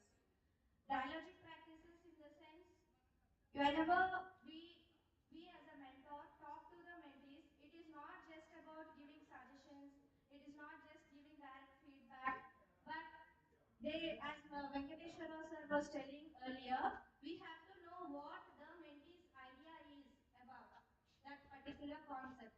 We should understand the mentee first, and then on the basis of their point of view and on the basis of their personal beliefs or theories, on that basis, from that point of view, we have to go about giving our mentoring or suggestions or whatever. So it is really, mentoring is all about communicating with your mentees in a proper manner. So it takes a lot of patience, it takes a lot of effort. It is not that easy to communicate or to tell about the professional problems. Generally, we have so many friends, so many colleagues with whom we discuss so many issues. But how many of you talk about the classroom houses, our families, our friends, our saris and all those things? But when it comes to profession or when it comes to research, we avoid that kind of contact with one another. It is very common, as I have observed. Attaining that kind of communication rapport regarding professional issues, and as ma'am was telling, we all should have a critical friend who can point out our problems in our professional matters. So we should have that kind of person or a friend, a critical friend with whom we can talk about our professional issues, like how we can develop further our skills and all that. So I request all the teachers, mentors, mentees, super mentors, everyone who is present here to develop that kind of atmosphere in your schools also, because that is very essential for professional development. And ma'am was talking about institutionalization. I really doubt the effect of that kind of formal or structural mentoring, because as we have seen in the ELECT program, 2 months back there was a program for developing the language proficiency of primary and secondary school level teachers. It was a kind of formal mentoring where mentors were forced to mentor other teachers. It was really a kind of force that was put by the Telangana government to mentor other teachers. Many of them found it effective, they found it useful, but underneath that entire program, there was a lot of hardship, there was a lot of struggle, there was a lot of discontentment. More than half were not willing because they had to really work hard for 1 month at a stretch continuously. So it was a lot of effort and problematic for many of the mentors.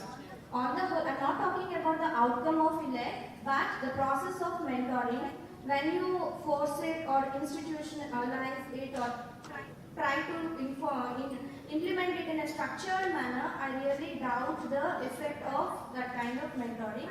I really love the kind of mentoring that happens in our Elta Telangana, because it is so informal, it is really supportive, and it really creates that kind of environment where we can approach one another without any kind of inhibition. Whereas in other kinds of formats, I really doubt if that kind of rapport or fellowship would be there among the teachers. So I suggest that this Elta Telangana should take up more projects like this and involve more number of teachers, and we as mentors and mentees should make others feel through our professional development activities. Other teachers should feel interested to come voluntarily into our community, and they should feel interested in developing themselves professionally instead of like we requesting them or pulling them into our community. I would like that kind of attitude so that others will look at us and they will also try to follow what we are doing. So I want Elta Telangana to be like that, and I really thank. These are some of my experiences and views that I have nurtured through my journey.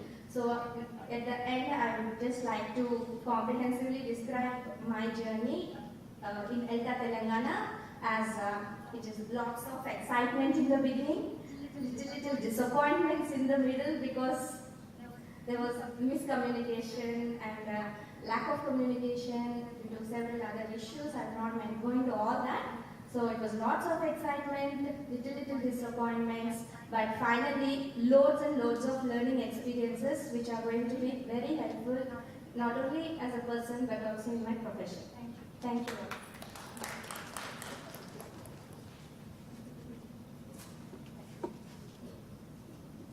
Okay, thank you, Salome ma'am, and your team. Really, if I repeat my experience again, it becomes cognitive load among your minds. So I don't want to share my experiences because I second all the experiences of our two mentors. So I second all the opinions and everything. So, and I can say one thing, that this program, being Actor Super Mentor, it is personally, it's a great benefit to me because in my research I am going to conduct a participatory action research. Now I come across all the hurdles which I am going to face. So beforehand I can devise some plans to anticipate those problems. So thank you Salome madam and T. Venkateshwar Rao and all the mentees. Okay, thank you very much for being with me for nearly 1.5 years. Thanks a lot. Thank you very much for taking this precise time. Good evening, everyone. I know we are running out of the time and it's about to leave. Having said that, our team is not going to take more than 21 minutes as per the time. Okay. My name is Sayyid Irshad Ali. I'm really fortunate. This is how my journey started. I'm a mentor. So started with 7 and finally ended up with 2. I'm really happy. What actually happened in between, I'll let you know. Before that, I would like to ask my first mentee. I'm really happy to introduce her. Bellamkonda Vasundhara madam from ZPHS Jangapalli. We all know Jangapalli is known only by Vinedar Raju sir because he belongs to that school. But from now on, there is one more participant who is going to come. Madam, over to you. Thank you very much, sir. Good evening, everyone, the dignitaries who are present over here, and all the participants, super mentors, everyone. And let me go precisely. And this is my team, my strength behind everything that I did till today. Now let's tell me the exploratory question that I have taken. What are the best techniques to encourage and support the students who lag behind in acquiring writing skills? My main focus is on those students who lag behind in writing skills because I have come across, can I have the next slide please? So that I can explain, yeah. So here, we come across in our classrooms quite a number of students who do well in their spoken form orally when teaching learning process takes place. But as a matter of fact, like when they come to the examination point of view, we are forced to give marks there only. So they fail to express their ideas and everything in a proper manner. So that problem I have taken to explore, and I came to know many. It was a very nice journey for me. And next. Okay. So here I would like to focused on two things only. And the first thing is difficulties of those students and try my best to find possible methods. I wanted to find out the difficulties, and then second thing, then find out some methods so that I could develop their abilities which help students put their thoughts into words in a meaningful form. So these two aspects I have taken. And coming to the next one, please. Next slide. Next slide. Okay. So I have taken 17 students from class 7. Actually, there are 34 students, but the rest of students were able to put their words in a meaningful manner. But I have to concentrate on 17 students only, those who lagged behind. And I found out, I prepared some exploratory questions, like what difficulties are faced generally by students, why they lag behind, and the supporting, like perspective of students. I wanted to know the perspective of students, and next I wanted to know the perspective of teachers, what they think about those students, other teachers. And next, then based on that, I wanted to know what are the simple and best practices to support such type of students. And next, I selected certain tools like conversation with teachers. I did informal interviews of students, and I prepared questionnaires for both teachers and students individually. And I analyzed the data, and I came out with some inferences. And next, so these are the questions that I prepared for students, whether they enjoy writing in English or not, and what they enjoy, means they feel difficulty in writing, and what areas they feel difficulty. So I came to know, to my surprise, that they are doing very well in copywriting. So graphical representation they are doing very well, but the thing is that when they have to present their ideas in their own form, they are lagging behind in the process. So these are the answers that I have got from my students. They feel it difficult because they have some ideas with them but could not express them freely. So I prepared a questionnaire and I made them to answer. So these are certain evidences. And next, I prepared a questionnaire for teachers also, what they think about this matter. Not only English teachers, I have questioned second language teachers like Hindi teachers also, because even they feel difficult that students are doing very well in the classroom, but as per coming to the writing part, they are lagging behind. So these are certain questions that I have prepared, and how to support them. I have taken their their suggestions also, and when I prepared that, can I have the previous slide? Okay. So here, this question I have given to the teachers, and most of the teachers, 85.7% teachers feel that yes, children are facing difficulty in writing skills. And next, so I pointed out, I figured out what skills are to be developed. And the first thing is reading comprehension. I have to develop reading comprehension. And then sentence construction, they are facing difficulty there. And then communicating ideas clearly and effectively. So these are the three broad aspects in which they are facing the difficulty. And after that, I prepared, depending upon all these facts, I prepared an action plan. In that, I selected the first one, that is this is a step strategy, like speaking activity or discussion. So prior to giving any writing task, I wanted to discuss that topic with the students or give any speaking activity. It's not particular, this is only the strategy, the activities are planned according to that. And then, while taking that speaking activity, some vocabulary, they were given to them, they were supplied to them, and then making use of those vocabulary, the students, I encourage group work and individual presentation. So that is the process that I have adapted only for the primary level of the students, and after that even reading comprehension, the reading passages were also given to them. And then, so these are also some of the points that I kept in mind while giving the, can I have the previous? Yes. So these were some of the points that I have taken into consideration while giving the plan of action.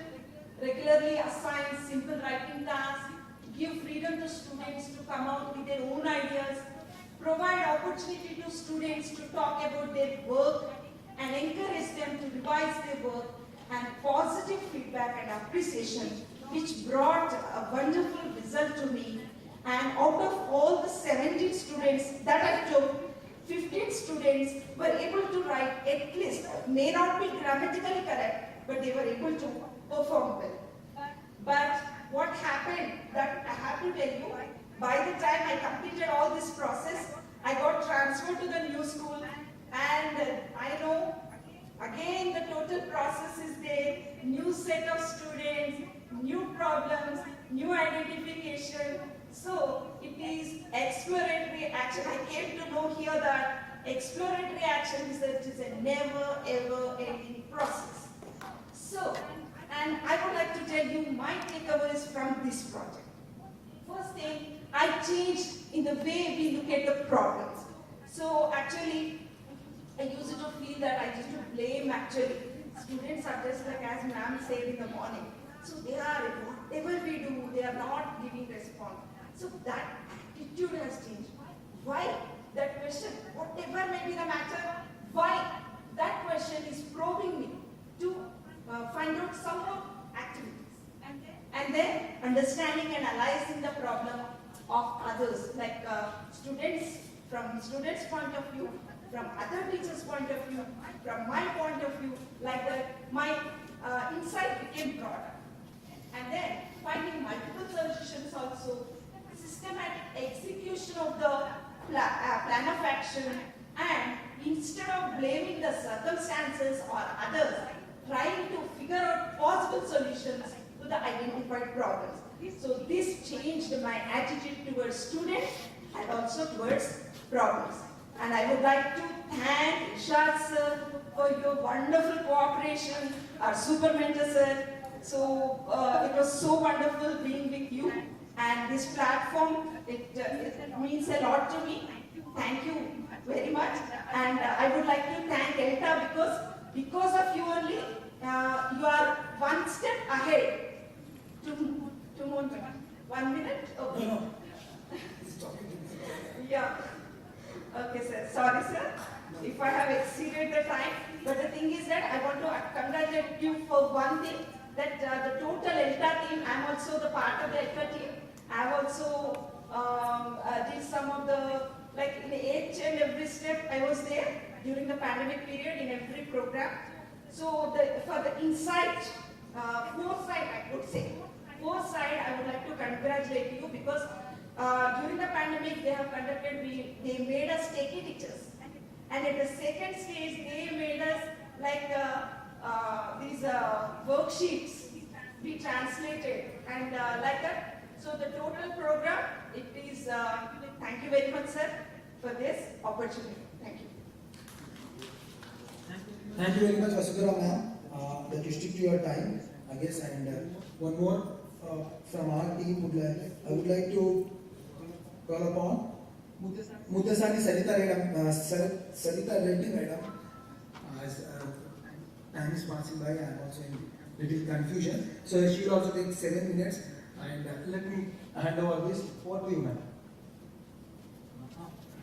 Please.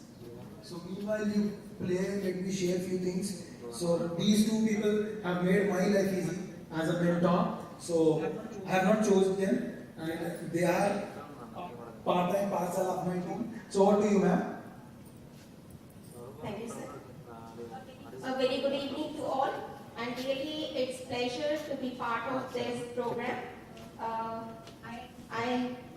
First of all, I want to convey my heartfelt thanks to Elta fraternity to give me a chance to stand here between you, and I will firstly say, I can say that in the starting, Elta team, really wonderful job done by them. They have taken so many sessions, and as it was the first time that I took a research, I was really in a confusion for 2 to 3 months. What is this research actually is and what to do. So at that time I need to take a research question I should select. So automatically I selected one question which suited me, but later I felt that I would have taken a nice or better question, and I think that further I will continue that. This is a small thing which I had done, and next.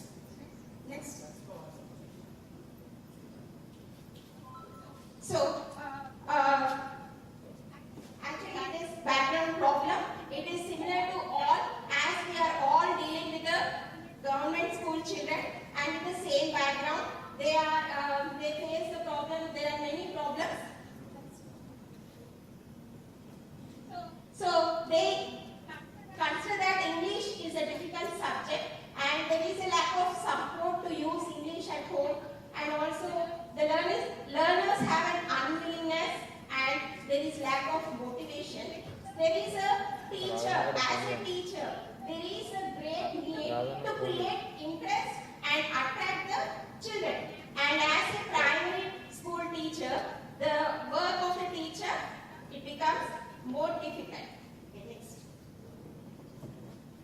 So my research question is, does drawing or sketching enhance the learning of English language?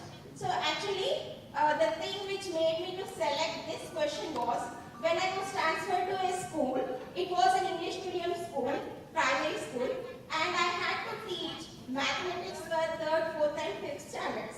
So teaching English was easy for me, as I have been doing it for many years, but the great task is now that I had to teach mathematics in English. So that was the great challenge before me, because mathematics we need to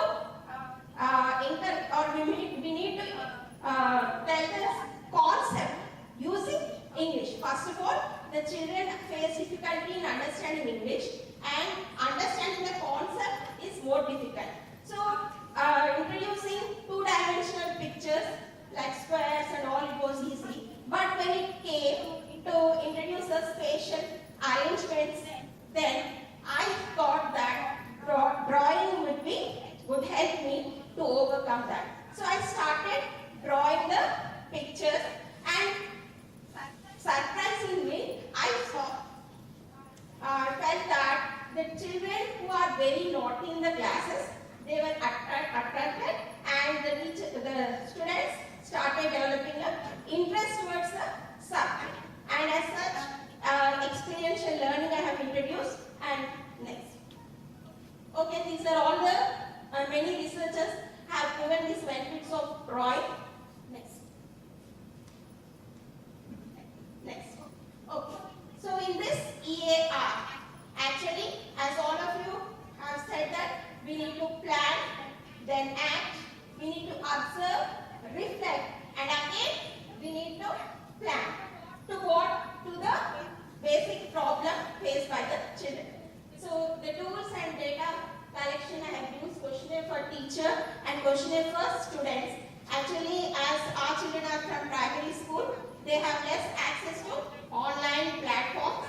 I could not collect many, I could not use many tools. And later, after that, I have analyzed the data and prepared an action plan. Next. So, next. The questionnaire for teachers what I have prepared. Do students in your class enjoy drawing pictures? As such, I have seen that 10 responses. This I have collected through Google Forms, and many have responded yes. Next. So do you feel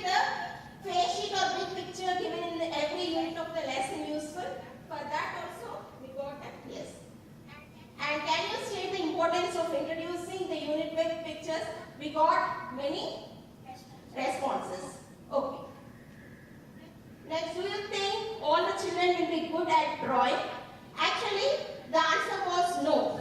So, why we need to use this drawing in our classes if it is not? Then I have asked a question, if no, how does drawing help the children? So, to develop their fine muscles, to train them, to get motivated, and children can learn a lot of vocabulary, and initially got many responses, and these responses I have used in my action plan. Next, have you ever used drawings while teaching? Many teachers are already using this, and I have even asked the teachers to give 3 instances where a picture drawing can help the children's learning. I got nice points which I have used, which widen my horizon of thinking to introduce this topic. And can you suggest an approach for the effective use of drawing? I've got good responses and I've started using them in my action plan. Next. For students, I have prepared a questionnaire. So, do you enjoy reading the picture stories? What do you like the most in the storybooks? And as such, these are the evidences. Next. Next. And what I observed was, children enjoyed the pictures in the story, and colorful pictures were attractive. They could visualize the picture and generate, they can make a pool of vocabulary, and many like to draw pictures and color them, and many of them said they like cartoons, the plan of action. Next. Introduce the keywords of the lesson with pictures, and I've shown the picture and interacted with the children in such a way that they visualize the concept related to that picture, instructed them to draw pictures, but whatever they feel comfortable with. If they feel that it is difficult to draw, they need not to draw. Next. So many primary school English lessons have children drawings only, so they enjoyed a lot. And one more thing I have observed that there was a drastic change in their handwriting too. Next. So these are the evidences and that's how the children. Next. So these are the activities, and we could see that there were children, we could see a smile on the children while they were in class, they were learning with fun. And I want to thank my super mentor, Surendra Mohan sir, and my mentor, especially Ishadali sir, who introduced me to the Elta Telangana platform, and also Vinay sir, Venkateshwar Rao sir, Sampath sir, and all Elta fraternity and the team who encouraged me in doing this work. Thank you. Thank you very much, madam. That was indeed an excellent presentation. So before I wrap up, I would like to request you all to lend your ear to explain my journey as a mentor during this EAR project, Exploratory Action Research, as a mentor. So, a picture? Fine, no issues, it is not fine. So my journey started with all these mentees, participants, but luckily I can see 2 of them putting their efforts and ended up. And there are 3 in the next slide are my peer group working with me. So during that journey, and 4 among them 2 are here, 2, one of them had some issue, family issue, and other one. The problem is that I think I need to again reassess why I couldn't be able to explain her what actually the research, mentoring research is. So that's why she could not be able to understand a few things. She said she's not absolutely ready. So that is what I need to see that. So during my journey, it was quite clear. Even I was a part of enhancing mentoring along with Sampath sir and Mamata Sadhu. And during my last, connecting classroom, I've learned a lot as a mentee, because even I have gone through this exploratory action research in speaking. So during this journey, we have conducted many Zoom meetings, and one thing I have learned that being patient is really important. Mentoring is meant to be patient and developing relationship. And luckily, these 2 lovely ladies have made my life easy, understanding me as a mentor, And one thing what worked me is I had previous rapport with them. We worked together in ELEC and also in some other Elta. So as a mentor, I feel that previous rapport, as Sir said, does plays a vital role. And also the problem with me is a peer group. So I couldn't be able to make them understand, or at times peer group take you for granted, and that could be the reason that they are not on board. But I'm looking forward that next time my work will be how to motivate my peer group for action research. So this could be my aspect. And one last thing before I wrap up the session, as today is June 19, as I was leaving my home, my daughter was not willing me to go, as it's Father's Day for her.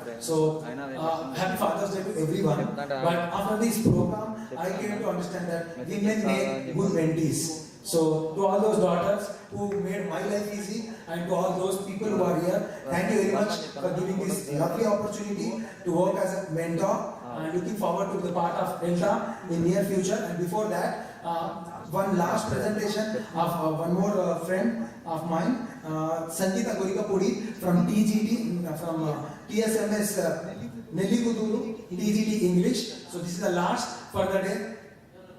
One more, sorry. So last but one for the day. So I request you to be little more patient. Thank you. Thank you very much. Over to you. Thank you, Irshad sir. Respected dignitaries and my dear Elta fraternity, a warm good evening to you all. This is Sangeeta Gorikapudi. So I used in this lockdown period, I used both the mediums, that online mode and offline mode. So when I started to teach online, I took Zoom classes. So to cover the syllabus actually. So when I was doing that, when I asked a question, they are responding in their mother tongue. It is not a fault, okay, they can, but always it is not suitable, no? It is not a right way. So I thought, what should I do? So I asked them many times, why are you responding in your mother tongue? Come on, okay. I don't interrupt them when they are speaking. Because when I stop them there only, they can't come out. Even on Telugu also they can't even answer my question. So I just overlooked their mistakes. But after that, I decided to explore the problem. So now what should I do? Some strategies. I selected some strategies, and I prepared a questionnaire for students, teachers, and also teacher researchers, and my colleagues also. So they gave me some suggestions. Even I shared a form, Google form. I prepared a Google form and shared it in our group. So many teachers responded, and according to their opinions, I started this research, and I have collected some more techniques. So at the initial level, if I focus on big topics, they can't come forward. So I took up some small techniques. What that self-introduction. After that, picture description. If you look at some picture, what do you say? What are they? What is that person is doing? What is this person is doing? What the color of the dress? This kind of questions I posed to them. So they responded very well. And after that, I introduced them to explain their favorite festival. So children are very much interested in such topics, I think.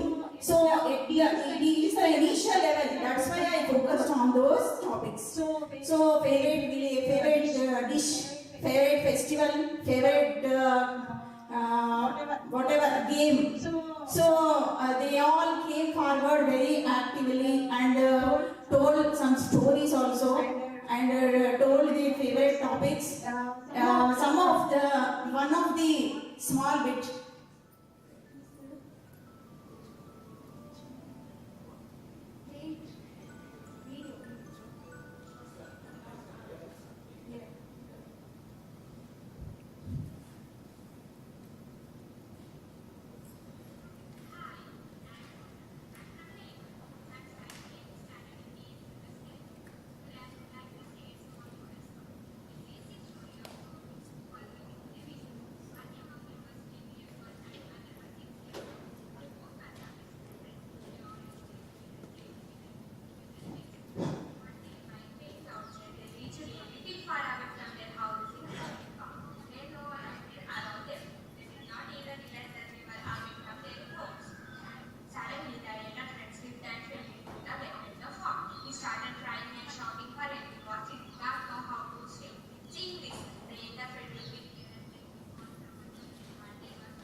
So,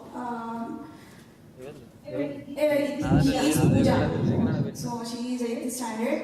So she is actually not even speak at least one sentence in the classroom. But I told this topic, she came forward and did this very well.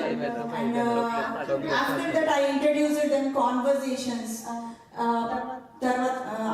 Next interviews, speeches also. So at the same time, what happened? Simultaneously, I had to do two things. I have to cover the syllabus first of all, and I have to do this research also.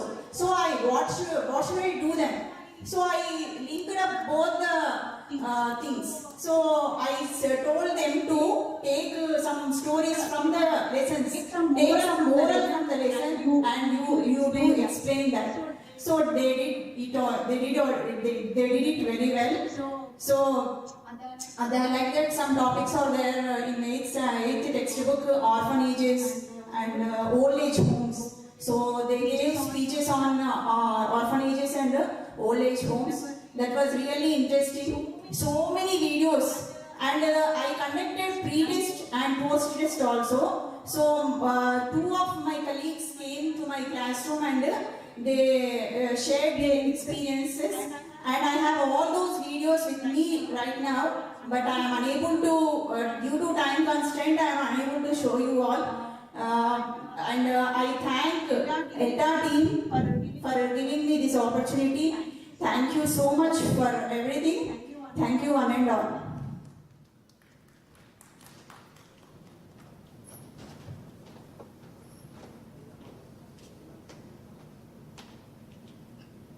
Thank you very much, madam. One last presentation of the day. Neela Madhavi ma'am from MBBS Tirumalagiri. Madam, please. Neela Madhavi. Sorry, Pravina madam. Neela Madhavi madam is the mentor, I guess. So Pravina madam, over to you. Please stick to the time. We have only 5 minutes. Good evening to one and all. Respected teachers and Elta faculty, my dear co-teachers and participants. Myself Pravina. As a part of Elta technology, I'm thankful to mainly Sampath sir. He had introduced me for this platform. Though I am a teacher of mathematics, I have used my pandemic time, I think successfully. Though it was a hectic time for me, I have joined this Elta technology group. I have completed my elect programs, I have completed RIE, and I have a lot of time I have improved my language skills. First of all, I was very upset by the children of my school children, because they are all from a rural background, they are unable to speak in English, and they are the kids, they are primary kids, so they don't have the environment of English. So how to make them speak? First, I believe that if kids love the teacher, automatically they love the subject, because as a mathematics teacher, children will be very afraid of by seeing the appearance of the teacher itself. So I don't know by how the children will like me. They love me and they love the subject whatever I speak. So not only I teach English or mathematics, I teach them drawing, painting, yoga classes, exercises. So they like that we have a good rapport with my students. So I am successful in teaching what subject I want and whatever I want. Today my presentation for this exploratory action research, I have chosen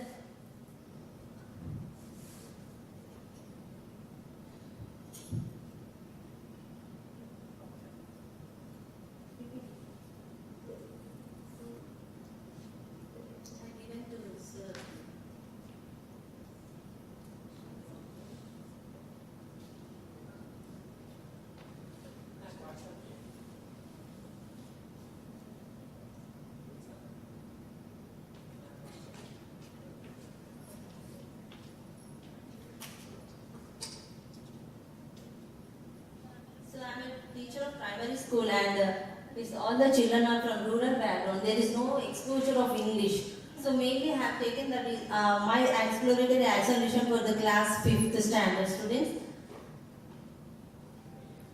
So according to that, the questions I thought of explorating questions I made. How shall I motivate my students to speak in English, not like big words, but in formal language, simple sentences, simple words. For that, what activities I should frame simple sentences. What are the best possible methods to encourage and support the students? In this aspect, I have selected some tools to teach the students. I have conversations with teachers and my students. I have a meeting with their parents. I have a questionnaire for both teachers and students individually, and have a documentation of the students also. Luckily, the school which I was working previously, and I have done this research, we have a computer, we have a projector, so I utilized all those smart gadgets, and I used to teach them rhymes, stories. I used to play videos. They used to watch the videos as audio-visual. Audio-visual made them to accept the language, and they created an interest for the students to learn the language. Yeah. This is completed. Next. These are selected tools. I have questions. I have given some questions for both the teachers. Teachers' voice, they said that they are from the rural background, so they can't explore to the English language. They love to listen to the English music, rhymes. Rhymes play a major role. I have done my actual research mostly on rhymes only and telling stories. And though they understand and they can understand and they can recite the rhymes, but they have a fear to speak. We gave priority to play mostly audio visuals. As I have said, the cell phones, computers, and all these things. Next. Actual research question. This is the primary students. They are unable to speak English. So regular words. Mainly we compare with private school students. The parents will feel happy that just by saying some few words like, excuse me, may I get in teacher? Shall I go for a water? With these words, the parents think that the private schools are more, they learn more in the private schools. So I got that concept. When the children are able to speak small greeting words, why can't they learn the sentences? So I started with the small greeting words. Teacher, shall I sharing the books and saying thank you, welcome, like the small action words. I encouraged them. As it was pandemic and ours is a primary school, and due to Elta technology, I have learned some tools, and I have created a Zoom classroom and have created a WhatsApp group and sent my own videos. I have created my own videos, and I gave the videos sent to the videos to the WhatsApp group, and I was a rapper with my students, and I was successful they have done a role plays, they have done many activities.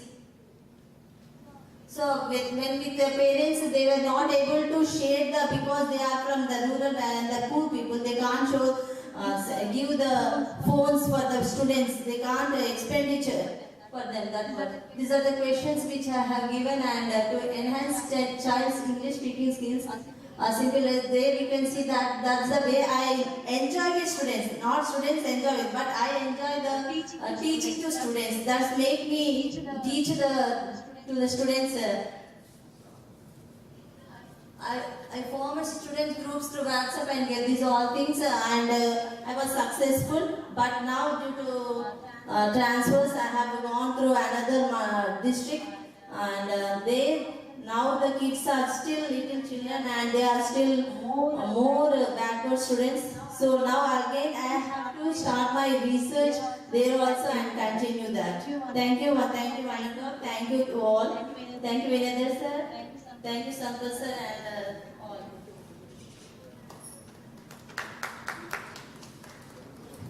Thank you very much, Pravina madam, for your presentation and sticking to the time. Now, before leaving, I would like to request our chair to please reflect on few words on the presentations or if you have anything to please, on mentors and mentees. Your reflection means a lot for us. Thank you very much for taking time.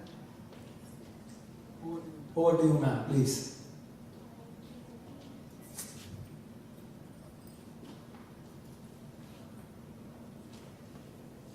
Please check the mic.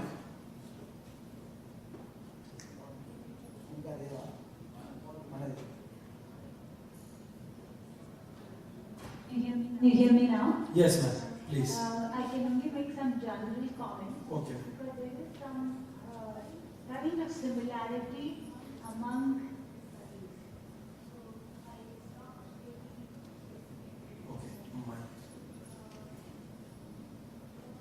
Mic is not.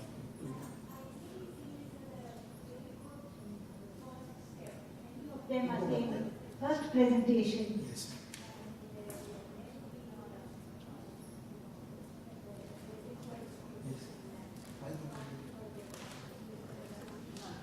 Really very well done. So I'm really happy that they have been fully supported. If they are able to put together so much, and especially their PPTs and presentations, video incorporated everything. So really well done. I thought they have now tasted teacher research a little bit and mentors who can support them, continue to support them and all that. It may be good to sort of help them and they can also learn, of course, in some particular ways. One is, this morning I think I stressed and overstressed about the point about withholding your assumptions or prejudices or previous beliefs. We all come with beliefs, and we believe that so and so can learn well, so and so cannot learn well, and all those beliefs are there. But then we'll have to really examine it very critically. This is a chance to do that. Otherwise, doing research will be like going through some kind of a lesson plan. It's not a lesson plan to be gone through. So it's not like I have to do action research, also exploratory action research, and these are the steps. So it doesn't happen like that. So I'm just thinking, to give you one small example, my children come from this, I heard from almost all the presenters. These children come from rural areas, their background is where there is no English at home, there's no support at home, and some teachers even say their IQ is low, and their grasping power is low, and so on. So now this comes more like, if that comes from teachers, I can understand, but that needs to be confronted, questioned. So you cannot go along with that. Then you are not a researcher. If you are just a teacher, then all these things are given to you and you continue the tradition. Here we are here to question the tradition, question held beliefs and existing practices. Then that is what is research. So what I'm trying to suggest is, please, even if it looks like very small, the issue, question it. So if teachers say, or you feel that they are from rural areas, then you say, so what? So what? They don't have support at home for English. Of course not. Why should you expect support for English at home? We are all our mother tongue speaking homes. There are educated families, and if they say, no, you should start speaking in English at home, I think they're making a grave mistake. So I don't know. I'm of this view, very strong view. So I'm just saying, question it and see if school can't be the only environment where English is used and spoken, written, read, and everything. Is school not a good enough environment? I suppose it is. Of course, if you have support at home, many books to read at home, many people to converse at home, that's a different question. Then at school they are not learning English. They are learning elsewhere.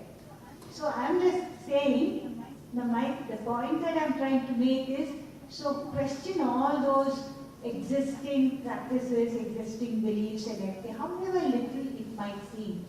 So that's not very easy, but then that's why I said if children don't have, somewhere I was talking to Vanilla about it, 64% students do not have confidence or do not speak in the classroom. Then I would like them to ask, this is about a slightly different point, that confronting beliefs is one point that I'm making. When 64% students don't speak, what do they not speak? When do they not speak? How is it that they don't speak? And so you have to ask that how, why, which, why, where, all those questions. You need to ask. Just don't take that 65% don't speak. I would like to further interrogate them about these teachers. What do you mean by that? So somehow research will go deeper, deeper, deeper. And then you have some kind of a deep insight about it. So if you can practice that a little bit, push your colleagues, teachers to go in that kind of direction, I think you have done a great job. Already it's very good. I'm just suggesting that for your next round, maybe a little bit of that going deeper, and which means when you go deeper, you have to keep aside your existing beliefs. For a simple thing like, why should classrooms be arranged the way it is? It's come by, time and memory, but why? Question it or do it some other way or whatever. So I think 2 points I was trying to make. Thank you very much, madam, for your insights. Absolutely, we do take care not to have just assumptions and slowly, steadily add. Yes, yeah, yes, sure. Yes.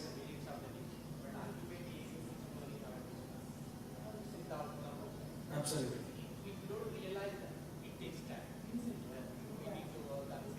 Questioning should be there. Thank you very much, ma'am. Vanilla, madam, please. Over to you. Yeah, please stand.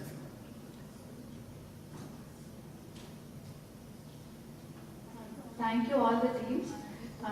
First I'll start with my friend Sneha's group. She's a long-time friend. First of all, Kranti madam's energetic presentation I think is very contagious. She was focusing on creative and interactive oral skills. That too during COVID period, I think it's admirable that she has managed to complete that kind of work. She has focused on class 1 to 5 activities. Her exploration has been mapped by clear exploratory questions. Here I felt that assessing and redesigning whatever is required to make oral skills enhanced in the students, that could be clearer. That is, how did we assess and redesign my existing teaching practices? I thought that part could be clearer. The second aspect was, how did we use art to improve oral skills?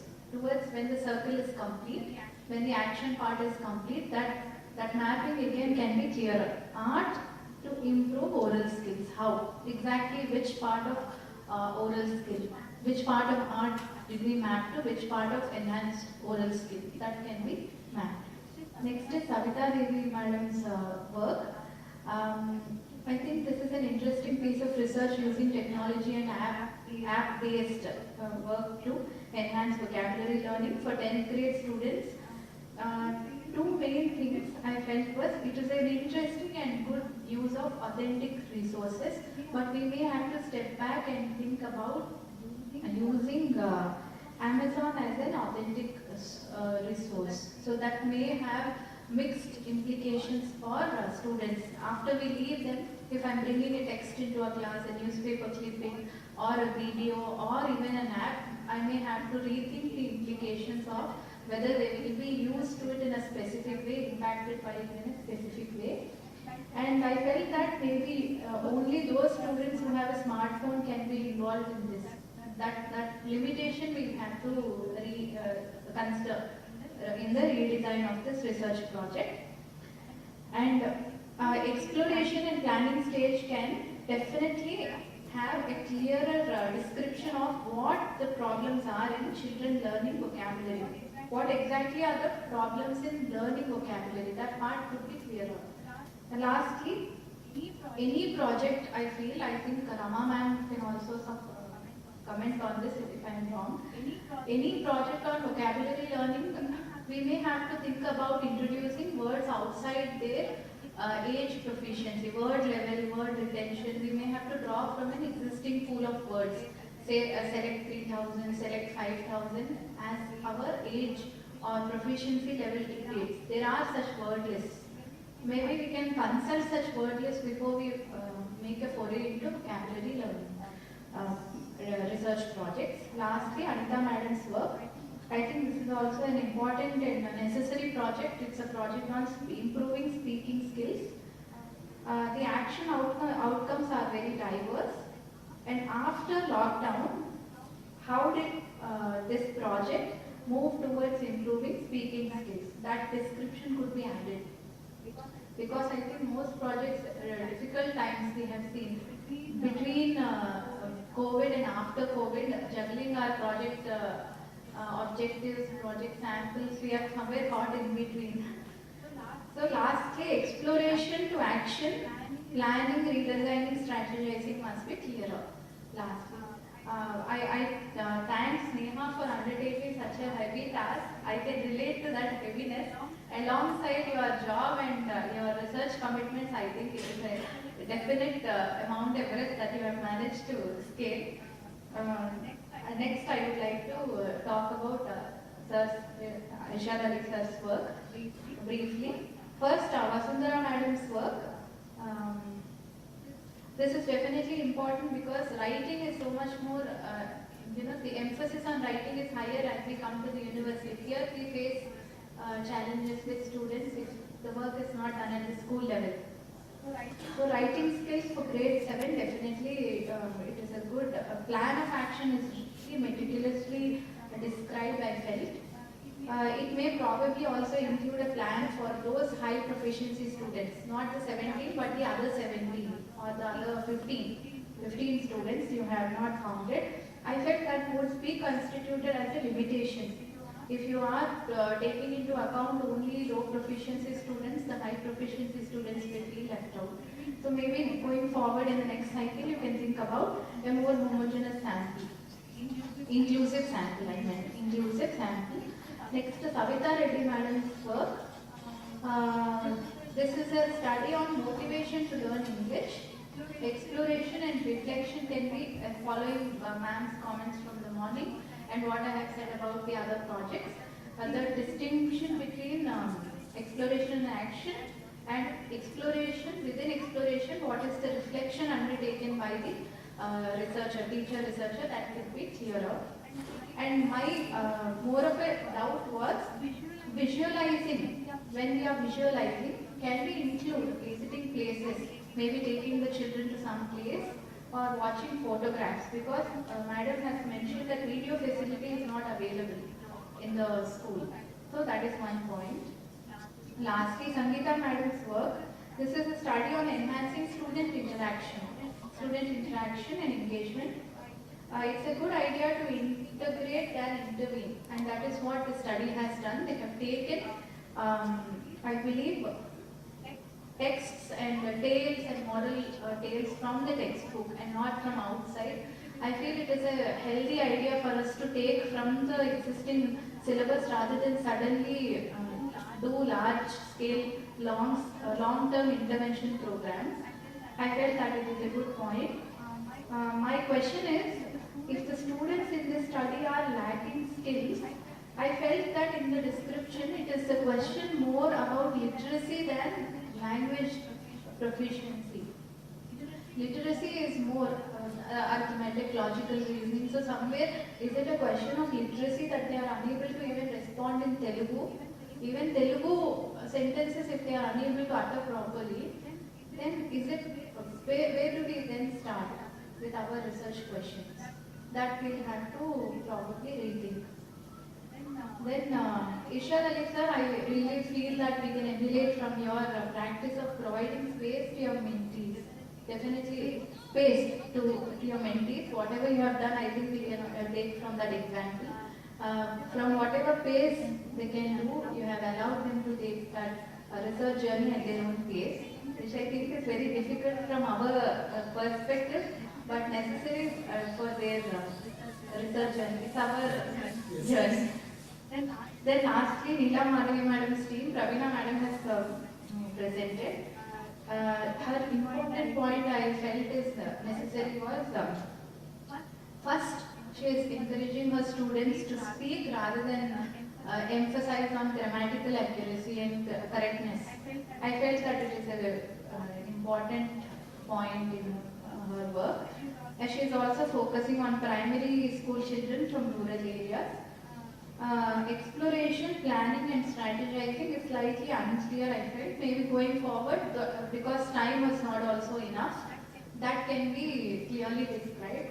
Lastly, I felt one point was unclear for me was, how did we really find that the kids are unable to speak regular words, that is greeting words? How was that finding gathered? Was it during the exploration stage, or is it before even that as a regular practice as a teacher? If yes, how did you document that? Did you write a researcher's diary? That kind of, ma'am has given that book of handouts. I felt that there are very interesting handouts where researcher's diary is there, where we can use the diary, ready-made diary to note down my thoughts for the exploration and planning stage. Maybe that could be a useful take-off. Thank you all. Thank you very much, madam, for your insights. I hope this all will help us in further research in the near future. Thank you very much for your time and patience. And we are really sorry we are gone out of time, ma'am. We do understand, but due to time constraint and lots of excitement for these new researchers. I hope you understand that. So before we wrap up, I would like to thank all our Elta team for making this possible. This wouldn't have been possible without their support and lots of time, everything they have spent in, especially to Elta team, President and Sampath sir, TV Rao sir, Vinedar sir, Srinivas Reddy sir, and thanks for your logistics and everything that you have provided to us. So now before we wrap up, I would like to ask our President sir, TV Rao sir, for a few announcements. Over to you, sir. Thank you very much once again. Thank you, sir. Thank you very much. I congratulate all the presenters of this day who have taken a lot of pain and who have worked hard and successfully completed the journey of mentoring as well as researching. Thank you, Ananda. Now we have come to the end of this day session. Before we conclude, we need to have valedictory for this day. I invite Kobaraya sir, the founder president, onto the dais once again. Please come on. Close. Now I request Madam Rama Matthew. Hello. Please come on to the dais for a few minutes. A few minutes, please. Only for a few minutes.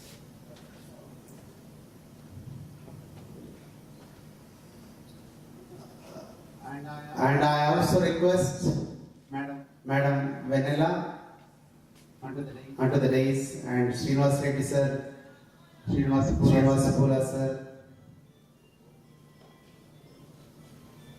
I thank Madam Rama Matthew from bottom of my heart for coming over here and taking part in this program and giving us a lot of suggestions and will be ever grateful to you, ma'am. I also thank Madam Vanilla for chairing today's sessions and giving lot of advices to our presenters. All your suggestions are valid. Definitely, we try to implement all the things that you have told today. Thank you. One and all. Now, today some of the participants have made their presentations. I request the dignitaries on the dais to issue the certificates to them. Now I call upon P. Shyamsundar Reddy, Deputy Salwai on the dais. I request Madam Rama Matthew to give the certificate of appreciation to Shyamsundar Reddy sir.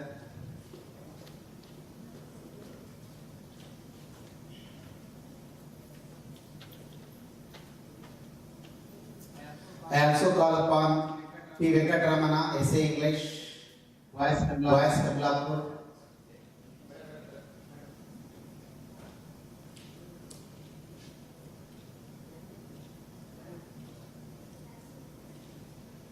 And I request Vendala ma'am to join.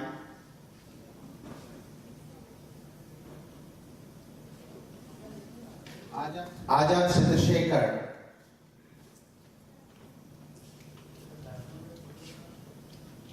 Ajad Chandrasekhar, JPHS Inugurti.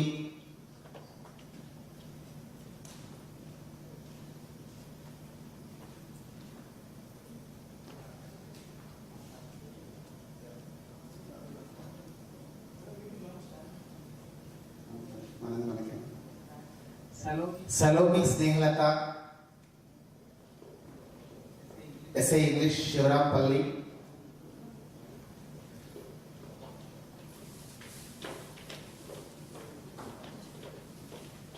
Madam Vasundhara, JPHS Jangalapalli, Ganervara Mandal, Karimnagar District.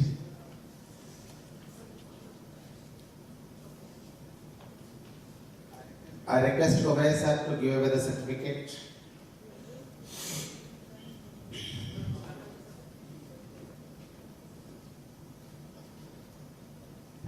Thank you, sir. Thank you, ma'am. Sayyid Irshad Ali.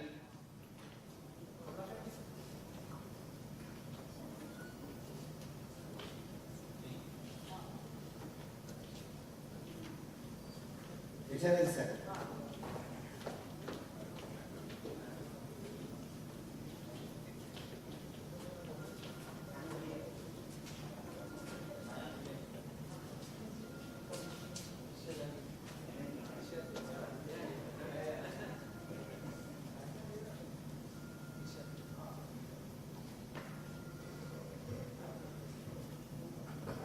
Pravina ma'am, is it Kirmalagiri?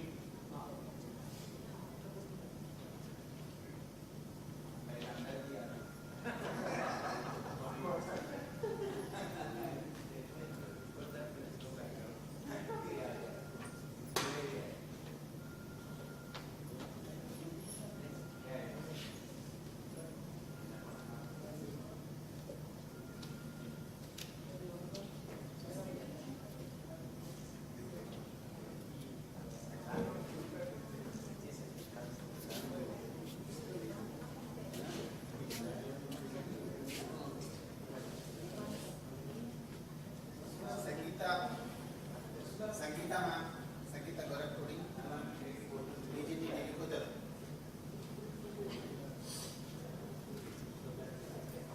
M. Sarita, DGT Hanwajpalli.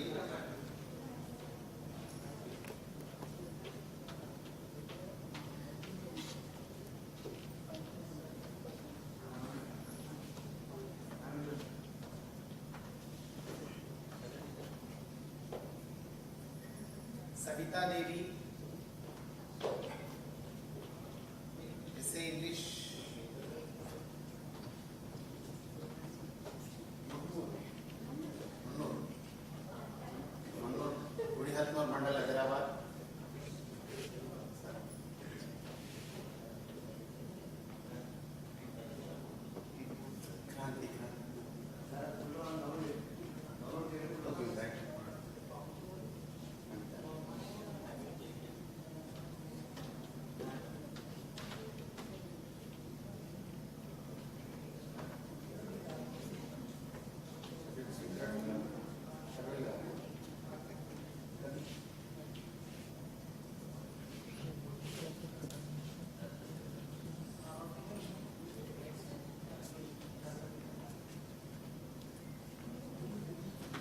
Anita ma'am,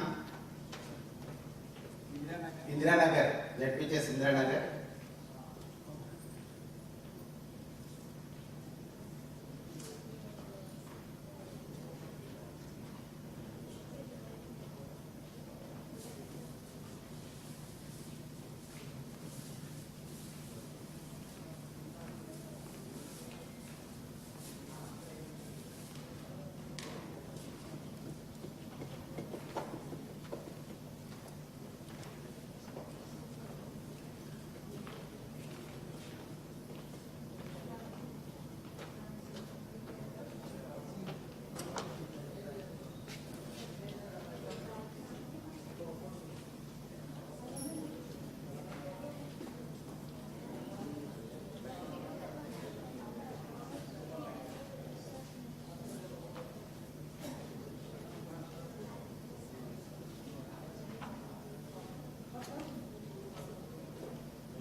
Lakshman Mangara, ZPHS Nekonda. Super Mehta.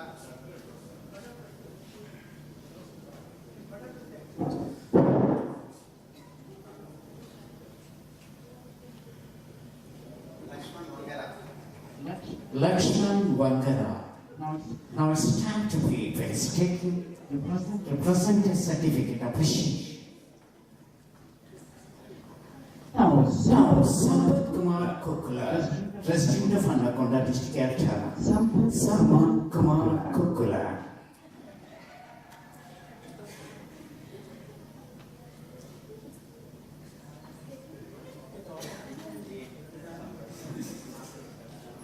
Mr. Sampath Kumar Kukula, the bird was in Elta programs and advanced and conducting the Dissemination event of all day. Sampath Kumar never gets rest and never make others take rest. Though he got his leg fractured, he never stopped giving torture to all these mentees. Thank you very much for doing this. Mr. T. Venkateshwar Rao, the President of Telangana Elta. Mr. T.V. Rao, popularly known as T.V. Rao, and full name is Venkateshwar Rao.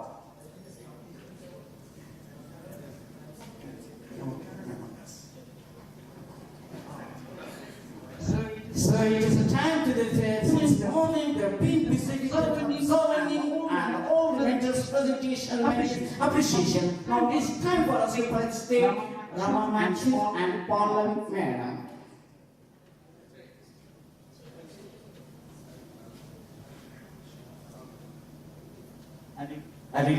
Momentum presenting by TV Rao, Elta President and General Secretary Vinay Raj. All of you join with us.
Token of his attitude is now Vanilla Madam, presenting Elta President and Secretary.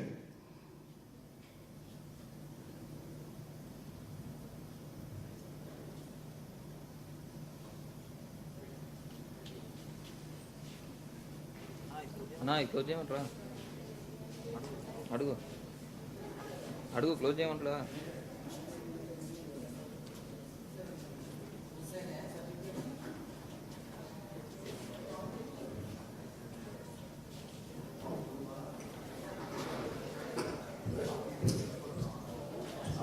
I request the people who are present today also to join us tomorrow